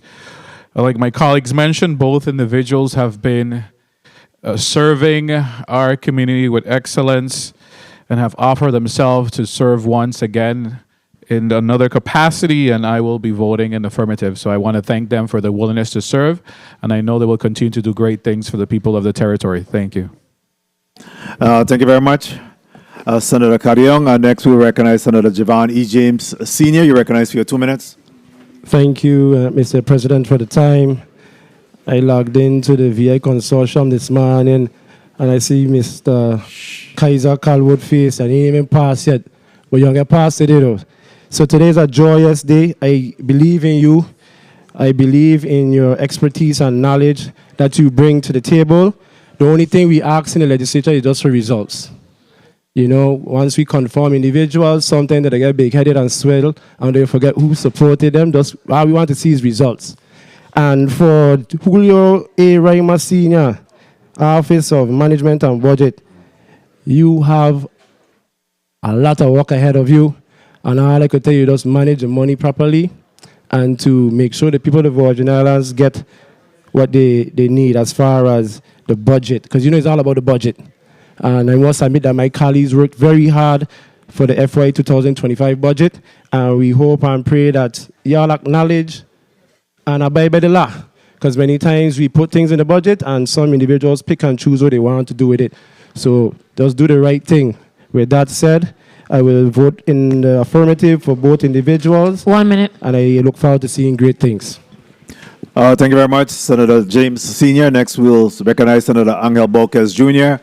Senator at large, you recognize for your 2 minutes.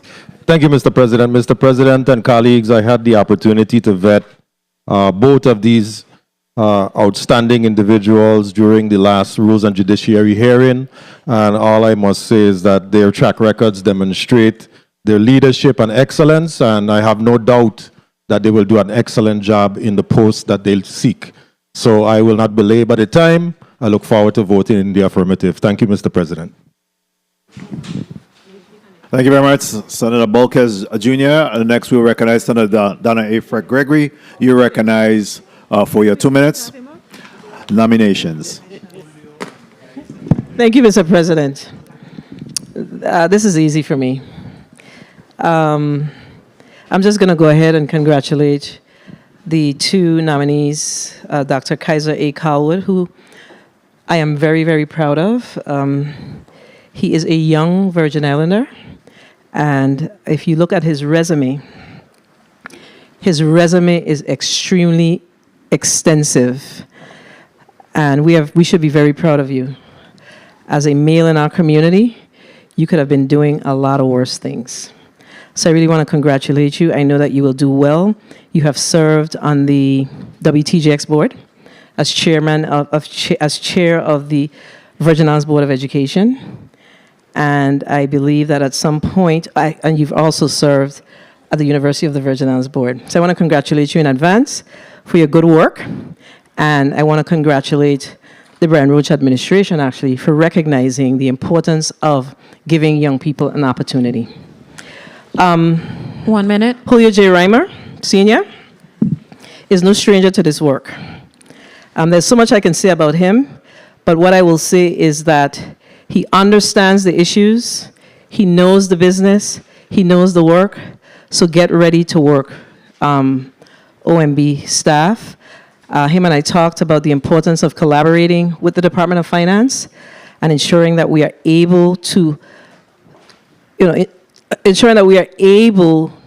improve on our fiscal management in the government. And I know that during the short time that he has, that he'll do his best. So I also want to congratulate you in advance. Thank you for the time, Mr. President. Thank you very much, Senator Fred Gregory. Next, we'll recognize Senator Milton E. Potter. You recognize for your 2 minutes. Thank you very much, Mr. President. Mr. President, I'm not going to belabor the issue at all, and I had the opportunity to thoroughly vet both nominees in the Committee of Jurisdictions, the Rules and Judiciary Committee just yesterday, as a matter of fact. They extensively fielded questions that were posed every which way towards them, and they were able to respond to every question that was posed. Their track records and reputation really speaks for themselves. And at the appropriate time, I plan to vote in the affirmative for both gentlemen. Thank you. Thank you very much, Senator Potter. And next we recognize Senator Maurice C. James. You're recognized for your 2 minutes. Thank you, Mr. President. Well, as a member of the Rules Committee, I vetted them both yesterday. They're both qualified. Happy to see them serving in their capacities, especially where, Mr. Reimer, you bring the experience and the expertise. And in that particular area, much is expected of you. Of course, Dr. Calwood, I've gotten to know you in the last few years, and I've admired your stamina, energy, and engagement in our community. So congratulations to both of you. Thank you, Mr. President. Thank you very much, Senator James. Maurice James, and next we recognize Senator Ray Fonseca from Savan Obovoni. You're recognized for your 2 minutes. Yes, thank you, Mr. President. Yes, Aban Savanero, Vestagada Zebedigal Calwood House. Real quickly, Dr. Kaiser Calwood, a personal friend of mine, I think I should have taken his advice in the last campaign. He said, Fonseca, use your glasses in your poster.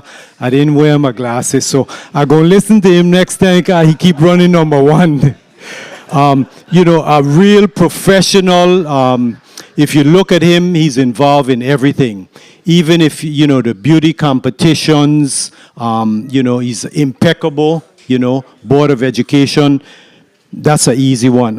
Julio Reimer, I'm sorry.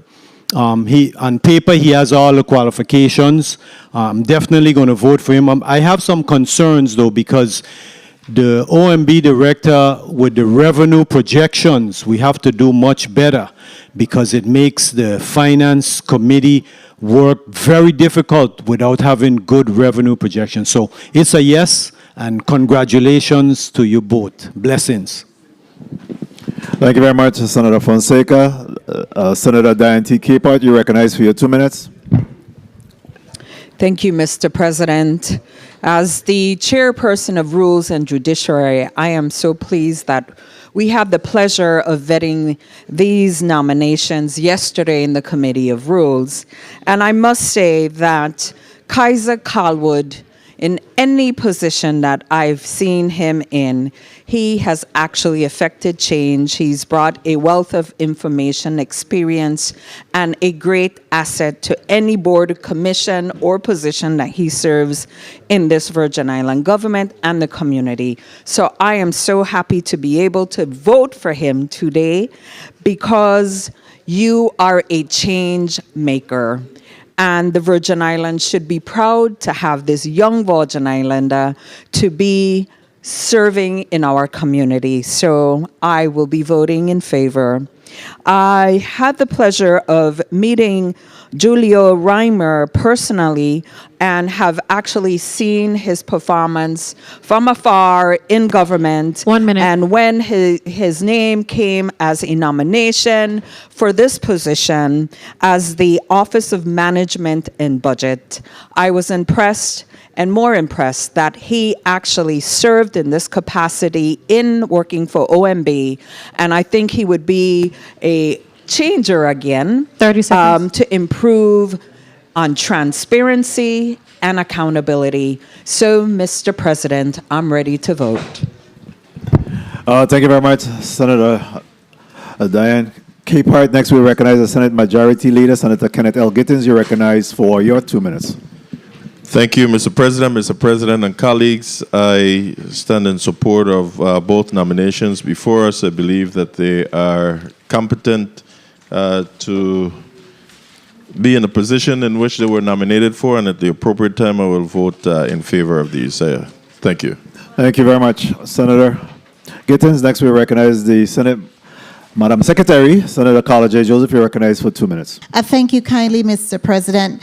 Mr. President, I rise in support and will be voting in the affirmative for both Dr. Kaiser Callwood, the University of the Virgin Islands Board of Trustees, nominee to the University of the Virgin Islands Research and Technology Park Board of Directors, as well as Mr. Julio A. Reimer Sr., the Governor's nominee for Director of the Office of Management and Budget. As a member of the Committee on Rules and Judiciary, yesterday we had the distinct honor to vet both of them. They are eminently qualified for these positions. Dr. Kaiser Callwood, both coupled with his academic as well as his civic work, is qualified to be on this board, and having that level of technology and technological background can do well to help promote that board. Also, I want to commend Mr. Reimer especially because he has hit the ground running, especially with the federal monies and assuring that they're going to be spent on time. I like his projected plan of action, and he has already started to put it into work. That's the most critical part. So I rise in support and will be voting in the affirmative for both of these nominees today, Mr. President and colleagues. Thank you kindly. Thank you very much, Senator Joseph. Next, we recognize Senate Vice President, Senator Marvin A. Blyden. You're recognized for your 2 minutes. Thank you, Mr. President. I rise in support of both of these nominees, Dr. Callwood and Mr. Reimer. I first met Dr. Callwood when he was playing Little League Baseball when I was coaching. And many people don't remember that, but he played Little League Baseball. He ran for the Senate, was unsuccessful, but at the same time, he went back to school, got his doctorate, and here he is, many years later, serving on behalf of the people, doing a very well job. You're well prepared, and you'll make a great asset to the University Board of Trustees. Congratulations in advance. Excuse me? I'm sorry. Yes, nonetheless, Mr. Reimer, you laugh. I must say that I was happy to see where you landed. This is your area of expertise. You have been doing this work for some time. And it's good to have you back in the government once again. I look forward to working with you moving forward as the director of OMB. Mr. President, I want to thank you so much for the time. And congratulations in advance also. Thank you. Thank you very much, Senator Blyden. I join my colleagues in, again, recognizing and welcoming Dr. Callwood to the RT Park Board of Directors. And I believe that the stars are aligned, and certainly with new leadership over at the University of the Virgin Islands as well as the RT Park, I believe that he's poised in position to effectuate some serious changes and work along with the other board members to really continue to excel in the RT Park. They have made great strides, brought in additional revenues in the coffers recently, and we're hoping that that trajectory continues. There's a number of areas that this legislature continue to support the RT Park in their endeavor to diversify our economy, so we're certainly in support of that. Mr. Julio Reimer, again, he's had over 30 years of experience. I've had the opportunity to work with him over the years, and we're looking forward to some good things from him. There's no secret that certainly I've been at a rant over the last several years in regards to performance-based budgeting. I know that at some point that they talk about doing outcome-based budgeting, and I just really want to make sure that we continue to be accountable for the budget that we're putting out. We're over $1 billion in a government budget right now, and every day we are challenged as to what those accountabilities are. So we want to continue to ensure that there is accountability as funding continue and revenues continue to be very, very difficult. Over the years, we want to make sure that we're putting our money to the best use possible. So, we're in full support. Whatever changes that you may require or need, the legislative body is here to support you in that endeavor. So thank you again for stepping up, and both of you for your willingness to serve in these positions. And I commend the administration and as well as the Dr. Attorney Smock for the nomination of Kaiser, and of course the governor for nominating Julio Reimer there. So that completes the debate time on these two nominations. Again, we have Dr. Kaiser Calwood for the nomination for the RT Park Research and Technology Park Board of Directors, as well as Julio A. Reimer Sr., nominee Director of the Office of Management and Budget. Madam Clerk, let's please call up these individuals for a vote. Consideration of nominations. Kaiser A. Calwood, PhD, nominee, UVI Research and Technology Park Board of Directors. Roll call on nominee Kaiser A. Calwood, PhD. Senator Marvin A. Blyden. Senator Blyden, yea. Senator Angel L. Bolquez Jr. Senator Bolquez Jr., yea. Senator Diane T. Capehart. Senator Capehart, yea. Senator Samuel Carrion. Senator Carrion, yea. Senator Dwayne M. DeGraff. Senator DeGraff, yea. Senator Ray Fonseca. Senator Fonseca, yea. Senator Novell E. Francis Jr. Yea. Senator Francis Jr., yea. Senator Alma Francis Heiliger. Senator Francis Heiliger, yea. Senator Donna A. Fred Gregory. Senator Fred Gregory, yea. Senator Kenneth L. Gittins. Senator Gittins, yea. Senator Maurice C. James. Senator James, yea. Senator Javan E. James Sr. Senator James Sr., yea. Senator Franklin D. Johnson. Senator Johnson, yea. Senator Carla J. Joseph. Senator Joseph, yea. Senator Milton E. Potter. Senator Potter, yea. Mr. President, we have 15 yeas. Thank you very much, Madam Clerk. Kaiser A. Calwood, PhD, nominee for the UVI Research and Technology Park Board of Directors, have been approved by the members of the 35th Legislature of the Virgin Islands and will be sent to the Governor for further consideration and action. Congratulations, Dr. Calwood. Next nominee, Julio A. Reimer. Madam Clerk. Julio A. Reimer Sr., nominee, Director, Office of Management and Budget. Roll call and Julio A. Reimer Sr. Julio A. Reimer Sr., sorry. Senator Marvin A. Blyden. Senator Blyden, yea. Senator Angel L. Bolquez Jr. Senator Bolquez Jr., yea. Senator Diane T. Capehart. Senator Capehart, yea. Senator Samuel Carrion. Senator Carrion, yea. Senator Dwayne M. DeGraff. Senator DeGraff, yea. Senator Ray Fonseca. Senator Fonseca, yea. Senator Novell E. Francis Jr. Yea. Senator Francis Jr., yea. Senator Alma Francis Heiliger. Senator Francis Heiliger, yea. Senator Donna A. Fred Gregory. Senator Fred Gregory, yea. Senator Kenneth L. Gittins. Senator Gittins, yea. Senator Maurice C. James. Senator James, yea. Senator Javan E. James Sr. Senator James Sr., yea. Senator Franklin D. Johnson. Senator Johnson, yea. Senator Carla J. Joseph. Senator Joseph, yea. Senator Milton E. Potter. Senator Potter, yea.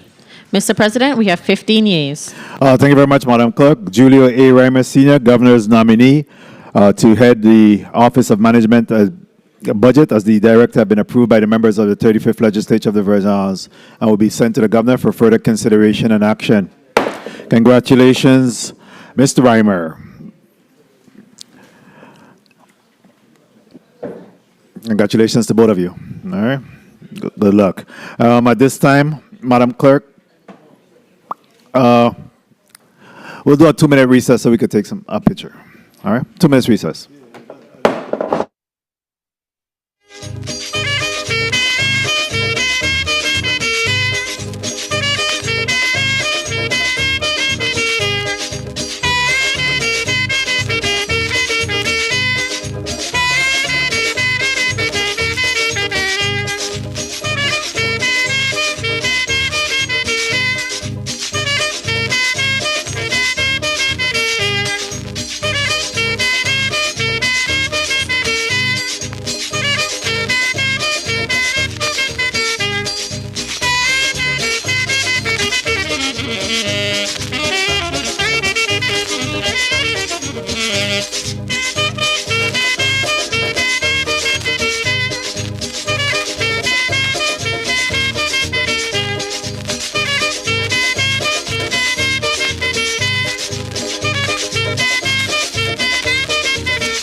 And we're out of recess. Congratulations again to Dr. Kaiser A. Callwood, the nominee for UVI Research and Technology Park Board of Directors, as well as Julio A. Reimer Sr., nominee Director of the Office of Management and Budget. At this time, Senator Gittens, you're recognized for a motion. Thank you. Please recognize the mic of Senate Majority Leader, Senator Gittens. Thank you, Mr. President. Mr. President and colleagues, I move to reorder today's session agenda once again in the following blocks and time allotments. We've concluded block number 1. So in block 2, will remain the same with the consideration of leases, consisted of bills number 35-0382, 35-0385, 35-386, and 35-0387.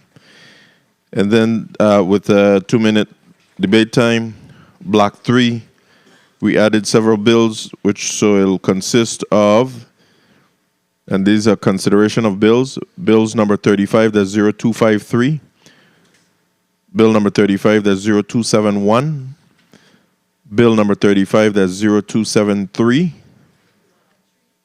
273, bill number 35-0298, bill number 35-0316, bill number 35-0394, bill number 35-0403, bill number 35-0027, bill number 35-0416, and bill number 35-0402.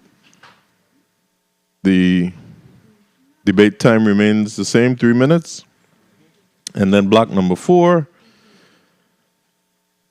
we will begin with bill number 35-0205, bill number 35-0367, bill number 35-0415, and the last item on there will be bill number 35-0412, which will also be the bill for the non-germane amendments, with a debate time of 3 minutes. I so move.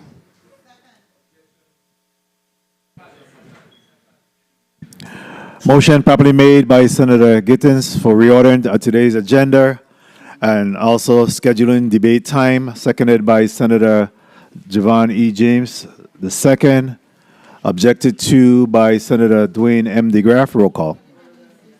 Senator Joseph as well, seconded. Roll call. Senator Marvin A. Blyden. Senator Blyden, yea. Senator Angel L. Bolquez Jr. Senator Bolquez Jr., yea. Senator Diane T. Capehart. Senator Capehart, yea. Senator Samuel Carrion. Senator Carrion, yea. Senator Dwayne M. DeGraff. Senator DeGraff, nay. Senator Ray Fonseca. Senator Fonseca, yea. Senator Novell E. Francis Jr. Senator Francis Jr., yea. Senator Alma Francis Heiliger. Senator Francis Heiliger, nay. Senator Donna A. Fred Gregory. Senator Fred Gregory, yea. Senator Kenneth L. Gittens. Senator Gittens, yea. Senator Maurice C. James. Senator James, absent. Senator Javan E. James Sr. Senator James Sr., yea. Senator Franklin D. Johnson. No. Senator Johnson, nay. Senator Carla J. Joseph. Yes. Senator Joseph, yea. Senator Milton E. Potter. Yes. Senator Potter, yea. Mr. President, we have 11 yeas, 3 nays, 1 absent. Thank you very much. Madam Clerk, the motion carries. At this time, Madam Clerk, please call up the items in block number 2. Block number 2, consideration of leases. Bill number 35-0382, an act approving the lease agreement between the Government of the Virgin Islands, acting through the Commissioner of the Department of Property and Procurement, and HKT Energy Consulting Group, LLC, for reconfigured parcel number 114, Submarine Base, number 4, Southside Quarter, St. Thomas, Virgin Islands, for the purpose of operating an office and warehouse, and for no other purposes. Bill number 35-0385, an act approving a multi-year lease agreement between the Government of the Virgin Islands, acting through its Commissioner of the Department of Property and Procurement, and USVI Soccer Federation, Inc., for parcel N-1-remainder of Tract 1, Estate Nazareth, number 1, Red Hook Quarter, St. Thomas, Virgin Islands, for a soccer field stadium with concessions and soccer-related activities.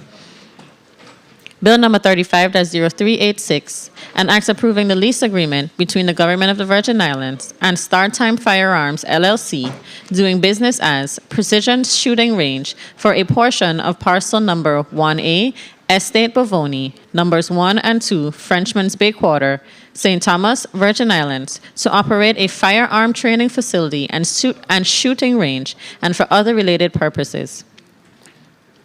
Bill number 35-0387, an act approving the multi-year lease between the United States of America by and through the Department of Transportation, Federal Aviation Administration, and the Government of the Virgin Islands, acting through its Commissioner of the Department of Property and Procurement, for plot number 10, Estate White Lady, West End Quarter, St. Croix, Virgin Islands, to be used for the continued operation of a locator outer marker and Federal Aviation Administration activities in support of the National Airspace System and for other related purposes. This concludes the reading of Block 2, Mr. President. Thank you very much, Madam Clerk. Colleagues, we have 4 items of leases in block number 2, and Senator Alma Francis Heiliger, you're recognized for your 2 minutes. Good afternoon once again to my colleagues, to the people of the territory, to the staff.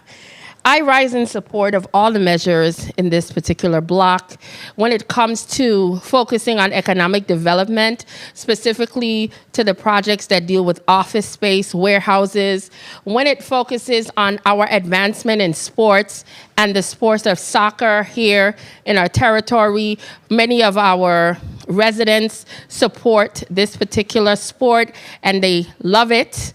And I am in full support of making sure that we have as many activities for our people to participate in. And when we could give them a space to do so, that is 100% for me. As it relates to the shooting range, as a gun owner myself, I personally support license. They had to remind me. I fully support having shooting ranges here in the territory. I did at some point participate at a makeshift one out in the country someplace. It was a winding boondocks. So I'm very happy that there's going to be a space more commercial so that people will be able to go, and specifically for license owners to learn the craft and how to utilize your weapon. Because at the end of the day, these weapons are for self-defense, but we have to make sure of the safety aspect of it, and giving them this opportunity with this space, I think, is a definite plus. So with these specifically, I definitely would like to say I am in full support of all of them, and I look forward to voting in the affirmative when we get the opportunity. Thank you, Mr. President. Thank you. Thank you very much, Senator Francis Heiliger. Next, we'll recognize Senate Minority Leader, Senator Dwayne DeGraff. You're recognized for your 2 minutes. Thank you, Mr. President. I stand in support of all of these measures in this block. Bill number 35-0386, gun range. You know, we might say in a day and age where we have these issues with gun violence in the territory, as a former police, I realize that gun education, firearm education, the knowledge of it, and the circumstances in which you may have to use it and the best way to seal it, secure it, is what's very much needed. So rather than everybody figure it's how the TV takes it and you get a gun and it's for destruction only, it has its place in our society. Bill number 35.0385, Estate Nazareth, where they're going to put a soccer field. Sports tourism at its best. Economic driver, all three. You know, like I told the gentleman, I can't play soccer. I didn't grow up playing soccer. I grew up playing the real football, American football. But I see how big soccer is. And to have it here in the territory at a professional scale, and it's going to be funded, put in, that is priceless for the community. And they have programs for the older persons, the younger persons, and the education of it. HKT Energy Consulting Group, they're bringing in solar warehouse, where they're going to store solar panels, and they have solar consulting. That's where we should be going forward in the territory. You know, I have solar panels at my house, and it's a plus. So if you have that or you don't have it, look into it. And the more persons that bring it, have that competition going, brings down the prices. Again, economic driver. And the outer locator is a no-brainer, so I stand in support. Thank you for the time, Mr. President.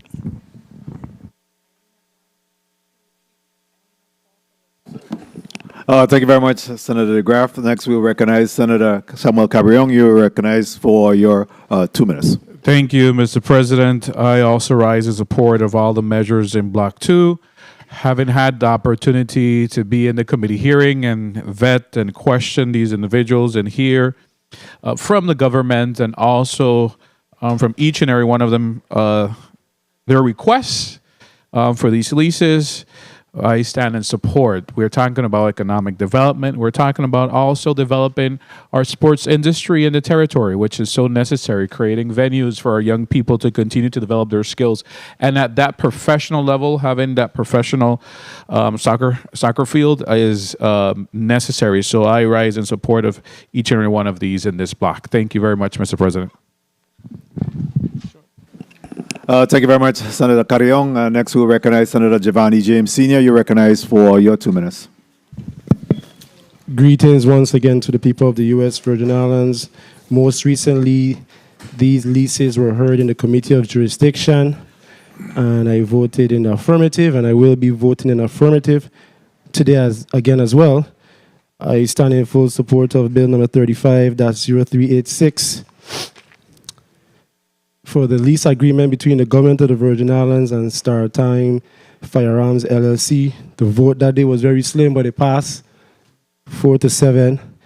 But at the end of the day, I see people try to penalize law-abiding citizens, and the Second Amendment is very clear. And on the Virgin Islands, we have tough gun laws.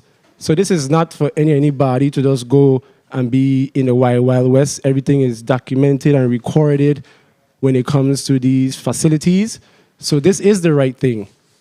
You know, individuals, when they come to St. Thomas, they can't really practice right now, law-abiding citizens. So what's the purpose of having a licensed firearm if you can't practice? You know, so I just felt as if they were holding the people hostage. So this bill is timely. Bill number 35-0385, which speaks to the multi-year lease agreement between the government of the Virgin Islands and the USVI Soccer Federation, Inc. Number one reason I stand in support of this, they don't need the government for anything. They have the funding. And I like to see these kind of public-private partnerships, whatever you might call it. The government do their part as far as facilitating the property, and they do the end as far as funding it. Many times individuals come to us with some extraordinary numbers, and sometimes we do pass it, but the Virgin Islands is on the rise. As far as Bill number 35-0382, which speaks to HKT Energy Consulting Group to approve the leasing agreement between the government of the Virgin Islands and that entity, I stand in full support as well. I expect great things. Mr. Hugo Hodge is no stranger to the conversation of electricity or anything dealing with power in the Virgin Islands. So I hope by us giving him this leeway to be able to utilize our facilities, that he can be able to do great things as we solve our energy crisis in the U.S. Virgin Islands.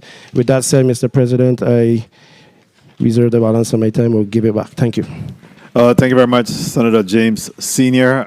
Next, we'll come to Senator Angel Bolkes Jr. You recognize for your 2 minutes. Thank you, Mr. President. Mr. President, I, like my colleagues before me, stand in support of all the measures in this block. And I wanted to begin with Bill number 350385, supporting the Soccer Federation to develop a soccer field stadium, a facility that will likely house our young people so that they can enhance their athletic programs and have development for the youth and fostering more community pride and engagement. As for Bill number 35-0387, no-brainer. The Federal Aviation Administration locator outer marker, and predominantly what they do is deal with locator identification in air traffic control, signal guidance, glide paths for airlines. So obviously, if we're talking about safety on the airways, we need to make sure that they are able to help provide those services for passengers traveling to and fro the Virgin Islands. 1 minute. As for Bill number 35-0382, as we continue to solve our energy crisis, I do support. I support this and likely other consulting energy groups. For those who are listening, come to the Virgin Islands. We need your assistance. We want your assistance. There's a few issues that we have here in our energy area, and maybe more. Some colleagues would say more than others, but definitely for those consulting groups, we are open for business in the sense of having them come and set up shop here locally so that we're able to solve our energy crisis here in the Virgin Islands. And I won't abuse my time, but Mr. President, I wait to vote in the affirmative at the appropriate time. Thank you. Thank you very much, Senator Bolkes Jr. Next, we recognize Senator Donna Fred Gregory. You recognize for your 2 minutes. Thank you, Mr. President. These bills that's before us, these leases that's before us, have all been heard in their respective committees, so I will vote at the appropriate time. Thank you for the time, Mr. President. Thank you very much, Senator Fred Gregory. Next, we'll come to Senator Milton E. Potter. Surprised by that, huh? You recognize your 2 minutes. Thank you very much, Mr. President. Mr. President, it is correct. These leases were all thoroughly vetted in the Committee of Jurisdiction. I rise in support of all of them, beginning with Bill number 35-0382. It is an opportunity for a small business person in the community to expand his business. That is always a positive thing. Bill number 35-0385. We all know that soccer is the most popular sport in the world, and this gives us an opportunity to be in the game, to expose our children, young people, and old people too. I believe that my colleague over here said that he was going to be a part of the coaching team. So I think it's something that's really exciting. I think it's going to be a regulation size soccer field.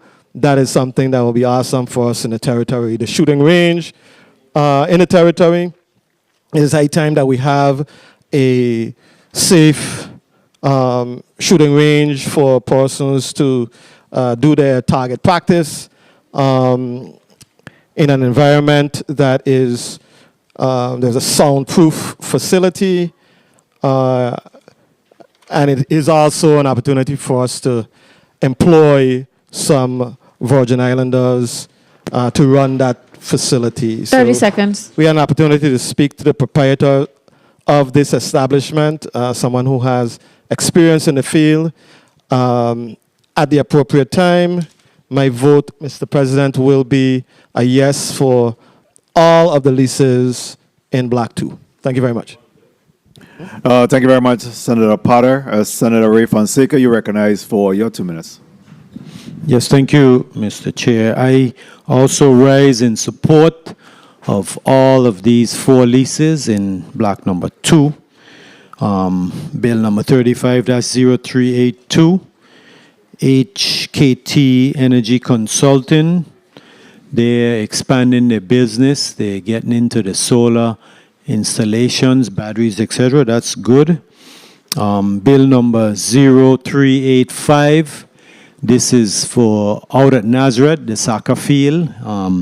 It's going to be FIFA regulated. We've discussed the issues of the proper drainage because out at Nazareth, they get a little odor sometime, and this is going to be adding more to that sewage system, etc. We've discussed it. It was properly vetted. They are going to address those concerns. I myself was a soccer coach, Doba Elementary School, right up there in Savan. Yes, I was a soccer coach. Also, bill number 0386. 1 minute. The shooting range out in Bavoni. That's good. I'm also a Bavoni man. And also, bill number 0387. That's they're going to, have the lease for the locator outer marker. And, I got the testimony from them, down in Bodo, they got a big dome down there that's covered up. People that say it's all kind of thing. Well, they told me it's a location outer marker. So you see, sometimes the rumors ain't true.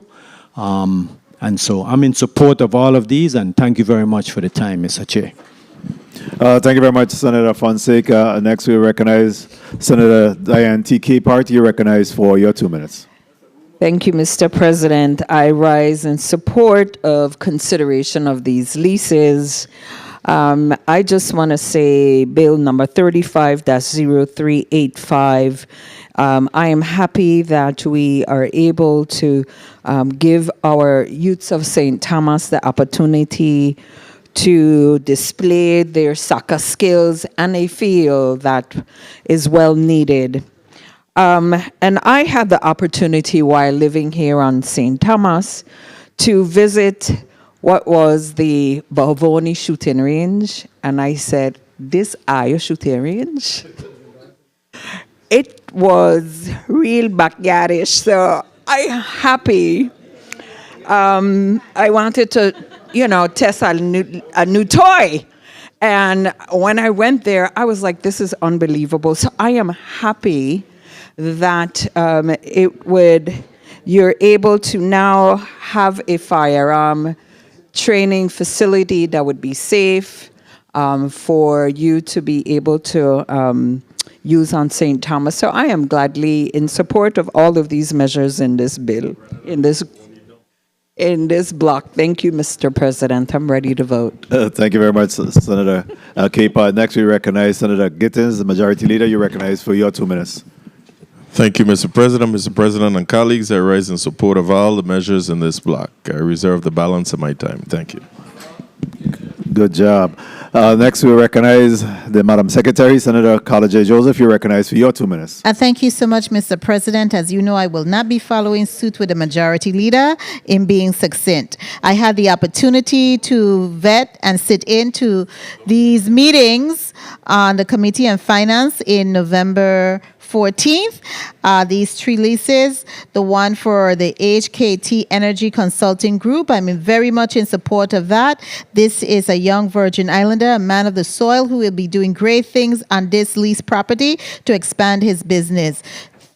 Bill number 35-0385.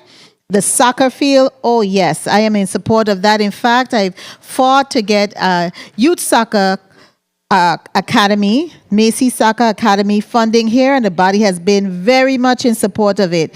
Bill number 35-0386.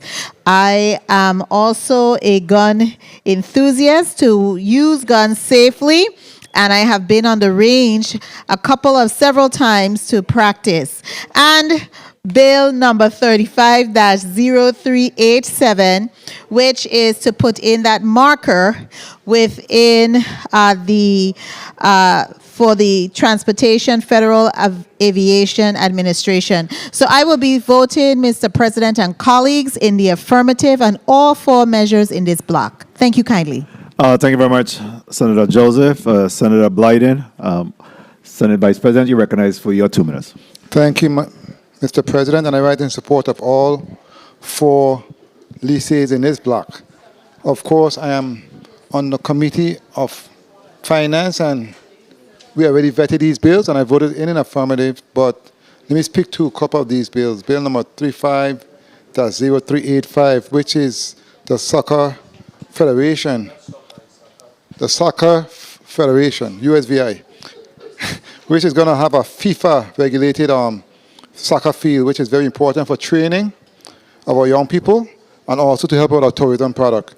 Bill number 35-0382 that deals with a warehouse that basically will have renewables, and also they will be doing consulting.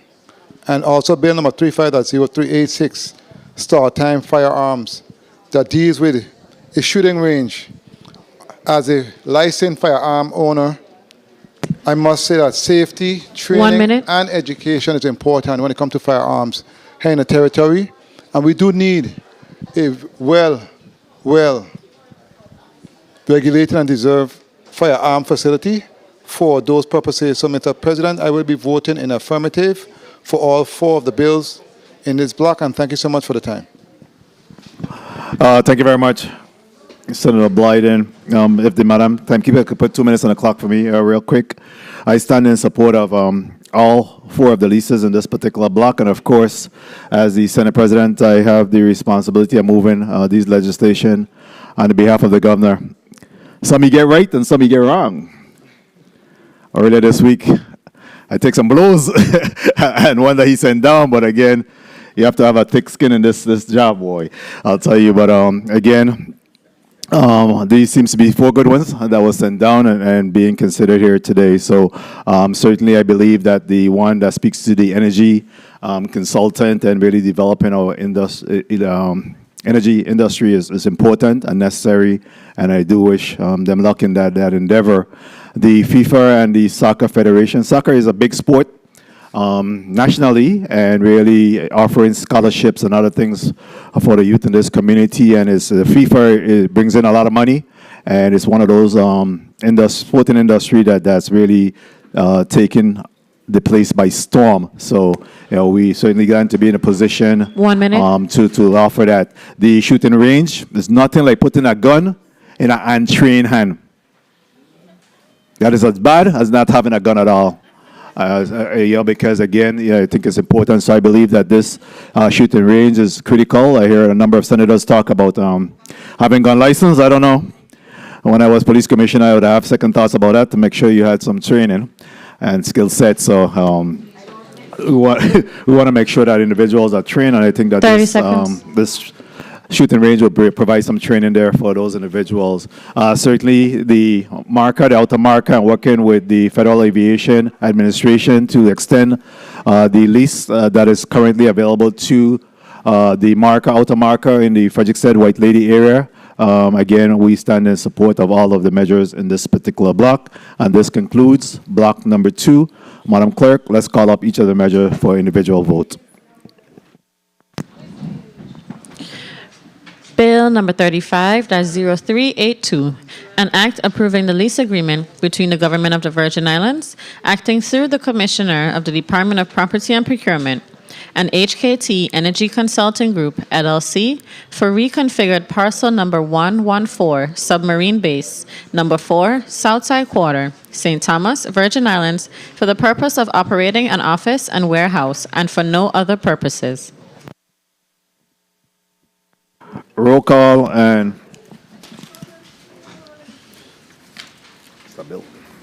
bill number 35-02.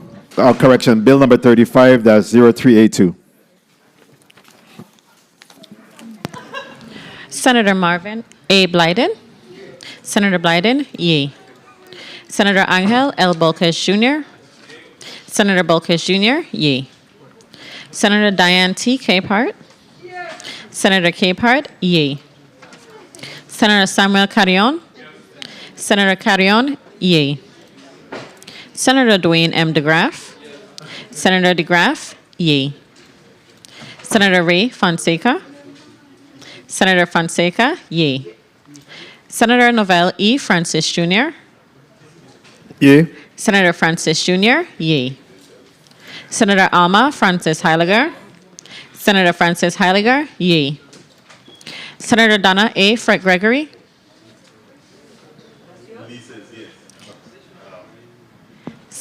Senator Fred Gregory. Senator Fred Gregory, yay. Senator Kenneth L. Gittins. Senator Gittins, yay. Senator Maurice C. James. Senator James, absent. Senator Javan E. James Sr. Senator James Sr., yay. Senator Franklin D. Johnson. Senator Johnson, yay. Senator Carla J. Joseph. Senator Joseph, yay. Senator Milton E. Potter. Senator Potter, yay. Mr. President, we have 14 yeas, 1 absent. Thank you very much. Madam Clerk, Bill number 35-0382, an act approving the lease agreement between the government of the Virgin Islands, acting through the Commissioner of Department of Property and Procurement, and HKT Energy Consulting Group, LLC, for refigured parcel number 114, submarine base number 4, Southside Quarter, St. Thomas, Virgin Islands, for the purpose of operating an office and warehouse, and for no other purposes have been approved by the members of the 35th Legislature of the Virgin Islands and will be sent to the Governor for further consideration and action. Next item, Madam Clerk. Bill number 35-0385, an act approving a multi-year lease agreement between the Government of the Virgin Islands, acting through its Commissioner of the Department of Property and Procurement, and USVI Soccer Federation, Inc., for parcel N-1-remainder of Tract 1, Estate Nazareth, number 1, Red Hook Quarter, St. Thomas, Virgin Islands, for a soccer field stadium with concessions and other soccer-related activities. Roll call on Bill number 35-0385. Senator Marvin A. Blyden. Senator Blyden, yay. Senator Angel L. Bolquez Jr. Senator Bolquez Jr., yay. Senator Diane T. Capehart. Senator Capehart, yay. Senator Samuel Carrion. Senator Carrion, yay. Senator Dwayne M. DeGraff. Senator DeGraff, yay. Senator Ray Fonseca. Senator Fonseca, yay. Senator Novell E. Francis Jr. Yay. Senator Francis Jr., yay. Senator Alma Francis Heiliger. Senator Francis Heiliger, yay. Senator Donna A. Fred Gregory. Senator Fred Gregory, yay. Senator Kenneth L. Gittins. Yes. Senator Gittins, yay. Senator Maurice C. James. Senator James, absent. Senator Javan E. James Sr. Senator James Sr., yay. Senator Franklin D. Johnson. Senator Johnson, yay. Senator Carla J. Joseph. Senator Joseph, yay. Senator Milton E. Potter. Senator Potter, yay. Mr. President, we have 14 yeas, 1 absent. Thank you very much, Madam Clerk. Bill number 35-0385, an act approving a multi-year lease agreement between the Government of the Virgin Islands, acting through its Commissioner of Department of Property and Procurement, and the USVI Soccer Federation, Inc., for parcel number N-1, remainder of the tract of 1 Estate Nazareth, number 1, Red Hook Quarter, St. Thomas, Virgin Islands, for a soccer field stadium, and with concessions and soccer-related activity have been approved by the members of the 35th Legislature of the Virgin Islands and will be sent to the Governor for further consideration and action. Next item, Madam Clerk. Bill number 35-0386, an act approving the lease agreement between the Government of the Virgin Islands and StarTime Firearms, LLC, doing business as Precision Shooting Range for a portion of parcel number 1A, Estate Bovoni, numbers 1 and 2, Frenchman's Bay Quarter, St. Thomas, Virgin Islands, to operate a firearm training facility and shooting range and for other related purposes. Roll call on Bill number 35-0386. Senator Marvin A. Blyden. Senator Blyden, yay. Senator Angel L. Bolquez Jr. Senator Bolquez Jr., yay. Senator Diane T. Capehart. Senator Capehart, yay. Senator Samuel Carrion. Senator Carrion, yay. Senator Dwayne M. DeGraff. Senator DeGraff, yay.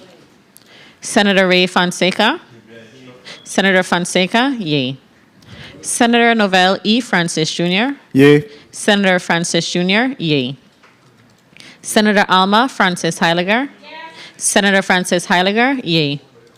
Senator Donna A. Fred Gregory, Senator Fred Gregory, not voting. Senator Kenneth L. Gittins, Senator Gittins, yay.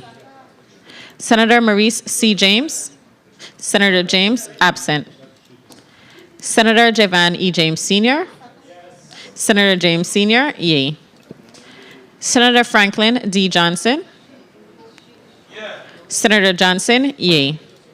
Senator Carla J. Joseph, Senator Joseph, yay. Senator Milton E. Potter, Senator Potter, yay. Mr. President, we have 13 yeas, 1 absent, 1 not voting. Thank you very much. Madam Clerk, Bill number 35-0386, an act approving the lease agreement between the government of the Virgin Islands and Star Time Firearms LLC doing business as Precision Shooting Range for a portion of parcel number 1A, Estate Bavonis, number 1 and 2, Frenchman's Bay Quarter, St. Thomas, Virgin Islands, to operate a firearms training facility and shooting range, and for other related purposes have been approved by the members of the 35th Legislature of the Virgin Islands and will be sent to the Governor for further consideration and action. Next item, Madam Clerk. Bill number 35-0387, an act approving the multi-year lease agreement between the United States of America by and through the Department of Transportation, Federal Aviation Administration, and the Government of the Virgin Islands, acting through its Commissioner of the Department of Property and Procurement for plot number 10, Estate White Lady, West End Quarter, St. Croix, Virgin Islands, to be used for the continued operation of a locator, outer marker, and Federal Aviation Administration activities in support of the National Airspace System and for other related purposes. Roll call on Bill number 35-0387. Senator Marvin A. Blyden. Senator Blyden, yay. Senator Angel L. Bolkes Jr. Senator Bolkes Jr., yay. Senator Diane T. Capehart. Senator Capehart, yay. Senator Samuel Carrion. Senator Carrion, yay. Senator Dwayne M. DeGraff. Senator DeGraff, yay. Senator Ray Fonseca. Senator Fonseca, yay. Senator Novell E. Francis Jr. Yay. Senator Francis Jr., yay. Senator Alma Francis Heiliger. Senator Francis Heiliger, yay. Senator Donna A. Fred Gregory. Senator Fred Gregory, yay. Senator Kenneth L. Gittins. Yes. Senator Gittins, yay. Senator Maurice C. James. Senator James, absent. Senator Javan E. James Sr. Senator James Sr., yay. Senator Franklin D. Johnson. Senator Johnson, yay. Senator Carla J. Joseph. Senator Joseph, yay. Senator Milton E. Potter. Senator Potter, yay. Mr. President, 14 yeas, 1 absent. Thank you very much, Madam Clerk. Bill number 35-0387, an act approving the multi-year lease agreement between the United States of America by and through the Department of Transportation, Federal Aviation Administration, and the Government of the Virgin Islands, acting through its Commission of Department of Property and Procurement for plot number 10, Estate White Lady, West End Quarter, St. Croix, Virgin Islands, to be used for the continued operation of a locator, outer marker, and Federal Aviation Administration activities in support of the National Airspace System and for other related purposes have been approved by the members of the 35th Legislature of the Virgin Islands. I will be sent to the Governor for further consideration and action. That rounds out block number 2. Madam Clerk, please call up the items in block number 3.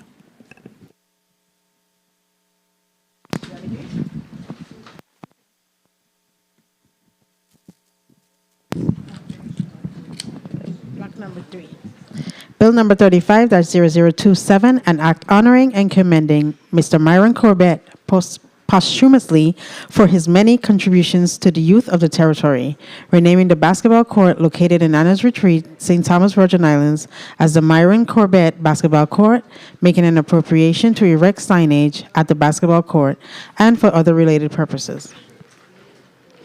Bill number 35-0253, an act honoring and commending police officers for the service they provide to the community and to recognize fallen law enforcement officers posthumously.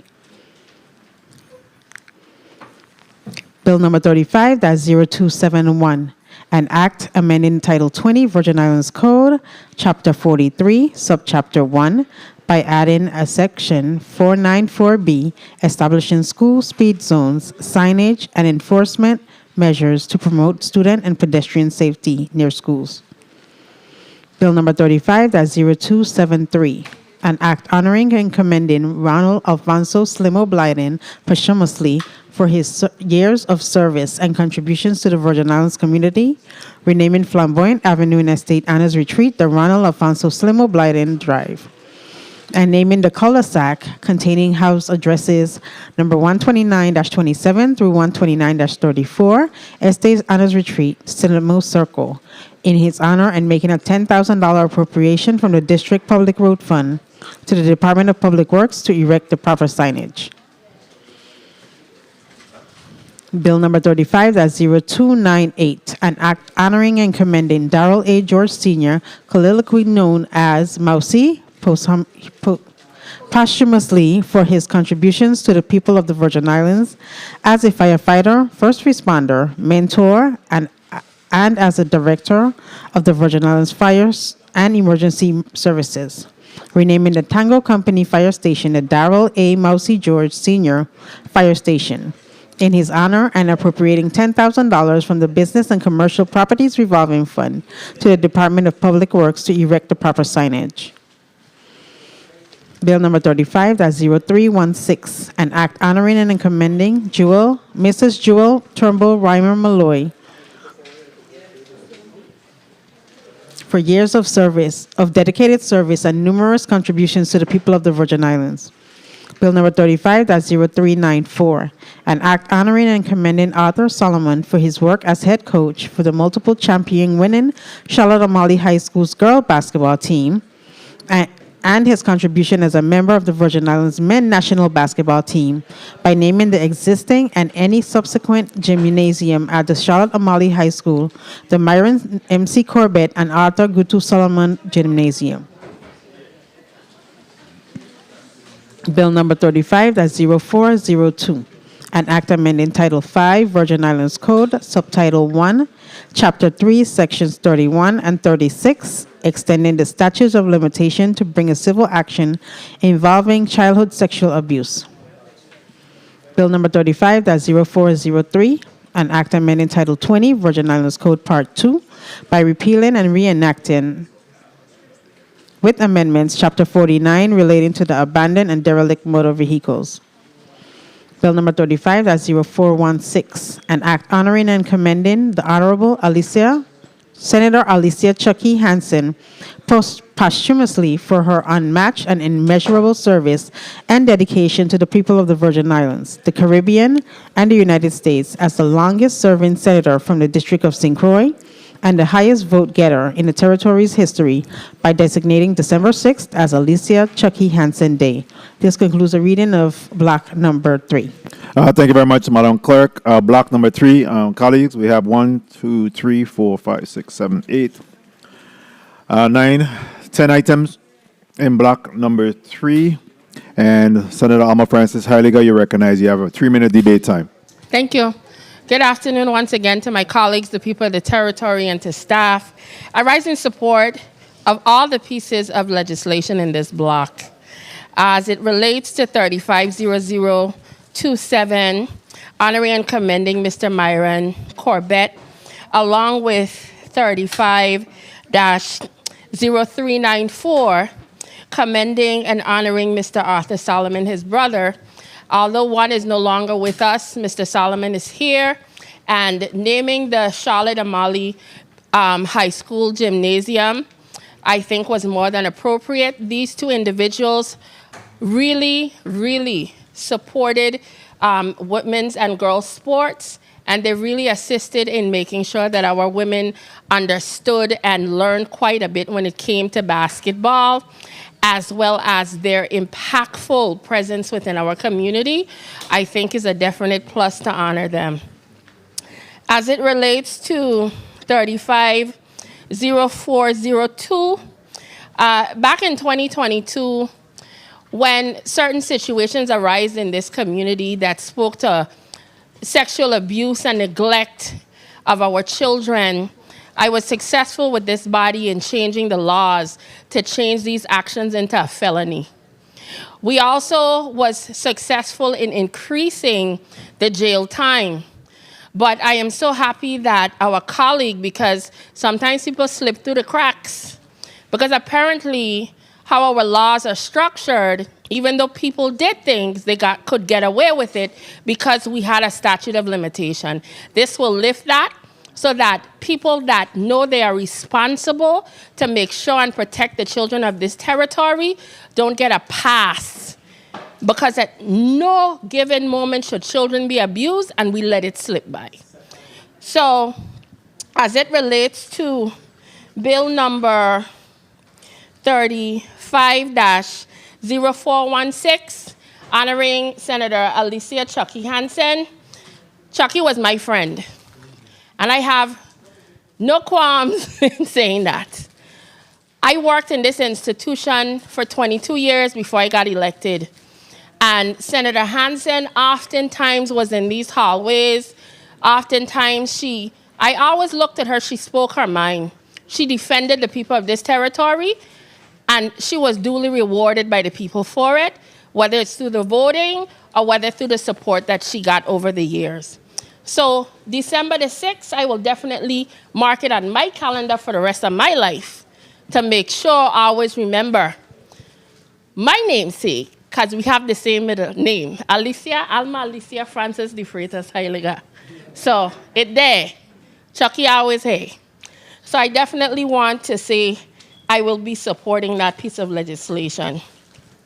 As it relates to bill number 350298, we all knew Mousy, Darrell George Sr., and his love for fire, the fire department, was something unparalleled.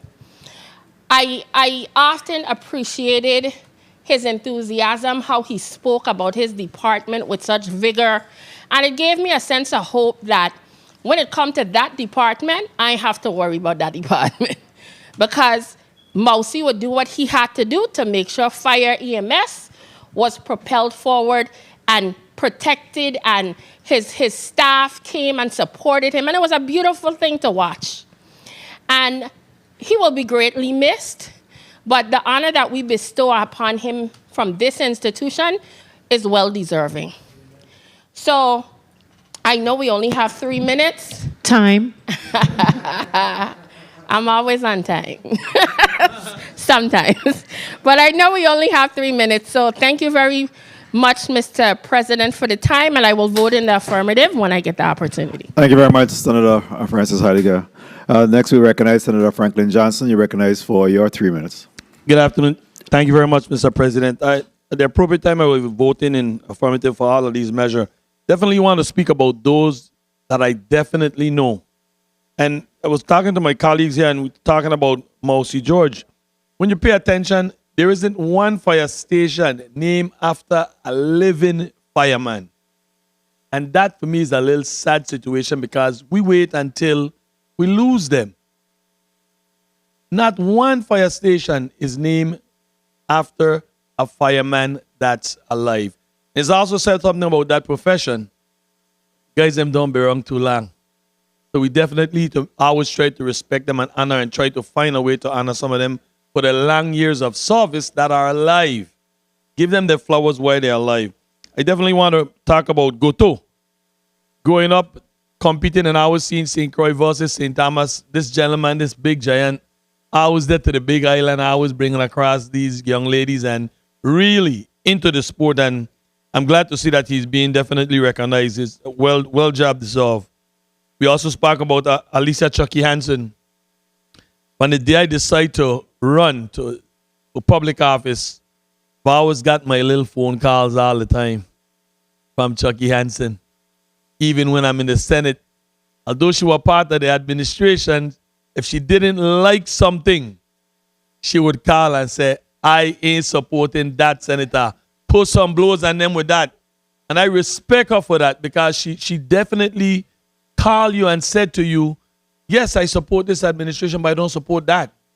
She spoke her mind all the time, and that I can respect. We talk about the SACA. Sorry, I'm going back to the rezoning because I didn't get a chance to speak on them, Mr. President. But I am so appreciative of that soccer field because once FIFA gets involved, you're going to have a professional field. And I can say to you that the field that's on St. Croix, when you could bring in somebody like DC United, it tells you that this field is set for professional players. You're not bringing professional players if that field is not right. And every time these Caribbean teams come over to those tournaments in St. Croix, they said to you, this is one of the best fields in the Caribbean. So I'm quite sure you guys will be getting a wonderful field.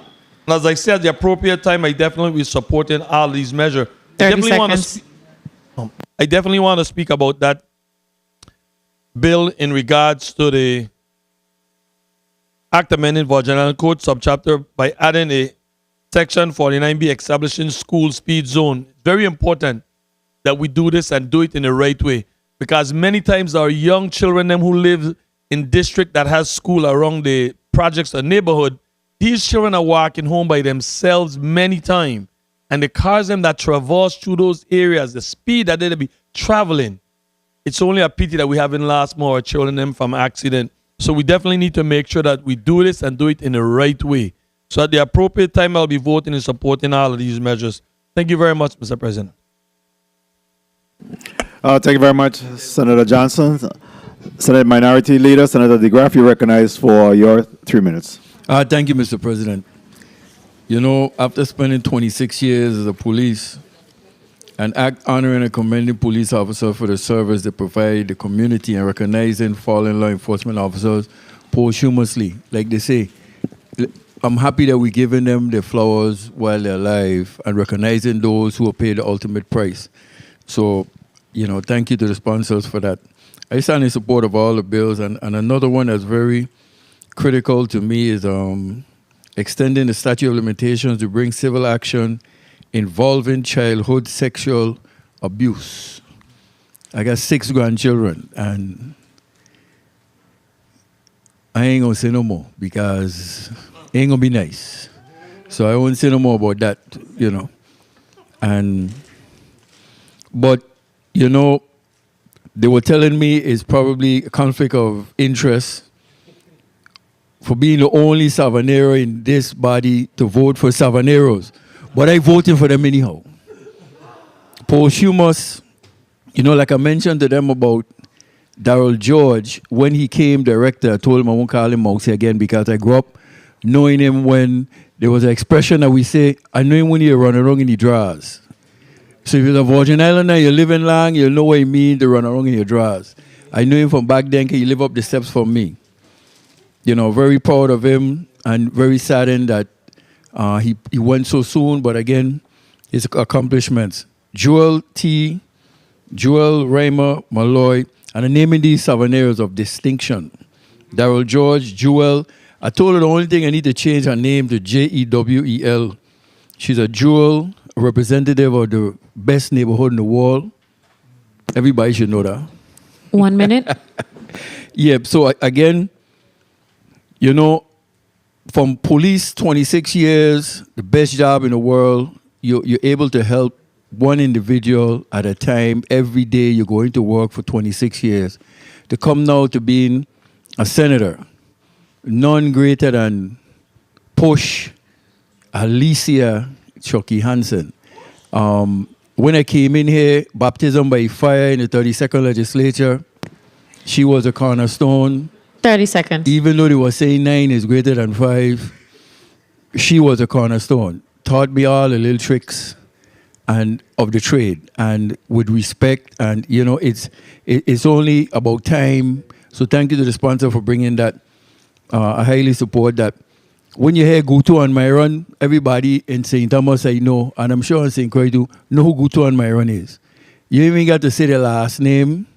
Guto and Myron, what they have done in the community, I support 100%.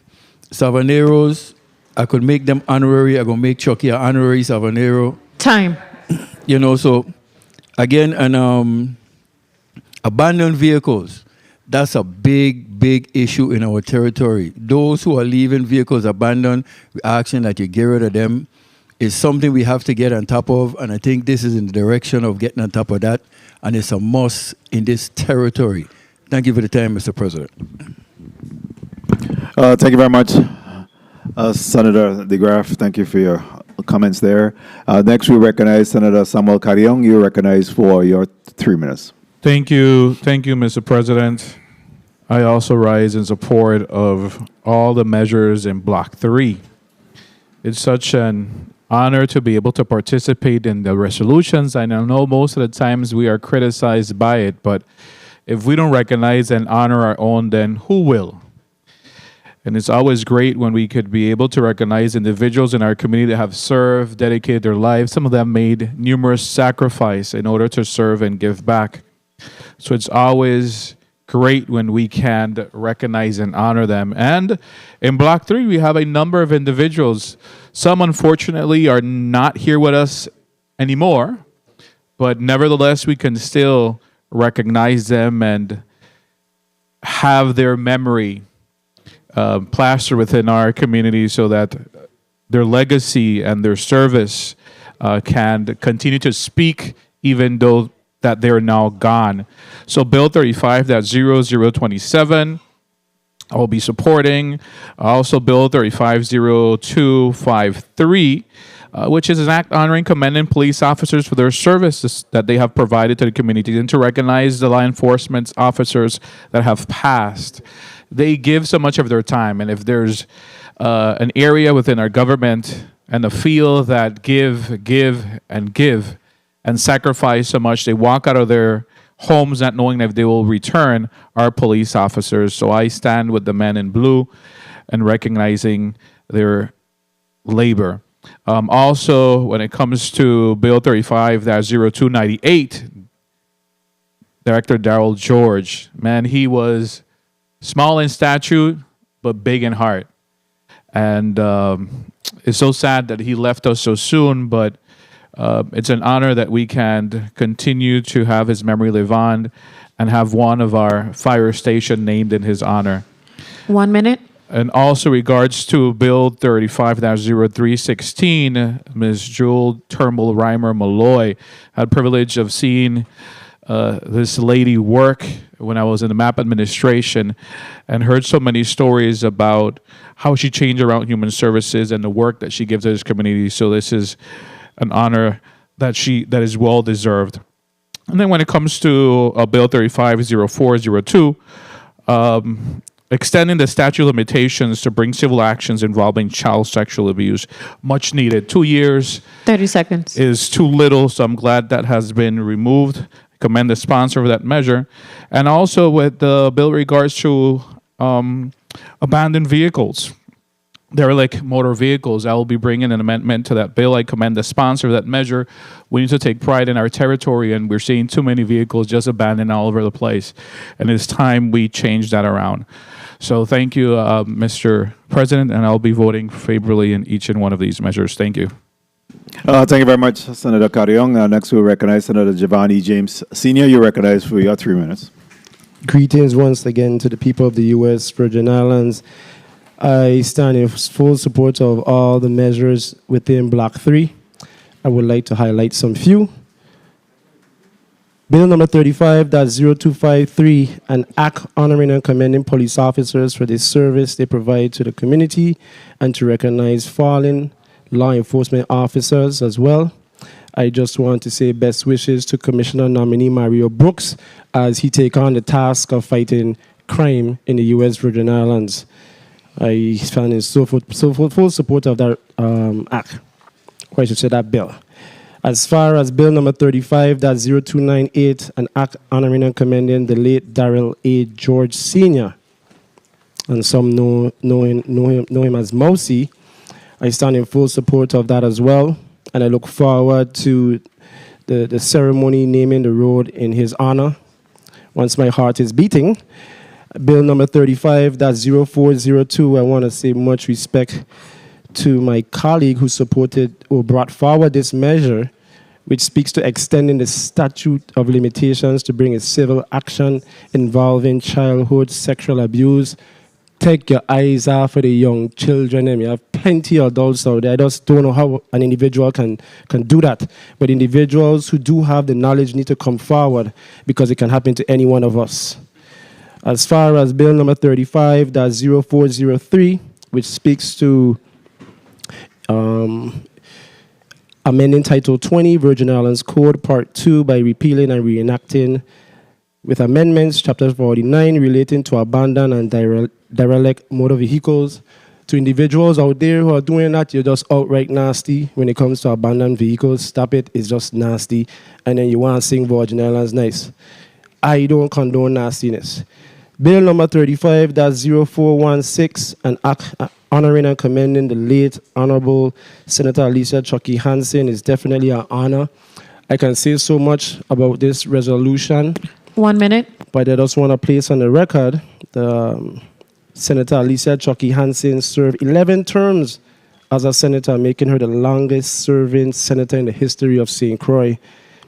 Ms. Hansen was a beloved wife and mother, married to Esdel Hansen for over 47 years, with whom she raised 4 children, in which 30 seconds. Every single one of them played with them, grew up with them. Whereas Senator Hansen was deeply committed to the territory veterans through her active involvement in American Legion, serving as an auxiliary unit president of both Auxiliary Unit 85 and Auxiliary Unit 102. I can go on and on, by the way, end by saying this. In my darkest times, from the time I placed my name on the ballot, she was one individual I can call at any given time and ask for advice. Time. And I just want to say, may her soul rest in peace. Thank you, Mr. President, for the time. Thank you very much, Senator James Sr. Next, we'll recognize Senator Angel Bocas Jr. You recognize for your 3 minutes. Thank you, Mr. President. Mr. President, like my colleagues before me, I stand in support of all of the measures in this block. I'll start with Bill number 35-0271, as we were able to provide all of the amendments to that bill yesterday in the Rules and Judiciary Committee, which also included cameras and radar, which I know you're very passionate about, Mr. President, so I wanted to bring that on the record to assure you that that amendment was approved and is a part of the bill as it stands before us right now. In reference to Bill number 35-0298, of course, Mousy, that's definitely automatic. But I do want to bring some attention that the Caribbean Association of Fire Chiefs, which the Director of Operations works within my office, we shared the bill with them, and they stand in support of the bill as well. So they also have endorsed the bill and stand in full support of that bill as well. As for Bill number 35-0402, concerning extending the statute of limitations to bring civil action involving childhood sexual abuse, this is something that is needed. It is very important. I commend the bill sponsor for bringing it, and look forward to seeing justice be served. And let us not forget that this body approved Act number 8923, which is the Child Witness Rights Act. And we know that now we have a judicial process that is more delicate and more conclusive of making sure, assuring that our young people who have been violated do not have to be re-traumatized during a judicial process. As for Bill number 35-0416, honoring Alicia Chucky Hansen for all of her years of unmatched and immeasurable service and dedication to the people of the Virgin Islands, and designating December 6th as Alicia Chucky Hansen Day, I stand in support of that. And of course, Bill number 35-0403, repealing and reenacting amendments to Chapter 49 concerning abandoned and derelict motor vehicles of the Virgin Islands. 30 seconds. Much needed because this is paradise. We got to keep it clean. We got to keep it beautiful so that our young people can enjoy it and the tourists can come as well. I do wonder, however, if we could also look at something concerning marine vessels, because we know that marine vessels are also abandoned, and particularly we have a few of them sitting around very close by. But for most part, we should consider looking at the abandonment of marine vessels throughout the territory and see what we can do about that as well. Time. Mr. President, thank you for the time.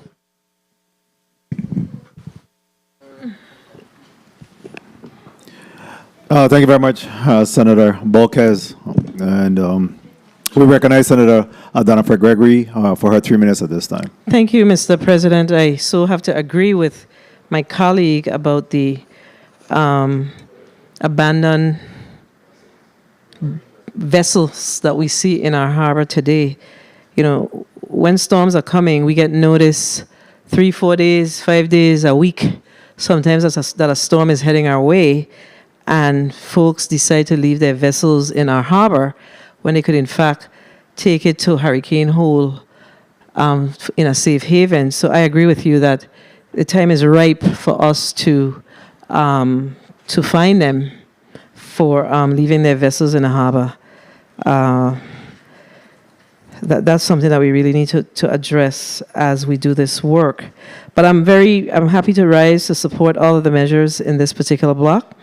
And I am proud that I was able to move the measures that are supporting members of our community who have given so much of themselves. Mr. Myron Corbett, posthumously, Mr. Darley George, Senior, posthumously, Mr. Arthur Solomon, and Mr. Slimo Blyden, posthumously.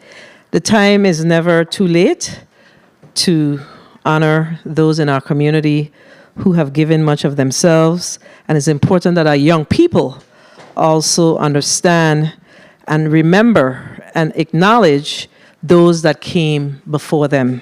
And it's important for us as the elders, because now we are moving into the elder category, for us to make sure that we leave the information behind so they could understand what we did and why we did the work that we did. So I want to thank my colleagues for supporting those measures that's before us.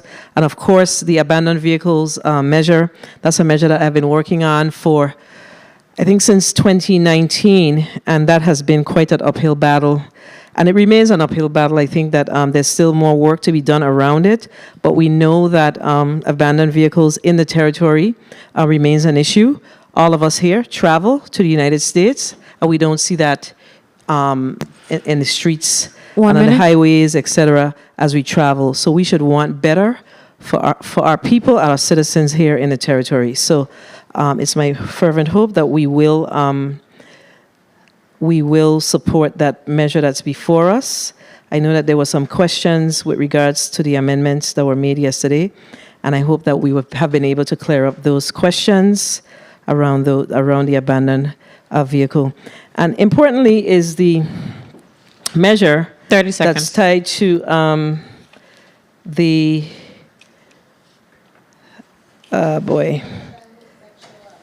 Yes, the childhood sexual abuse. We all know what that means for us in the U.S. Virgin Islands. And as elected leaders, it's our responsibility to address it. This is not an issue that we should be silent on. It's time for us to raise up and address it. So no other child in this territory will be impacted in the way children has been impacted in the past. And if they are, those children that were impacted can now come forward because the statute of limitations is lifted. So, Mr. President, I want to thank you for the time. Colleagues, I want to thank you for the affirmative votes on the work that I have done in this particular block, and I do have some amendments. Thank you for the time, Mr. President. Thank you very much, Senator Donifer Gregory. Next, we'll recognize Senator Milton E. Potter. You're recognized for your 3 minutes. Thank you so very much, Mr. President. Mr. President, I rise in support of all of the bills in block number 3. And as I've said repeatedly, progressive communities honor, support, and recognize their own when they achieve greatness and excellence. It is something that we do. It is important that we hold these folks up so that our young people can emulate the excellence that they've contributed to our territory. For sure, we have several Virgin Islanders who fit the bill in this block. Of course, we have Mr. Arthur Gutu Solomon, his brother Myron Corbett. We're naming the gym at Charlton High School in their honor. We're talking about Miss Jewel Reimer Malloy, who has been a stalwart and a giant in this community. When the history of this Virgin Islands is written, Jewel Malloy will hold a special chapter for sure in that history book. Slimo Blyden, he has made a significant contribution. He is the mayor of Old Tutu. I know we have the mayor of Savannah here with us. Slimo was the mayor of Old Tutu, and he's made some major contributions as a public servant, as a businessman. So this honor is definitely well-deserving. And of course, we have Mr. Darrell Mousy George, who we all know, we all loved, we all respected. He was a beacon of light and excellence when it comes to fire and EMS in our territory. He actually rose through the ranks from a junior firefighter to the highest height of the fire department as director. He has definitely, he's gone too soon. Definitely gone too soon. 1 minute.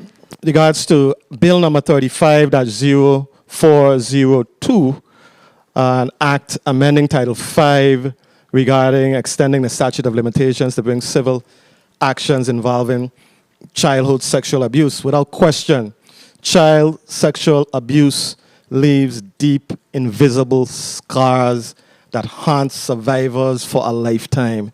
So I don't underestimate the work that we've done today and the profoundness of this piece of legislation. The bill really aligns the civil code with the criminal code to remove the statute of limitation.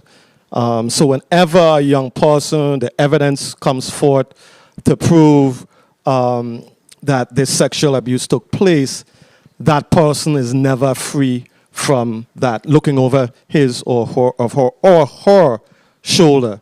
So I absolutely, I'm in support of this and all of the bills in block number 3. Time. At the appropriate time. I plan to vote in the affirmative. Thank you very much, Mr. President. Thank you very much, Senator Potter. Next, we recognize Senator Ray Fonseca. You're recognized for your 3 minutes. Yes, thank you, Mr. President. It is with the greatest of pride and gratitude that I support Bill number 35-0316.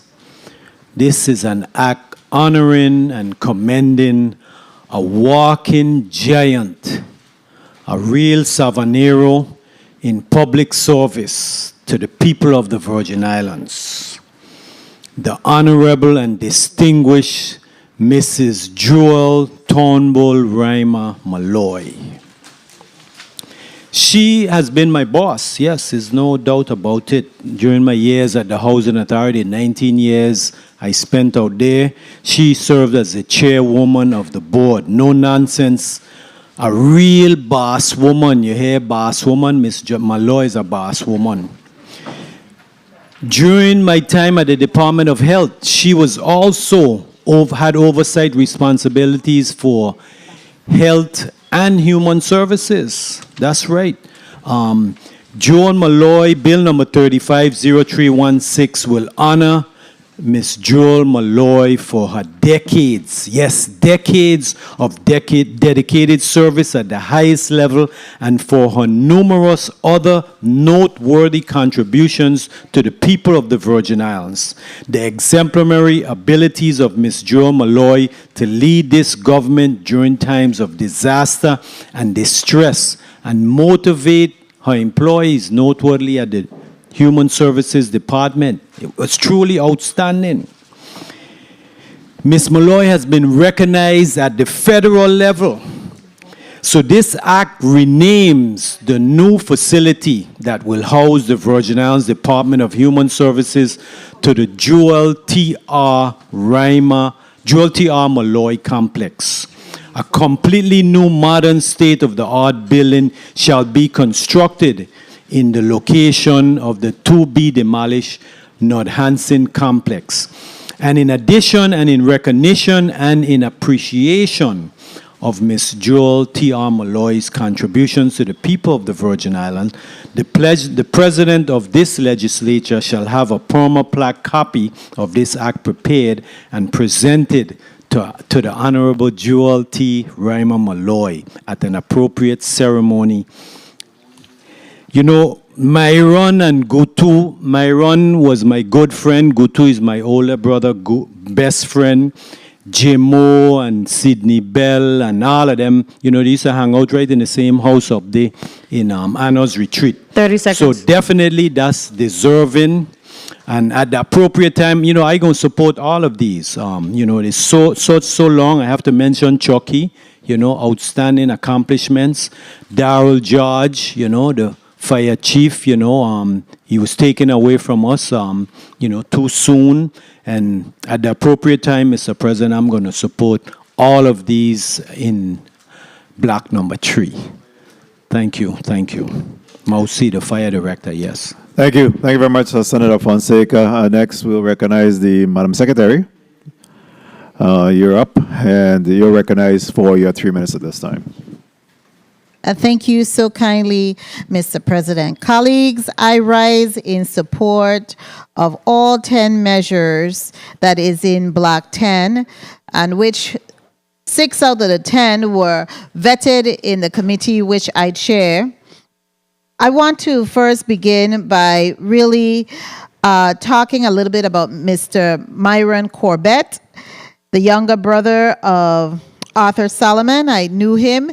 And one of the distinguished things about these two gentlemen, both Mr. Myron Corbett and Arthur Gutu Solomon, is that they were able to utilize sports to build young people's skills and transform their lives. And they did this work almost flawlessly and seamlessly. So I really want to commend both of them, and it is definitely befitting of them because of their service and their sacrifice to have the gym at the Charlotte Amalie High School named in their honor.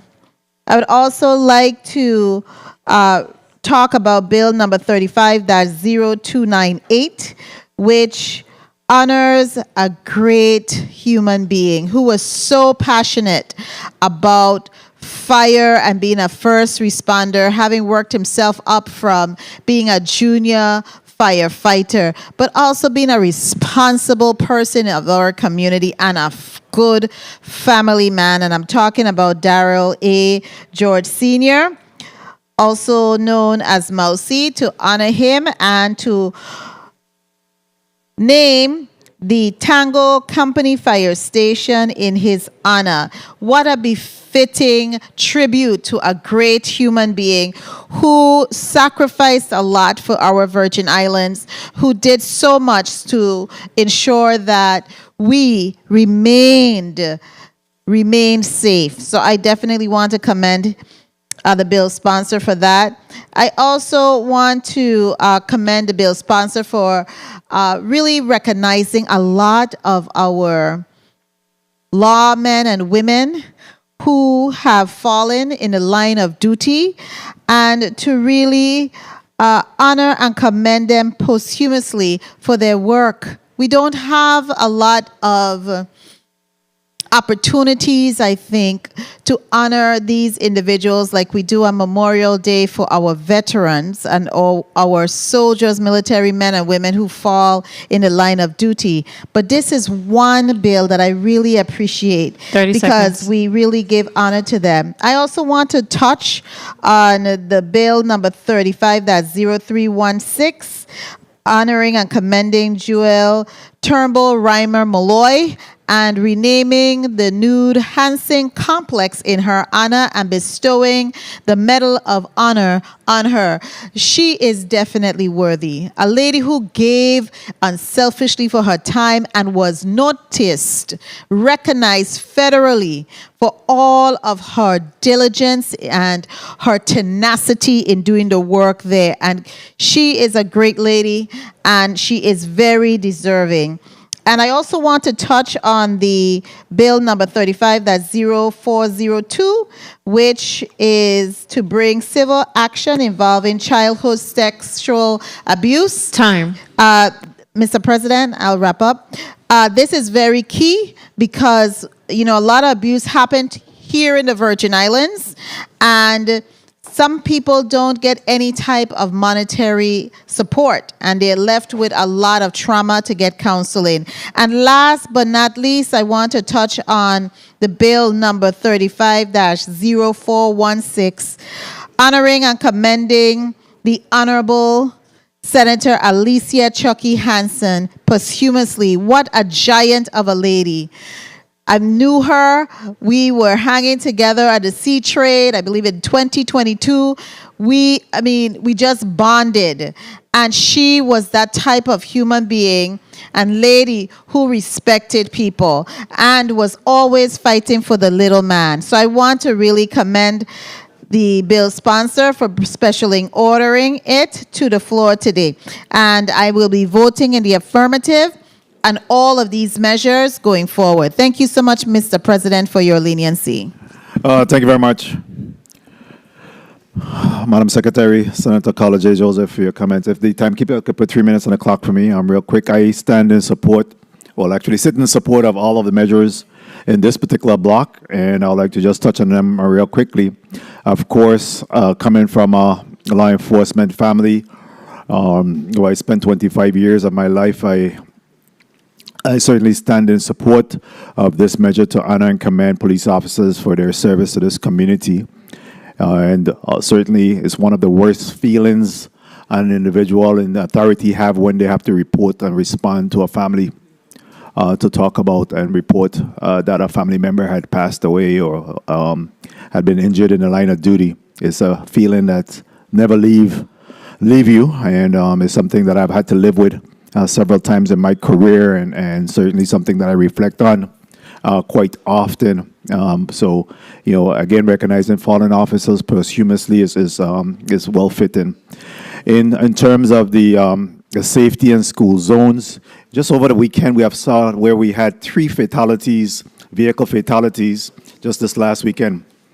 And it is a serious matter. Individuals are not recognizing the need to slow down in particular areas. And imagine if you have high speed, if you have a crash in a school zone, what a catastrophe could be. So I commend the bill sponsor on this piece of legislation, and I certainly stand in support of it.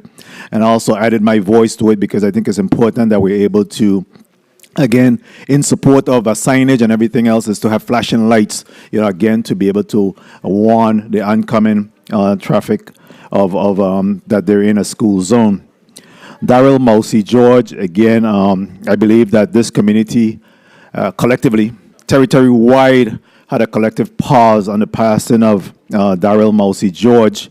And, just an individual that was so full of life, had so much promise, and he wanted to do so much in his short time. And, when he passed away, it really left 1 minute. Rough feeling for everybody to endure. Ms. Joelle Molloy, certainly her contribution to this community is commendable and is quite fitting. I think this is long overdue for us to be able to recognize her contribution, so I stand in support of that. Of course, the childhood sexual abuse case, going back and extending that statute of limitation is a very important piece of legislation, and I stand in support of that and commend the bill sponsor for moving that forward. As well as I believe that the abandoned and derelict motor vehicles, perhaps we just need to do an amendment to add abandoned marine vessels as well to be added to that measure so that those two could be taken into consideration. Alicia Chucky Hansen, and recognizing her work posthumously, has been one of the most prolific vote getter, and politician of our time, hands down. I am not afraid to say that Chucky has really set the high mark in terms of politicians. She was very well respected, and certainly knew what to do, what to say at the appropriate time to get consideration for her votes. December 6th is certainly a bittersweet day for me. I had my mother passed away on December 6th, and then I had a daughter that was born on December 6th, so it's always a bittersweet day for me. So certainly that's a day that I often reflect on, and of course, adding now Alicia Chucky Hansen to that day of reflection will certainly be added. So again, back, belly, and side. But certainly, I believe that it's quite fitting for us to recognize Senator Hansen. I must say that I wish that we didn't have to move this in this form, and that we're able to give her her time, where we're able to have individuals that came in and spoke on her behalf. And I believe that and I still think that it's possible. For her contribution, I still think that it's possible at some point that we could really recognize, her commitment and her contribution to this community, and still perhaps allow for individuals to come in and speak on her behalf. I think that we miss an opportunity in doing this. I understand why this is being done this way, and I respect that. But I believe that we miss an opportunity by not, again, highlighting the contribution that have been made by Senator Chucky Hansen. This rounds out this particular block. Again, block number 4. And I'll ask the Madam Clerk to call up these measures individually to take a vote on.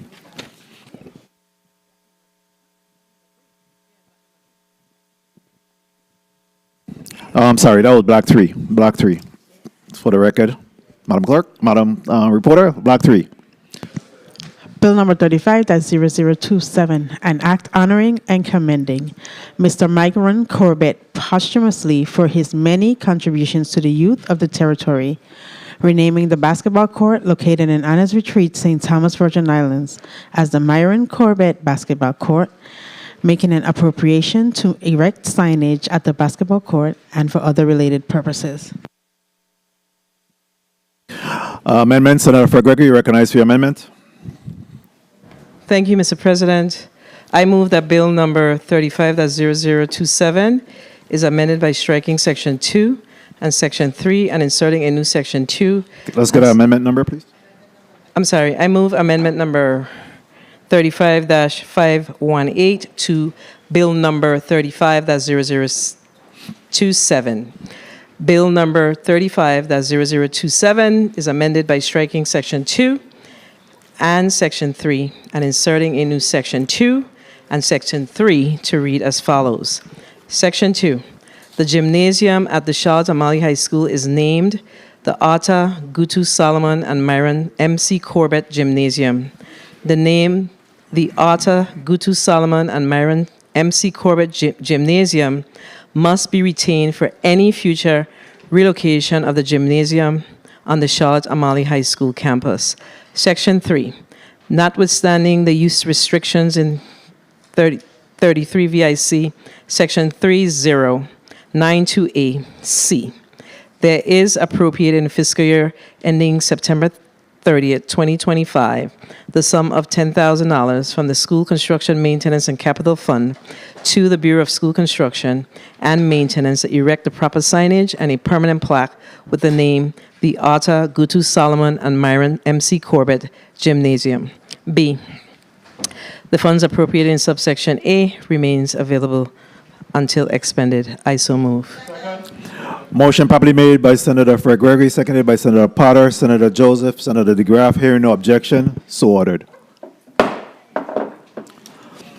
Madam Clerk, roll call on Bill number 35-0027 as amended.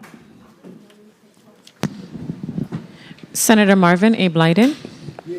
Senator Blyden, yea. Senator Angel L. Bolkes Jr. Senator Bolkes Jr., yea. Senator Diane T. Capehart. Senator Capehart, yea. Senator Samuel Carrion.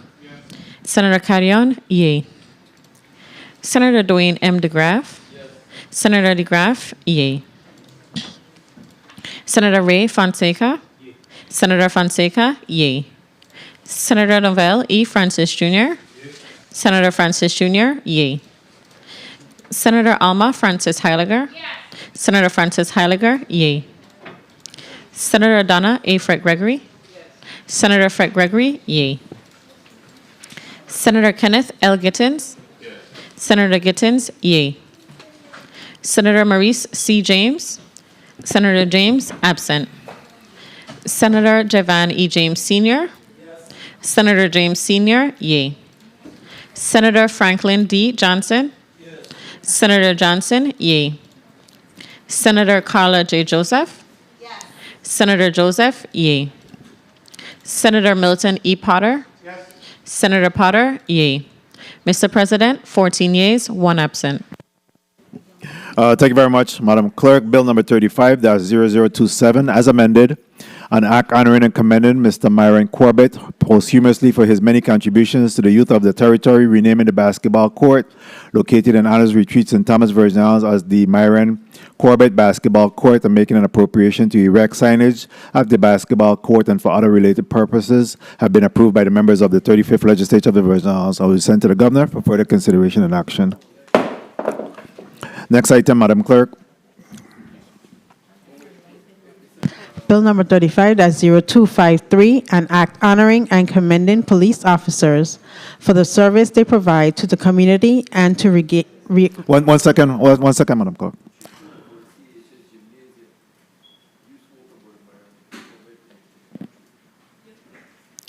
Okay. No problem. All right. You may proceed, Madam Clerk. That's okay. Bill number 35-0253, an act honoring and commending police officers for the service they provide to the community and to recognize fallen law enforcement officers posthumously. Roll call on Bill number 35-0253. Senator Marvin A. Blyden. Senator Blyden, yay. Senator Angel L. Bolquez Jr. Senator Bolquez Jr., yay. Senator Diane T. Capehart. Senator Capehart, yay. Senator Samuel Carrion. Senator Carrion, yay. Senator Dwayne M. DeGraff. Senator DeGraff, yay. Senator Ray Fonseca. Senator Fonseca, yay. Senator Novell E. Francis Jr. Yay. Senator Francis Jr., yay. Senator Alma Francis Heiliger. Senator Francis Heiliger, yay. Senator Donna A. Fred Gregory. Senator Fred Gregory, yay. Senator Kenneth L. Gittins. Senator Gittins, yay. Senator Maurice C. James. Senator James, absent. Senator Javan E. James Sr. Senator James Sr., yay. Senator Franklin D. Johnson. Senator Johnson, yay. Senator Carla J. Joseph. Senator Joseph, yay. Senator Milton E. Potter. Senator Potter, yay. Mr. President, 14 yeas, 1 absent. Thank you very much, Madam Clerk. Bill number 35-0253, an act honoring and commending police officers for the service that they provide to this community and recognizing the fallen law enforcement officers posthumously has been approved by the members of the 35th Legislature of the Virgin Islands. I'll be sent to the Governor for further consideration and action. Next item, Madam Clerk. Bill number 35-0271, an act amending Title 20, Virgin Islands Code, Chapter 43, Subchapter 1, by adding a subsection 494B, establishing school speed zones, signage, and enforcement measures to promote student and pedestrian safety near schools. Roll call on Bill number 35-0271. Senator Marvin A. Blyden. Senator Blyden, yay. Senator Angel L. Bolquez Jr. Senator Bolquez Jr., yay. Senator Diane T. Capehart. Senator Capehart, yay. Senator Samuel Carrion. Senator Carrion, yay. Senator Dwayne M. DeGraff. Senator DeGraff, yay. Senator Ray Fonseca. Senator Fonseca, yay. Senator Novell E. Francis Jr. Yay. Senator Francis Jr., yay. Senator Alma Francis Heiliger. Senator Francis Heiliger, yay. Senator Donna A. Fred Gregory. Senator Fred Gregory, yay. Senator Kenneth L. Gittins. Senator Gittins, yay. Senator Maurice C. James. Senator James, absent. Senator Javan E. James Sr. Senator James Sr., yay. Senator Franklin D. Johnson. Senator Johnson, yay. Senator Carla J. Joseph. Senator Joseph, yay. Senator Milton E. Potter. Senator Potter, yay. Mr. President, 14 yeas, 1 absent. Thank you very much. Madam Clerk, Bill number 35-0271, an act amending Title 20 Virgin Islands Code, Chapter 43, Subchapter 1, by adding a Section 494B, establishing school speed zone signage and enforcement measures to promote student and pedestrian safety near schools, have been approved by the members of the 35th Legislature of the Virgin Islands. I'll be sent to the Governor for further consideration and action. Next item, Madam Clerk. Bill number 35-0273, an act honoring and commending Ronald Alfonso Slimo Blyden posthumously for his years of service and contributions to the Virgin Islands community, renaming Flamboyant Avenue in Estate Anna's Retreat the Ronald Alfonso Slimo Blyden Drive, and naming the cul-de-sac containing house addresses 129-27 through 129-34 Estate Anna's Retreat Slimo Circle in his honor, and making a $10,000 appropriation from the District Public Road Fund to the Department of Public Works to erect the proper signage. Thank you. Roll call on Bill number 35-0273. Senator Marvin A. Blyden. Senator Blyden, yay. Senator Angel L. Bolquez Jr. Senator Bolquez Jr., yay. Senator Diane T. Capehart. Senator Capehart, yay. Senator Samuel Carrion. Senator Carrion, yay. Senator Dwayne M. DeGraff. Senator DeGraff, yay. Senator Ray Fonseca. Senator Fonseca, yay. Senator Novell E. Francis Jr. Yay. Senator Francis Jr., yay. Senator Alma Francis Heiliger. Senator Francis Heiliger, yay. Senator Donna A. Fred Gregory. Senator Fred Gregory, yay. Senator Kenneth L. Gittins. Senator Gittins, yay. Senator Maurice C. James. Senator James, absent. Senator Javan E. James Sr.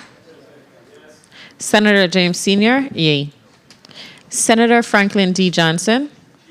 Senator Johnson, yay. Senator Carla J. Joseph. Senator Joseph, yay. Senator Milton E. Potter. Senator Potter, yay. Mr. President, 14 yeas, 1 absent.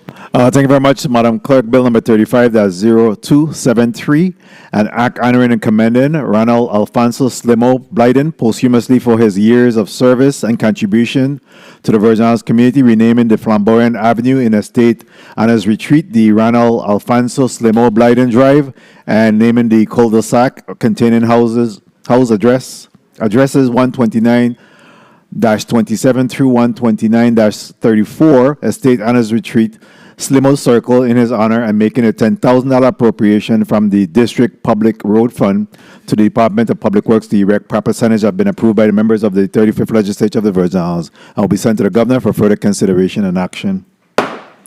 Next item, Madam Clerk. Bill number 35-0298, an act honoring and commending Darrell A. George Sr., colloquially known as Mousy, posthumously for his contributions to the people of the Virgin Islands as a firefighter, first responder, mentor, and as director of the Virgin Islands Fire and Emergency Services, renaming the Tango Company Fire Station the Darrell A. Mousy George Sr. Fire Station in his honor, and appropriating $10,000 from the Business and Commercial Properties Revolving Fund to the Department of Public Works to erect the proper signage. Roll call on Bill number 35-0298. Senator Marvin A. Blyden. Senator Blyden, yay. Senator Angel L. Bolquez Jr. Senator Bolquez Jr., yay.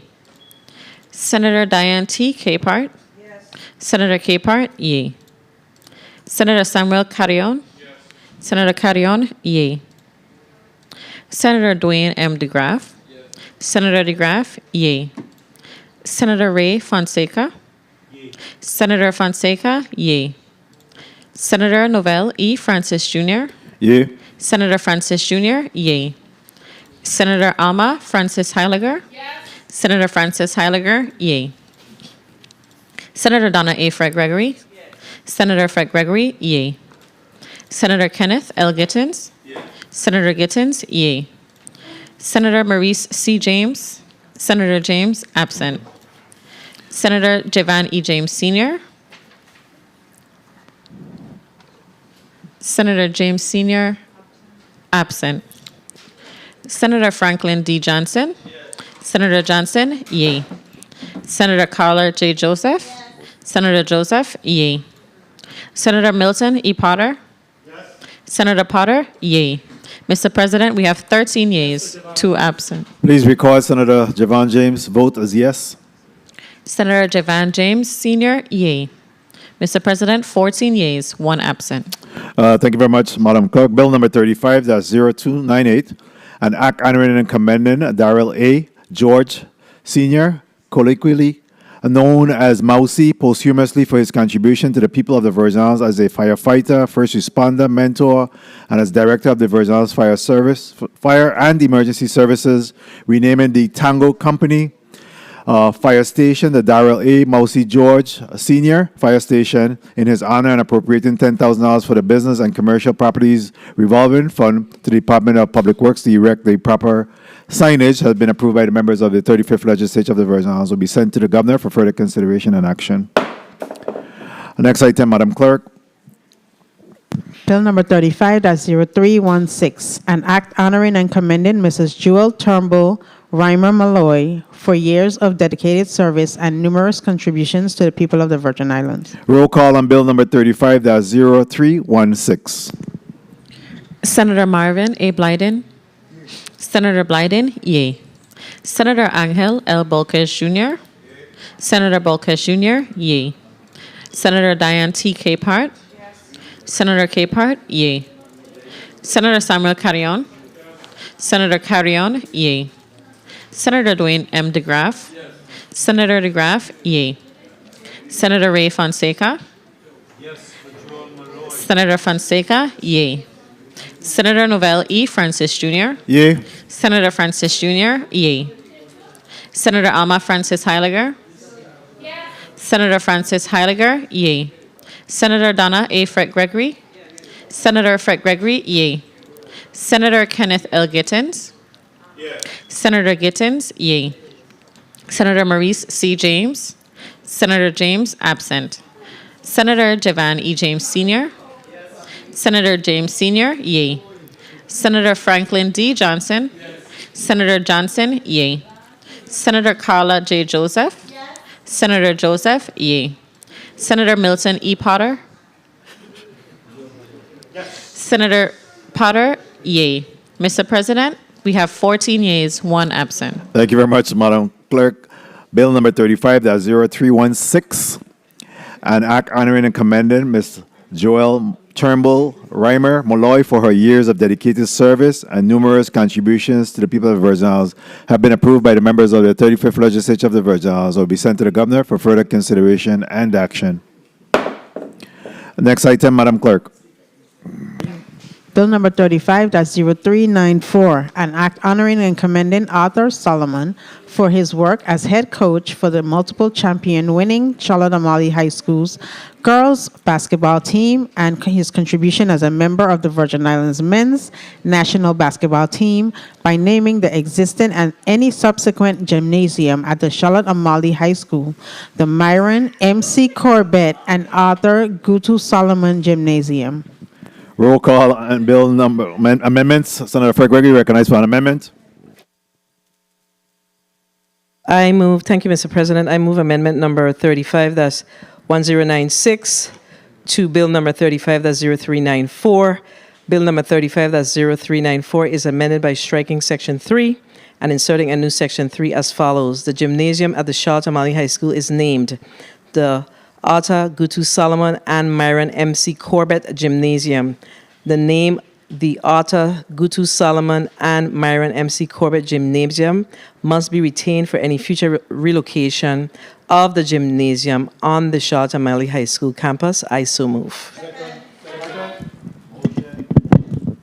Motion properly made by Senator Fred Gregory, seconded by Senator Fonseca, Senator Joseph, Senator Blyden, Senator Francis Heidegger, Senator DeGraff.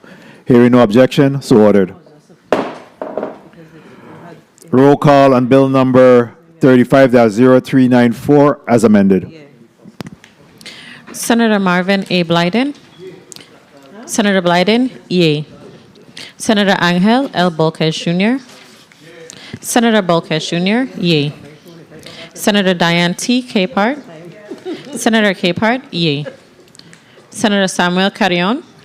Senator Carrion, yea. Senator Dwayne M. DeGraff. Senator DeGraff, yea.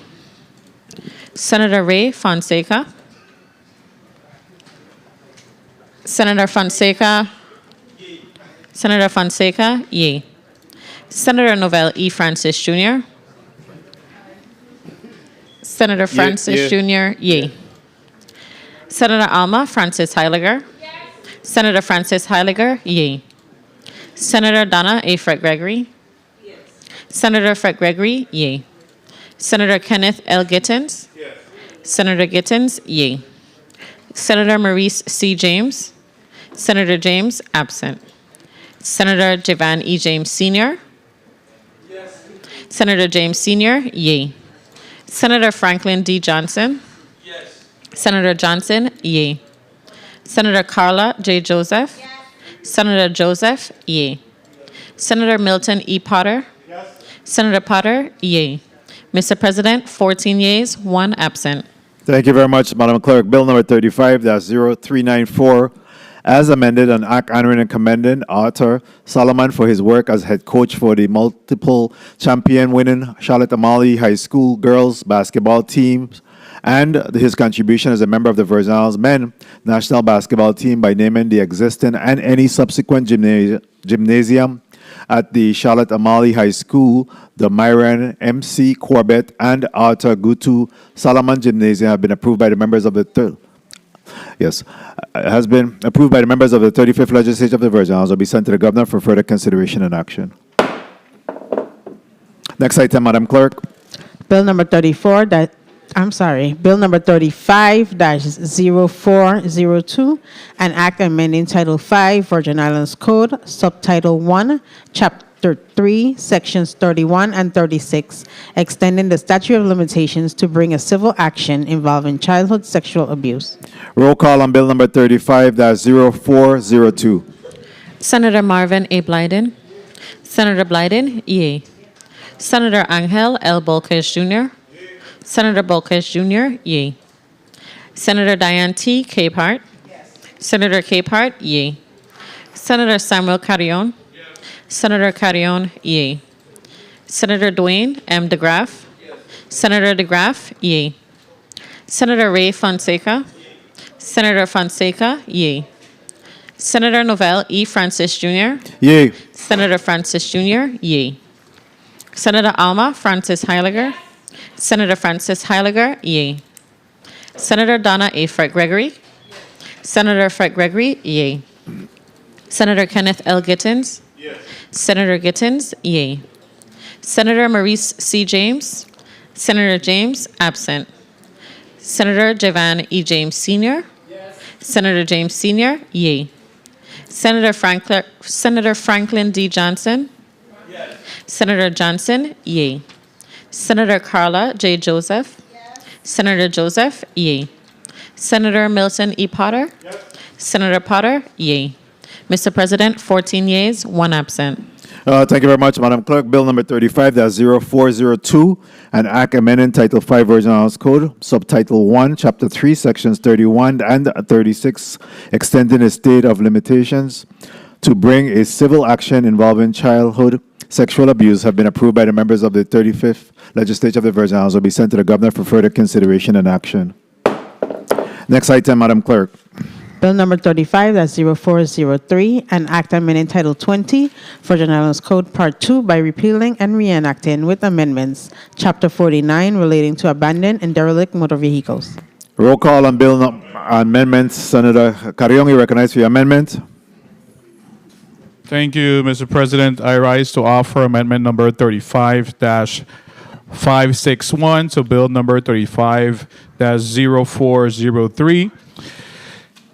Bill 35-0403 is amended in the following instances: by striking internal section 742A3 and inserting the following language. A motor vehicle is abandoned if it's left unattended on privately owned property for more than 60 days, or if it's left on the property without the owner's permission.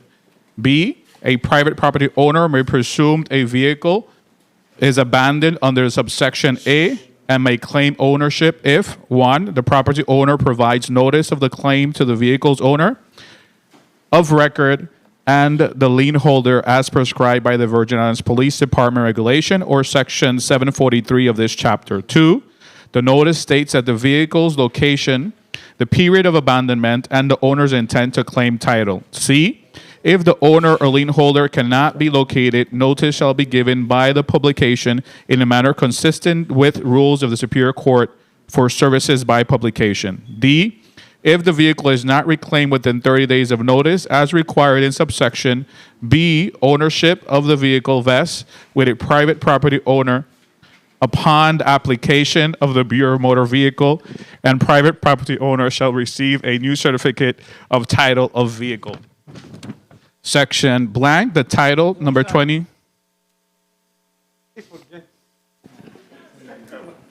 Title 20, Virgin Islands Code, Chapter 47, Section 747 is amended by inserting the following appropriately designated subsection. A private property owner who improperly claims ownership of the vehicle under Section 742 may be subject to penalties, including fines up to $1,000, and forfeit the right to claim the title. I so move. Motion. Amendment. Properly moved by Senator Carrion, seconded by Senator Alma Francis Heidegger, Senator James Sr., Senator Fred Gregory, you too? Senator Fred Gregory, hearing no objection, so ordered. Roll call on bill number 35-0403 as amended. Senator Marvin A. Blyden. Senator Blyden, yea. Senator Angel L. Bolquez Jr.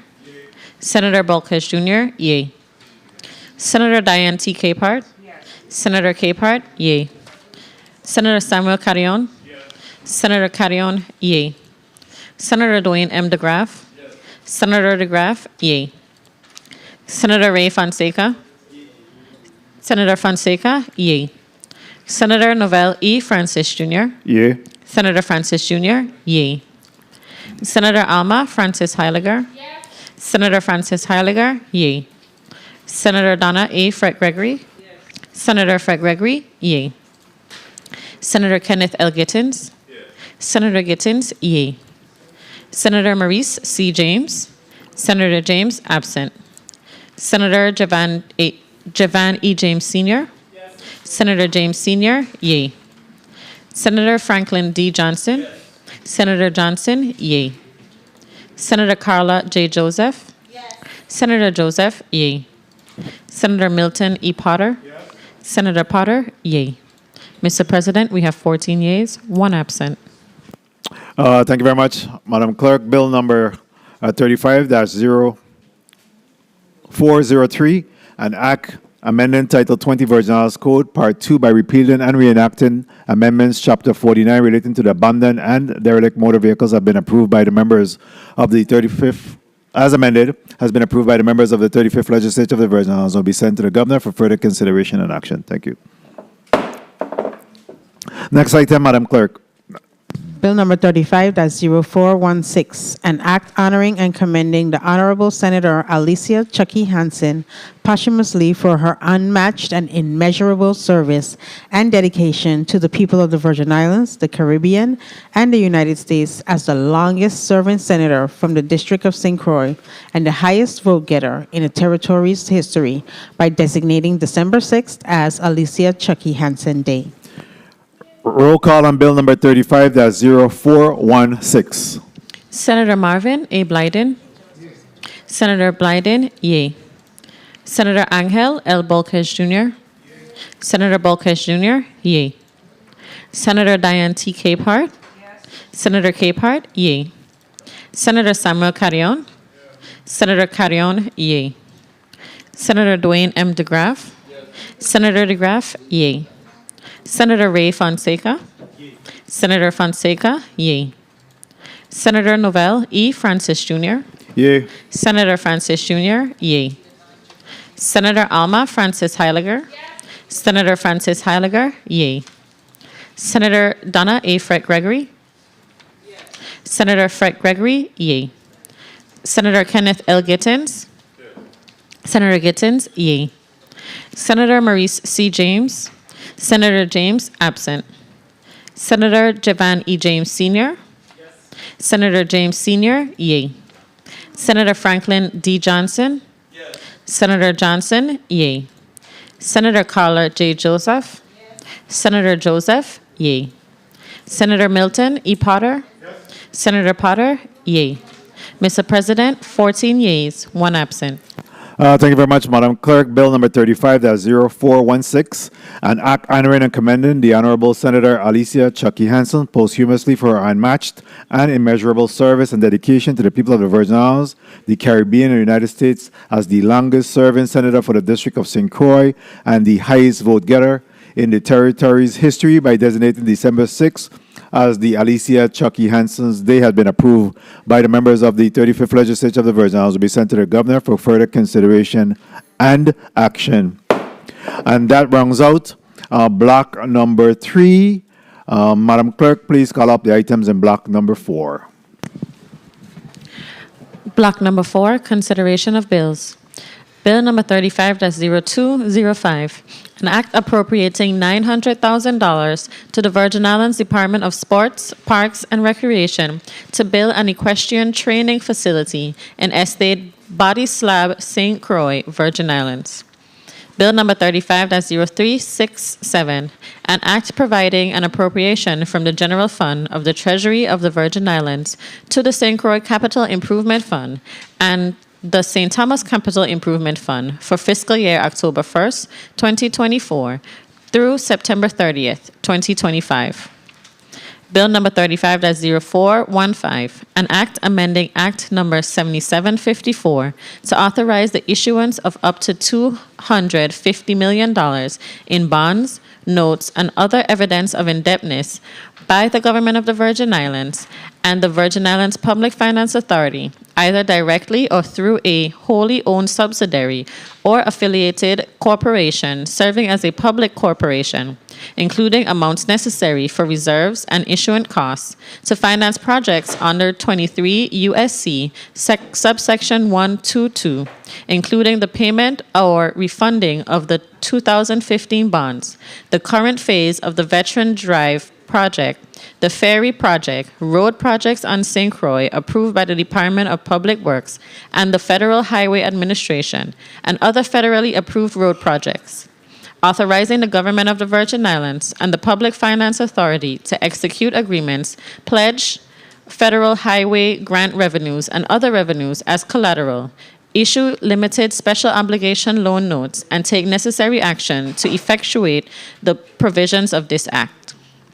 Bill number 35-0412, an act amending Title 31, Virgin Islands Code, Chapters 21 and 23, Section 205, 231A, 232, 236, 236A, and 239, pertaining to the management of public property and procurement and sale of goods and services.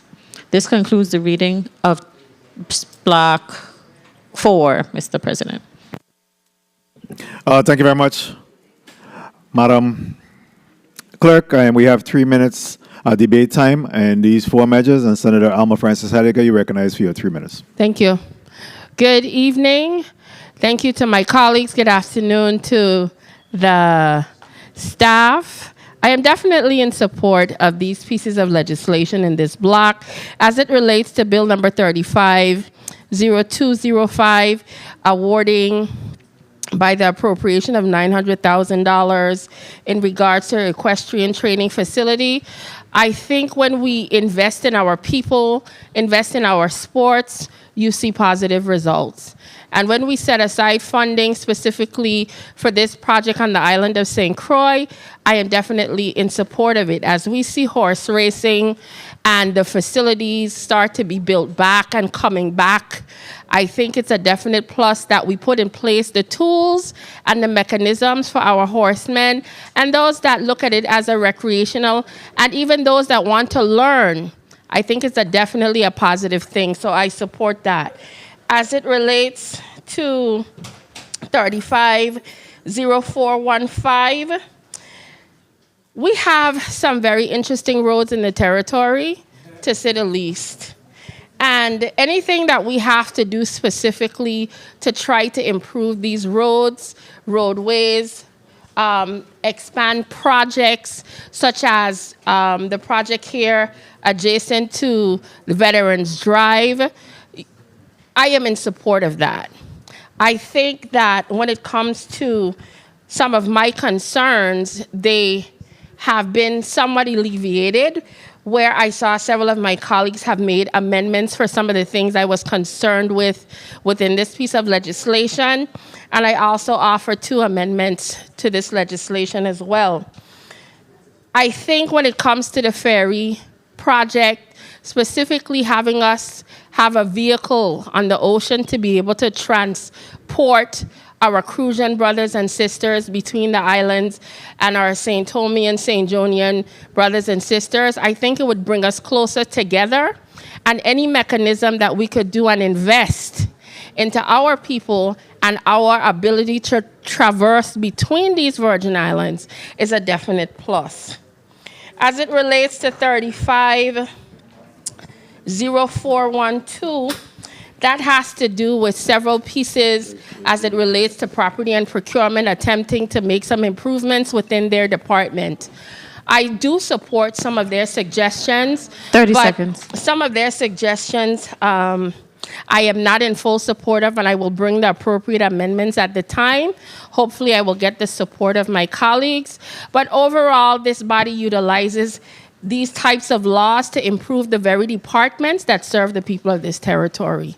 So at that note, thank you, Mr. President, for the time, and I will vote in the affirmative when the time comes. Thank you. Thank you very much, Senator Francis Heidegger. Next, we'll come to Senator Franklin D. Johnson. You recognize for your 3 minutes. Good afternoon. Good afternoon. Thank you very much, Good Mr. afternoon. President. Thank you for this opportunity. I definitely support in all of these measures, but I definitely want to speak on Bill number 350415. And I know there's some... Mic check. See if your mic is on. 1, 2. Go ahead. Gotta speak with the bass. Thank you very much, Mr. President. I definitely support in all of these measures, but I definitely would like to have seen a lot more for Bill number 350415. Department of Public Works came and they addressed a few roads that they have interests that we all kind of pretty much agree. I also agree with my colleague here where there's some more amendments to come to address the way this piece of measure is written to make sure that what they say they're going to spend is what they're going to spend, and keep that control inside of there to make sure that these assessment or predictions of what they're going to spend is not going over the appropriate fund in this piece of measure here. I definitely supported the bill number 350205, and act appropriating $900,000. And definitely, when we talk about horse racing, these measures are needed to make sure that these young men start at an early age, understanding what's all involved with this equestrian and training facility. It's definitely needed. We have produced some top jockeys in this territory without any kind of schooling, any kind of training. It's my turn to talk, not yours. So I definitely will be supporting that measure. And bill number 350412, and that amending title 31 Virgin Islands Code, Chapter 21 and 23 section. There's a lot of this stuff, as we spoke earlier today, that definitely needed some amendment and address, and most of my colleagues have already addressed them. So at the appropriate time, I will be supporting these measures. Thank you very much, Mr. President. Thank you very much, Senator Franklin Johnson. Next, we will come to the Minority Leader, Senator Dwayne M. DeGraff. You're recognized for your 3 minutes. Thank you, Mr. President. I do stand in support of most of these bills, if not all. The two bills that we heard in the committee as a whole, the public procurement in regards to the one issue I had mainly would be for having taken from 3 appraisals to go down to 2. I still have an issue with that, even though they're talking about the federal government does it.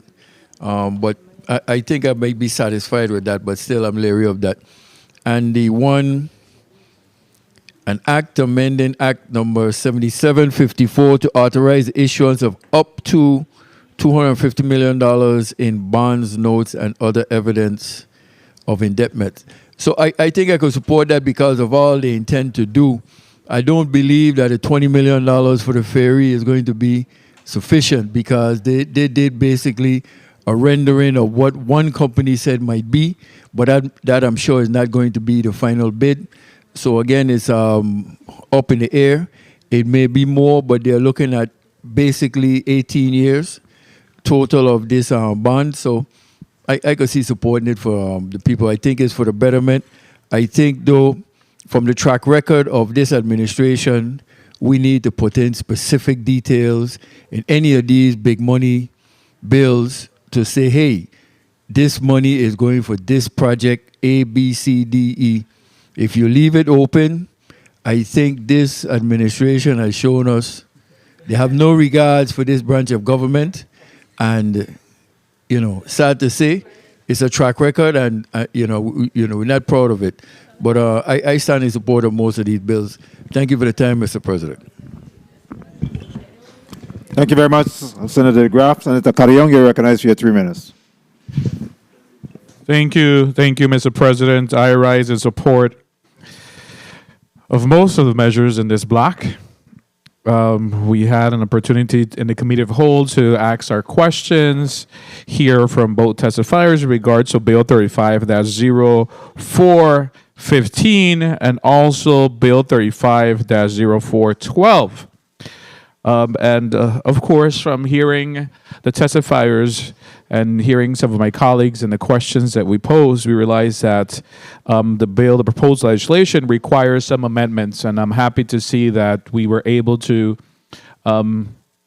draft those amendments, and those amendments will be forthcoming, which gives me a level of satisfaction to be able to support at this time these two bills with understanding, like how my colleagues share, that we need to also amend for the St. Croix District to the specific projects to ensure that those projects get done. And of course, we voiced our concern today with the Commissioner regards to the projects on St. Croix, that we know that from the previous Garvey bond, we have projects that still have not begun, and some that are not finished. So that is concerning. We hope that those projects will be moved expeditiously now, and that these won't be stagnant as the one for 2015 are at this time. So I yield. I'm looking forward to seeing this being developed because I'm sure it'll bring employment opportunity and economic development, and will bring our islands together, especially with the ferry from St. Croix to St. Thomas. Thank you, Mr. Chair. I'll be voting accordingly. Mr. President.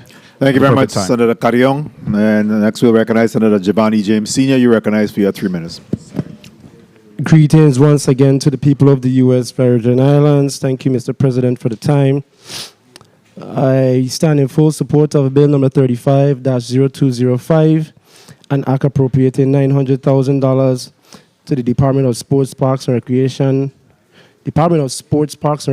for an equestrian training facility on the island of St. Croix. I have circulated this document to every single one of my colleagues. I cannot take full credit for this. I have been in conversation with the Millennial Council, the Governor's Millennial Council, for approximately a year and a couple months.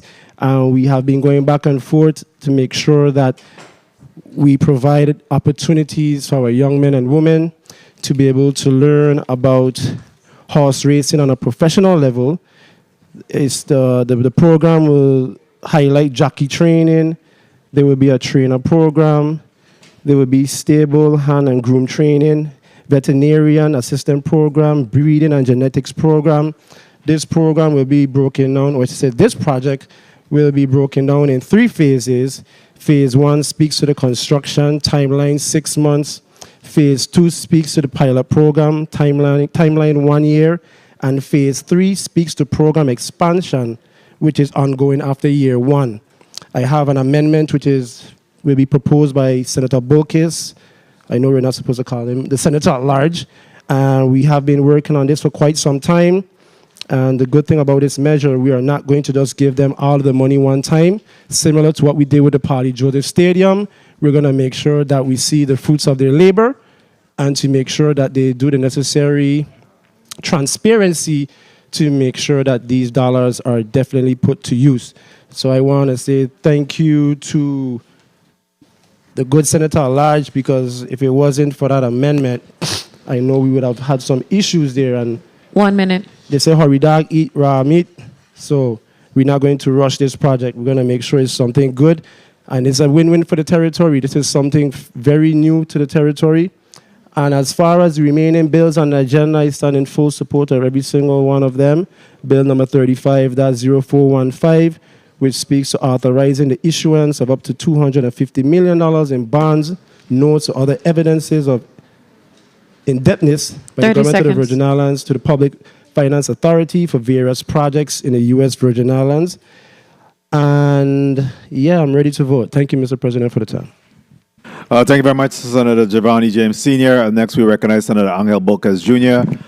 You recognize for your 3 minutes. Thank you, Mr. President. Mr. President, colleagues, I rise in support of all of the measures in this Block 4. And I wanted to start off with where my colleague left off when he spoke about 350205, because I believe that this is a wonderful project, not only for the island of St. Croix, but just for the sport of horse racing.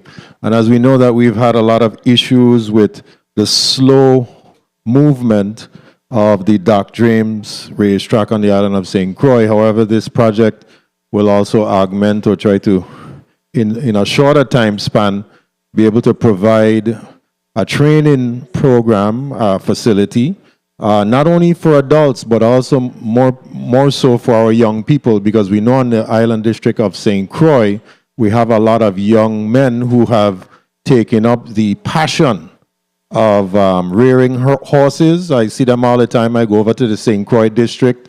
Young men, perhaps even as young as 11, 12, maybe 13 years of age. And it keeps them off of the street. It keeps them doing something that they love. They have a passion for it. They're sort of learning either from themselves or perhaps a parent or a relative or a friend. But this is a wonderful program, and I encourage you, colleagues, to support this bill, and I'm sure you will, because it gives all of those young people an opportunity to learn the actual craft, if I can call it that, for the lack of a better word, of horse training and horse racing. So definitely looking forward to supporting that at the appropriate time. As for bill number 35-0415 and 35-0412, we heard them earlier. There are a number of amendments that are circulating. Looking forward to getting those attached to the bill so that I and as well as other colleagues who have mentioned it, will vote in the affirmative. And of course, 35-0367, definitely in support of that. So thank you, Mr. President, for the time. Thank you very much, Senator Bulkis. Next, we'll come to Senator Donna Fred Gregory. You recognize for your 3 minutes. Thank you, Mr. President. I rise in support of all of the measures in this block, and I will vote at the appropriate time. Thank you.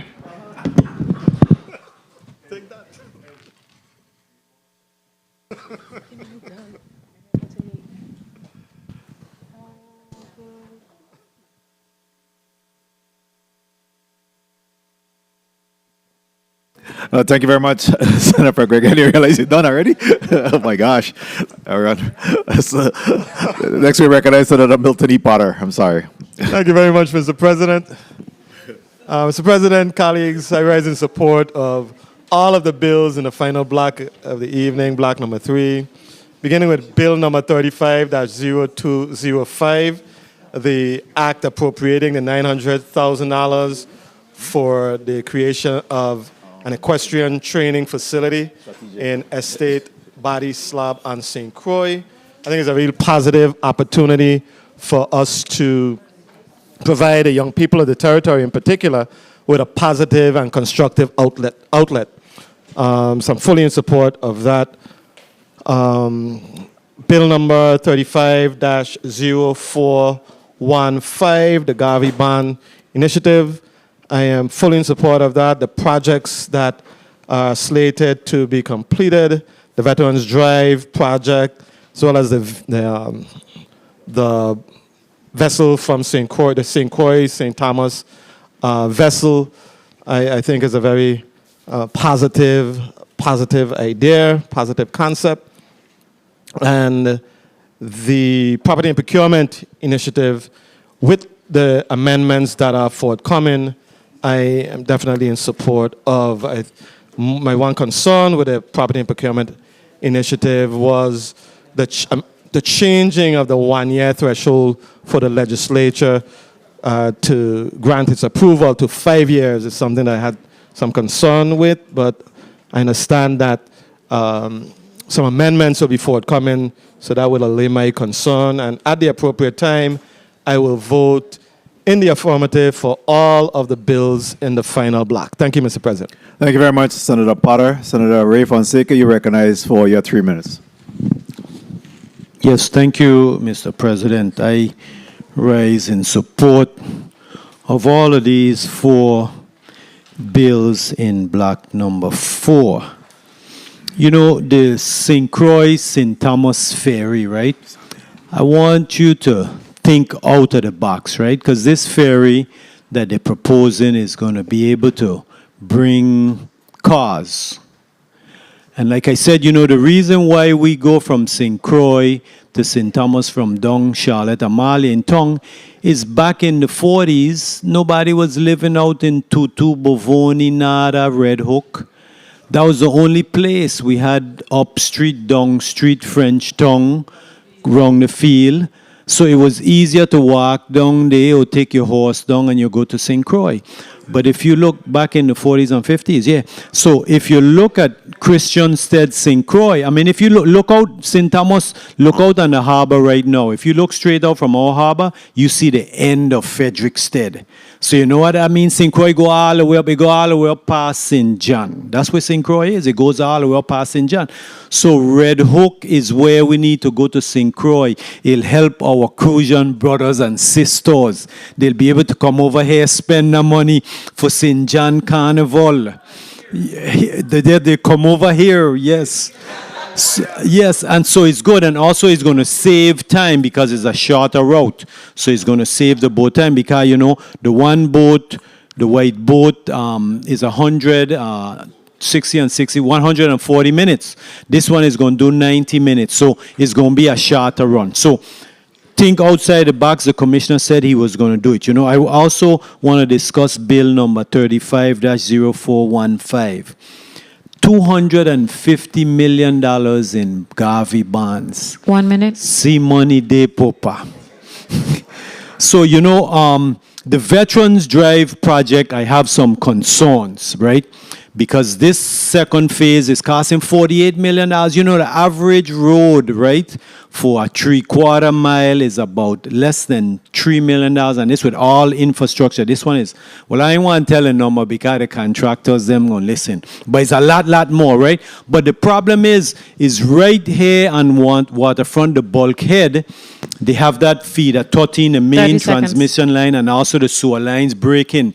We got to be able to fix that. We cannot be spending all of this money with this road, and we don't get that whopper on the ground line. water and electrical line fixed. So Public Works and everybody else get together and fix that so that we don't have those old lines. So, I'm in support of them. It's great that we need to continue to utilize the federal funding source, whether it's a highway transportation fund. Mr. Adam Lobart told us today that's the reason why the bond issue is going from 5 to 4%, because we get a guaranteed federal funding source. That's the best source of money. That's the advantage of the Virgin Islands. Thank you, Mr. Chair, for the time. Mr. President. Thank you very much, Senator Fonseca. Next, we'll come to Senator Diane T. Capehart. You're recognized for your 3 minutes. Thank you, Mr. President. I rise in support of consideration of these bills in this last block. I just want to say for Bill number 35-0415, as I mentioned early in Committee of the Whole, we have to be very mindful as we get all these monies for this infrastructure improvement. We got to make sure that we get the quality that we're paying for. And I only say this from my experience of seeing where vendors in the past have used byproducts to mix with the asphalt. That wasn't even EPA approved. So we paying big dollars for this asphalt, but we're not getting the quality that we need. And we need to be mindful, and we need to have these checks and balances in place that then gain we are 6'9". So I just say that to say I rise in support, and it's very important that we get accountability for these major Garvey projects that we're going to be approving today. Thank you, Mr. President. Thank you very much, Senator Capehart. Next, we come to Senator Kenneth L. Gittins, the Majority Leader. You're recognized for your 3 minutes.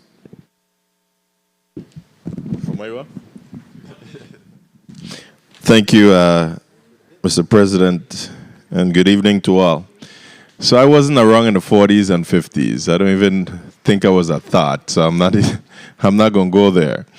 But, looking at the, on a serious note, looking at the Garvey bonds, I too rise in support of spending these dollars and putting them towards these measures that's before us. But again, I really want us not to continue to miss the bus on this again, because bonds have to be repaid. So again, remember earlier I stated that historically these Garvey bonds have been intertwined with revenue generating projects. So I would really love to see in the near future us talking about, not just talking, but getting this project built on St. Croix with the double level parking garage. It's needed. It can become a transportation hub. And we also need to stick on the dredging of the Gallows Bay dock area.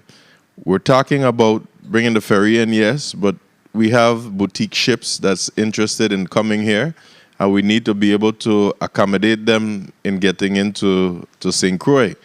But coming back to the ferry, again, one thing I don't like is to waste money. And the Virgin Islands government seem to like to buy things and don't take care of them. Maintenance is a big issue. And besides maintenance, I'm really, really concerned about our safety units that's out there that's supposed to be on our waters. When we bring in this ferry in, I'm already concerned with the seaplane in between the islands. But we bring in the ferry in, we need to make sure that our police marine unit is beefed up. We need to make sure that DPNR is beefed up and can be out there. And our volunteer St. Croix and St. Thomas and even the St. John rescue organizations. So as we do that, and 30 we seconds. haven't even spoken about the facilities where these ferries are going to dock into. So securing the ferry is one thing, but also making sure that we secure the safety and security mechanisms and the facilities is something else. And regarding bill number 35, the 0412, the one for property and procurement, the oversight, responsibility, and accountability, I don't intend to give up.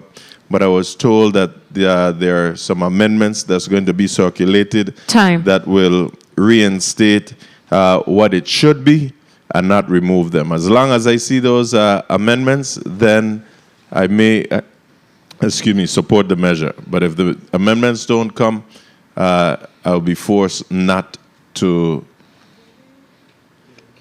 support the measure. Thank you, Mr. President.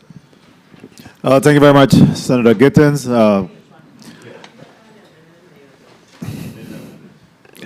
Senator College Joseph, you recognize, Madam Secretary, you recognize for your 3 minutes. Thank you so much, Mr. President.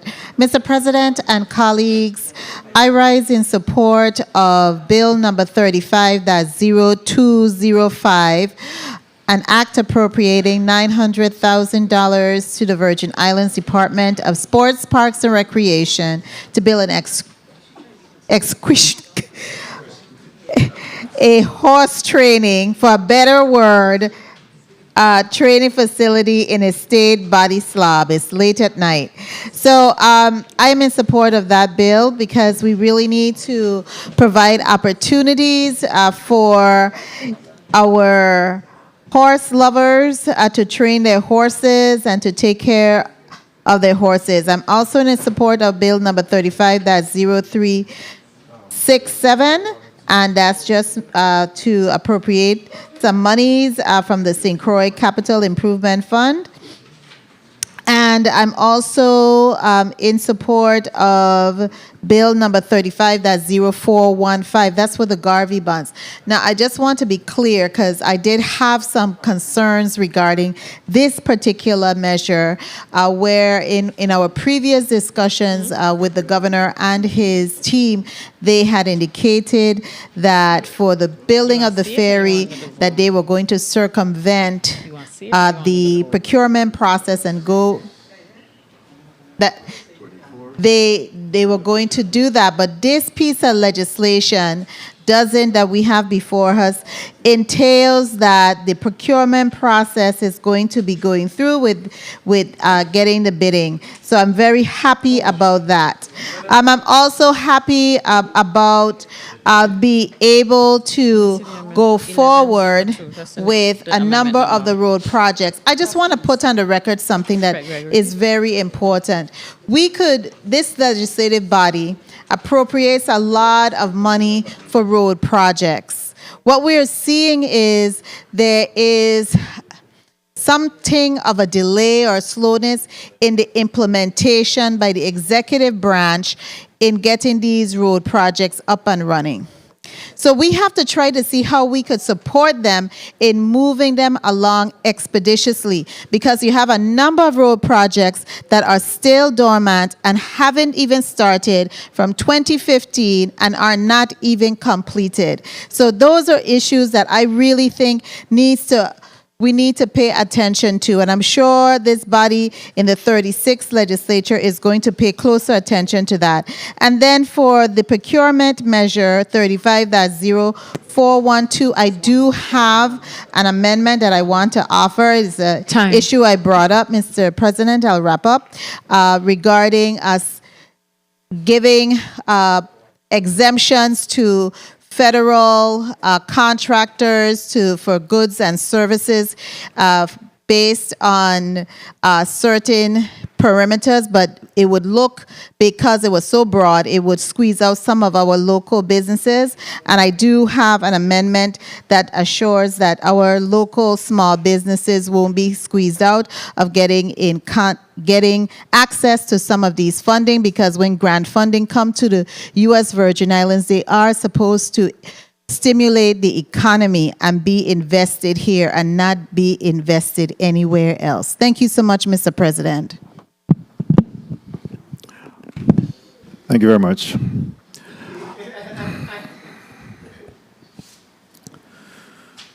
Oh, boy. Madam Timekeeper, if you could put 3 minutes on the clock for me, please. I certainly stand in support of Bill number 35-0205, an act appropriating $900,000 in segments, $450,000, and then another $450,000 to the Virgin Islands Sports Park and Recreation, and for the build-out of a Christian training facility. And I know that this is music to Ray Isles' ear. He's someone that has been talking about providing some training for individuals, as well as I think it's Stanley Akoy, Manley. There, I wonder, as we talking about this, if that perhaps it's time for us to even look at naming this facility after Sailor, Walter Macedon. He's an individual that have been brought in over 30 horses to this territory over a long period of time. One of the he had a welcome send-off recently. We attended his funeral. I think that would be a good way to recognize his contribution to horse racing. So that is something I'm putting out there. I'm willing to offer it, but if we could work on that together, I think it'll be a good effort being made there. Certainly the St. Croix Capital Improvement Fund, and there was an amendment that will be circulating as well to make sure that we all could agree that airport road, coming out of that airport, traveling east and west, it is high time that we do something with that road. We know that road have already been bidded out and is slated to receive some repair in the near future. However, there's an authorization that's needed, and we have an amendment that we'll be offering today to allow for that road to be able to be repaired in the very, very near future. In respect to the Garvey funds, no bill is perfect. It's our responsibility to amend these legislation to make sure that we're addressing the shortfalls and the pitfalls that have been made in the legislation. So I welcome and encourage any amendment to do that. I don't believe that we need to be hastily in selecting those roads. I believe we need to give the public an opportunity to weigh in on some of those roads that they too, once we're able to identify all of the federal routes and the federal road system, that they should have a seat at the table as we discuss the roads that to be considered for repair there. So even if the measure passed today, I believe that we need to come back and make sure that we're identifying all of those roads within that funding for St. Croix to be identified and give it specifically to the Department of Public Works and the administration in that effort. I also welcome the amendments that's coming in for the property and procurement, and minimizing and really cutting back on some of the red tape and bureaucracy that we are seeing in the property and procurement, while still ensuring there is some accountability there. And so I welcome the opportunity to do that. So all in all, I'll be supporting the measures in this area, and as well as the amendments to tighten up the loose ends on all of the bills in block number 4. Thank you very much. This round out this particular block, and at this time, Madam Clerk, if you could call up the bills for a vote. Bill number 35-0205, an act appropriating $900,000 to the Virgin Islands Department of Sports, Parks, and Recreation to build an equestrian training facility in Estate Body Slob, St. Croix, Virgin Islands. Amendment. Senator Bulk, as you recognize for an amendment. Thank you, Mr. President. Mr. President, I move amendment number 35-720. Amendment in the nature of a substitute to Bill number 35-0205, offered by Senator Angel Bulkes Jr. and Javan E. James Sr. Bill number 35-0205 is amended by striking the language after the enacting clause and adding new language that reads, Section 1, the sum of $900,000 is appropriated from the Community Facilities Trust Fund to the Department of Sports, Parks, and Recreation to be used for the construction of an equestrian training facility in Estate Body Slob, St. Croix, Virgin Islands, as follows. $450,000 shall be dispersed in the fiscal year ending September 30th, 2025, and $450,000 shall be dispersed in the fiscal year ending September 30th, 2026. B, the monies appropriated in Section A remain available until expended. I so move. Motion properly made by Senator Bolkes, seconded by Senator Javon James Sr., Senator DeGraff, Senator Alma Francis Heidegger, Senator Joseph. Hearing no objection, so ordered. Roll call on bill number 35-0205 as amended. Senator Marvin A. Blyden. Senator Blyden, yea. Senator Angel L. Bolkes Jr. Senator Bolkes Jr., yea. Senator Diane T. Capehart. Senator Capehart, absent. Senator Samuel Carrion. Senator Carrion, yea. Senator Dwayne M. DeGraff. Senator DeGraff, yea. Senator Ray Fonseca. Senator Fonseca, yea. Senator Novell E. Francis Jr. Yea. Senator Francis Jr., yea. Senator Alma Francis Heiliger. Senator Francis Heiliger, yea. Senator Donna A. Fred Gregory. Senator Fred Gregory, yea. Senator Kenneth L. Gittins. Senator Gittins, yea. Senator Maurice C. James. Senator James, absent. Senator Javan E. James Sr. Senator James Sr., yea. Senator Franklin D. Johnson. Senator Johnson, yea. Senator Carla J. Joseph. Senator Joseph, yea. Senator Milton E. Potter. Senator Potter, yea. Mr. President, we have 13 Please yeas. record Senator Capehart's vote as yes and tally. Senator Capehart, yea. Mr. President, we have 14 yeas, 1 absent. Thank you very much, Madam Clerk. Bill number 35-0205, an act approving $900,000 to the Virgin Islands Department of Sports, Park, and Recreation to build an excursion training facility in a state body slab, St. Croix, Virgin Islands, as amended, has been approved by the members of the 35th Legislature of the Virgin Islands. Will be sent to the Governor for further consideration and action. Next item, Madam Clerk. Bill number 35-0367, an act providing an appropriation from the general fund of the Treasury of the Virgin Islands to the St. Croix Capital Improvement Fund and the St. Thomas Capital Improvement Fund for fiscal year October 1st, 2024 through September 30th, 2025. Amendment, Senator of Johnson, you recognize for your amendment. Mr. President, I move amendment number 351097 to bill number 350367. Bill number 350367 is amended by inserting the following appropriately numbered section blank A from the 2 million appropriation to the St. Croix Capital Improvement Fund in section 1, the sum of $1,763,650.20 is appropriated from the St. Croix Capital Improvement Fund in the fiscal year ending 30/2025 to the Virgin Islands Department of Public Works for the repairs and resurfacing of the airport road on the island of St. Croix.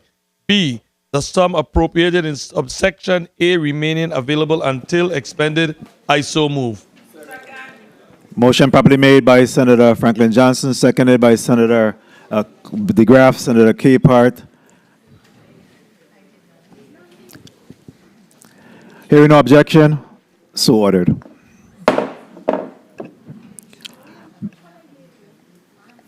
Yes, should have said that. Roll call on bill number 35-0367 as amended. Senator Marvin A. Blyden. Senator Blyden, yea. Senator Angel L. Bolkes Jr. Senator Bolkes Jr., yea. Senator Diane T. Capehart. Senator Capehart, yea. Senator Samuel Carrion. Senator Carrion, yea.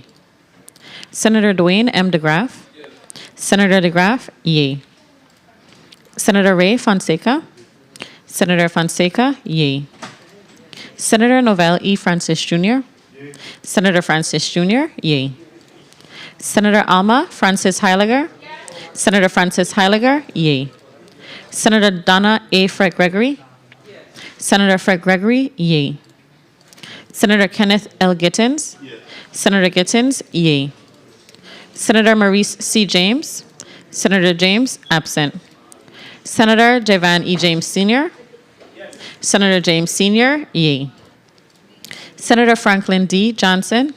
Senator Johnson, yea. Senator Carla J. Joseph. Senator Joseph, yea. Senator Milton E. Potter. Senator Potter, yea. Mr. President, we have 14 yeas, 1 absent.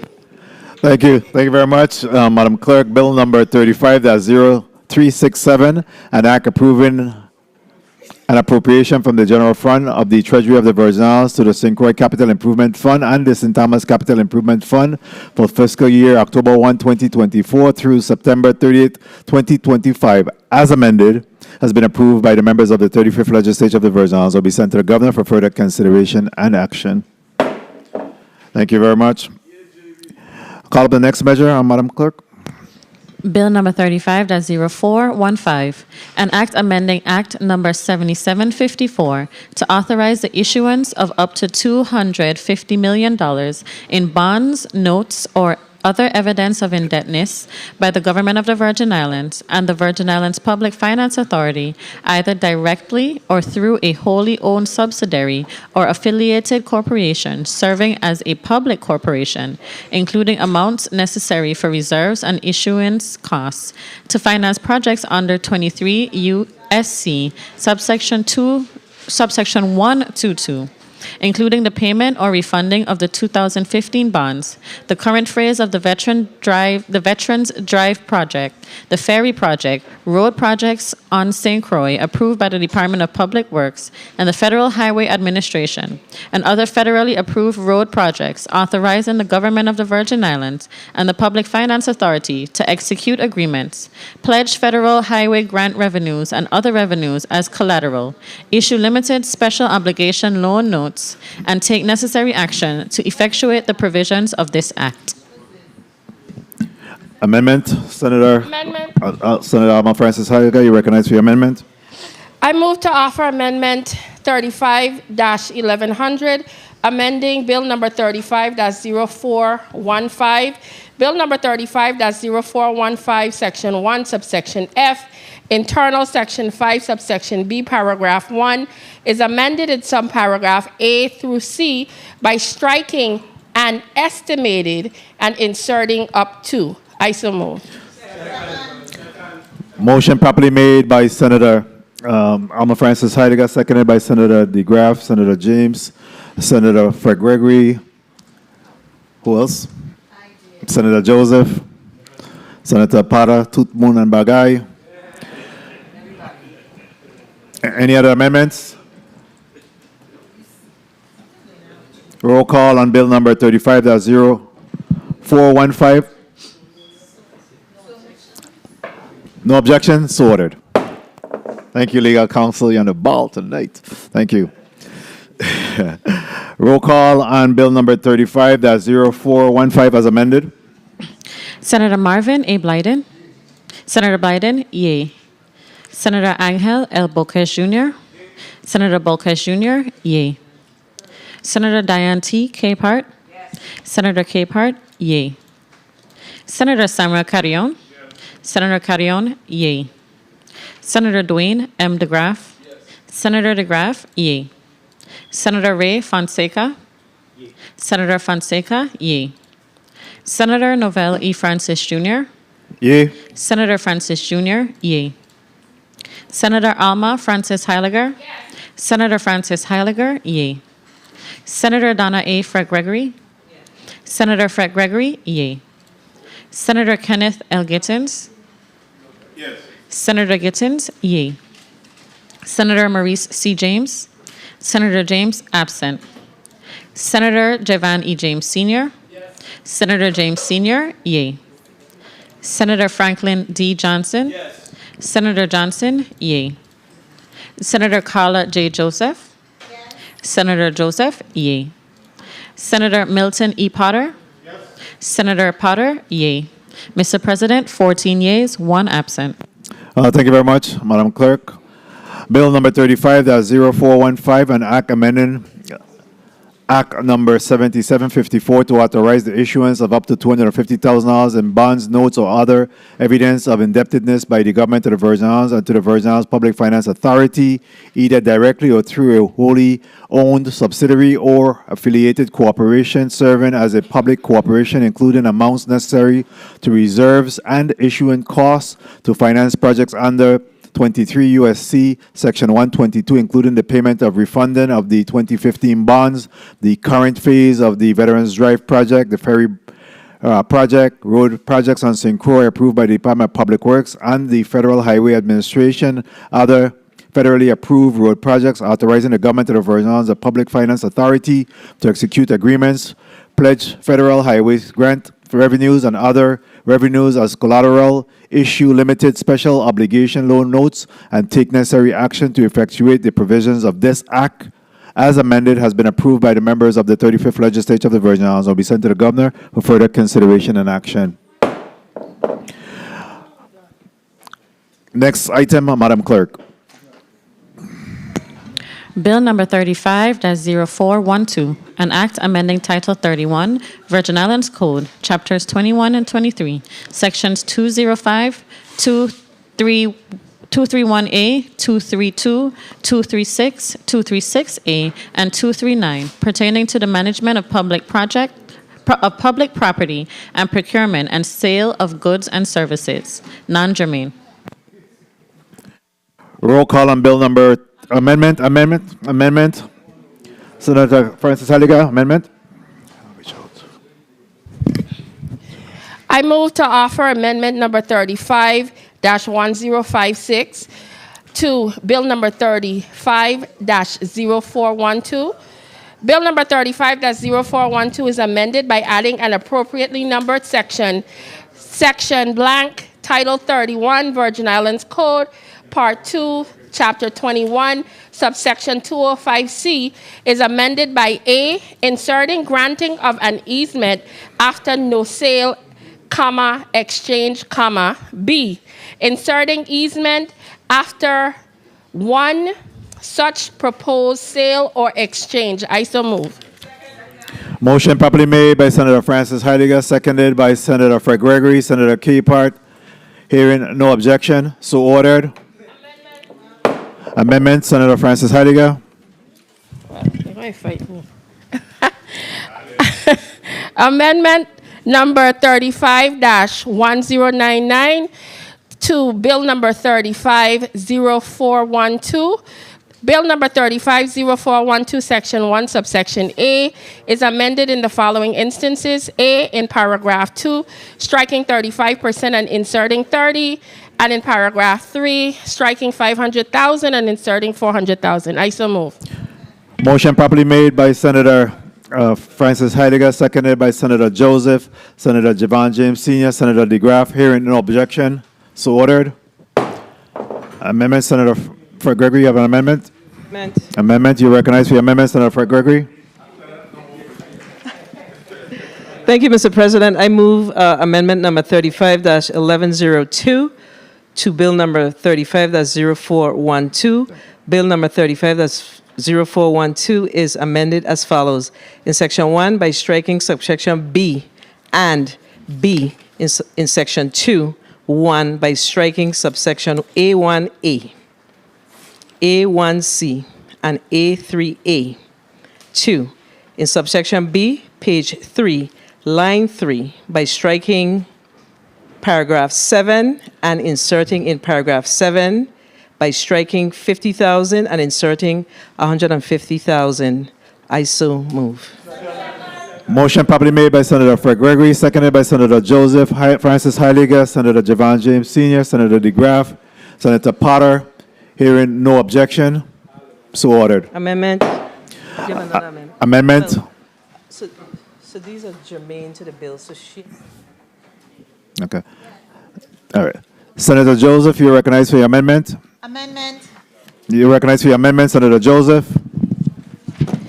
Mr. President, I rise to offer amendment number 35-1103. Bill number 35-0412, Section 2, subsection E3 is amended by adding the following language after the word award, where such specialized goods and services are not readily and reasonably available in the Virgin Islands. I so move. Motion properly made by Senator Joseph, seconded by Senator Fonseca, Senator DeGraff, and Senator Gregory, Fred Gregory. Second by Senator Gittins. Strike Senator Gittins. Second, Senator Javon James Sr. Hearing no objection, so ordered. Senator Fred Gregory. Mr. President, I move non-germane amendment number 35, that's 1089, to bill number 35, that's 0412. Bill number 35, that's 0412, is amended by inserting the following appropriately numbered sections. Section blank, notwithstanding any other law, no monies received from the settlement agreement and released in the case of the government of the Virgin Islands versus the estate of Jeffrey E. Epstein et al., civil number SC 2020-CV 00014, the settlement agreement and release in the Leon Black matter on the master settlement agreement and release in the case of the government of the Virgin Islands versus JP Morgan Chase Bank NA number 22-CV-10904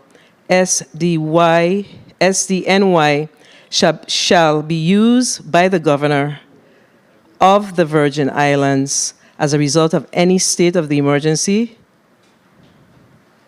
Motion. Technical amendment. Shall not be used by the government of the technical amendment not be used by the governor of the Virgin Islands as a result of any state of emergency declaration without an appropriation by the legislature of the Virgin Islands. You recognize, he's recognized for his motion? Section blank, Title 19, Virgin Islands Code, Chapter 34, Section 778 is amended by striking or any immediate family member or any Senator Potter, you person. recognize your motion? Mr. President. You have to rise. Mr. President, I move to waive the reading of the amendment.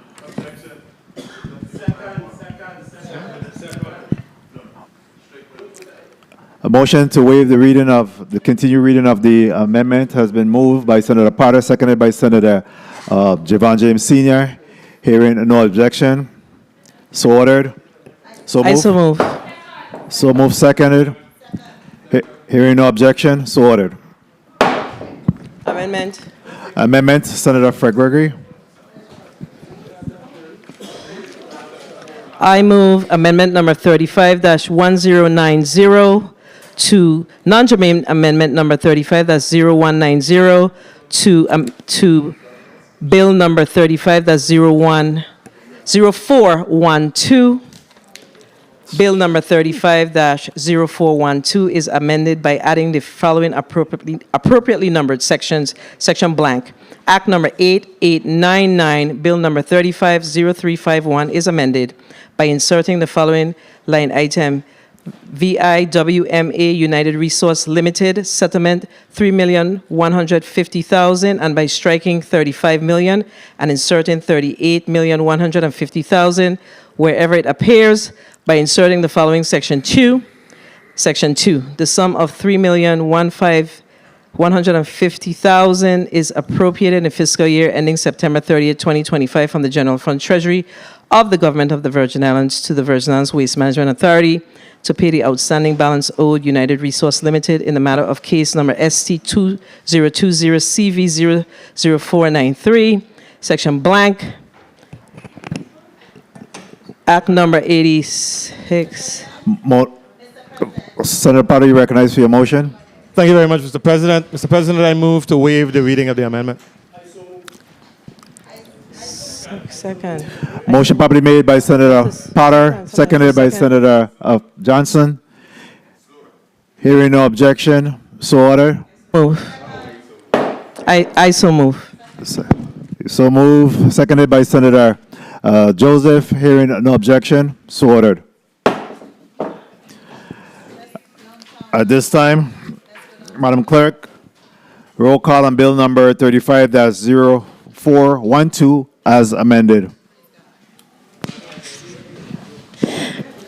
Senator Marvin A. Blyden. Senator Blyden, yea. Senator Angel L. Bolquez Jr. Senator Bolquez Jr., yea. Senator Diane T. Capehart. Senator Capehart, yea. Senator Samuel Carrion. Senator Carrion, yea. Senator Dwayne M. DeGraff. Senator DeGraff, yea. Senator Ray Fonseca. Senator Fonseca, yea. Senator Novell E. Francis Jr. Yea. Senator Francis Jr., yea. Senator Alma Francis Heiliger. Senator Francis Heiliger, yea. Senator Donna A. Fred Gregory. Senator Fred Gregory, yea. Senator Kenneth L. Gittins. Senator Kenneth L. Gittins. Senator Gittins, yea. Senator Maurice C. James. Senator James, absent. Senator Javan E. James Sr. Senator James Sr., yea. Senator Franklin D. Johnson. Senator Johnson, yea. Senator Carla J. Joseph. Senator Joseph, yea. Senator Milton E. Potter. Senator Potter, yea. Mr. President, we have 14 yeas, 1 absent. Thank you very much, Madam Clerk. Bill number 35-0412 as amended. An act amending Title 31, Virgin Islands Code, Chapter 21 and 23, Sections 205, 231A, 232, 236, 236A, and 239 pertaining to the management of property, public property and procurement and the sales of goods and services as amended has been approved by the members of the 35th Legislature of the Virgin Islands. I'll be sent to the Governor for further consideration and action. I want to take this opportunity to thank my colleagues for their work today and all of the work that has been put forth to move these measures forward. I want to thank Central staff, all of Central staff, again, for your contribution to this work, legal counsel, the reporters, post-audit, security, media, public affairs, everyone, my colleagues, senatorial staff as well. Again, thank you very much. Please, colleagues, again, be mindful, and we continue to offer our condolences to our colleague, Senator Maurice C. James, and the passing of her aunts, Juanita T. Espinosa, as well as Mercedes I. Espinosa, Arlin, and they'll be buried tomorrow in a joint burial tomorrow. So we want to continue to keep her in our prayers, and hence her reason for having to leave a little bit early today. All right, everyone, get home safe. I want to wish everyone a safe Thanksgiving in advance, and of course, again, we want to continue to remember our colleague, our employee, Jabat. And again, which is Bashton, and to continue to keep his families in our prayer as they go through this difficult time of a bereavement. All right, tomorrow, of course, we do have the ceremonies tomorrow for the plaque presentation right here at the legislature for 10 a.m. Get home safe. Thank you very much for the day. God bless each and every one of you. God bless the Virgin Islands. Good night.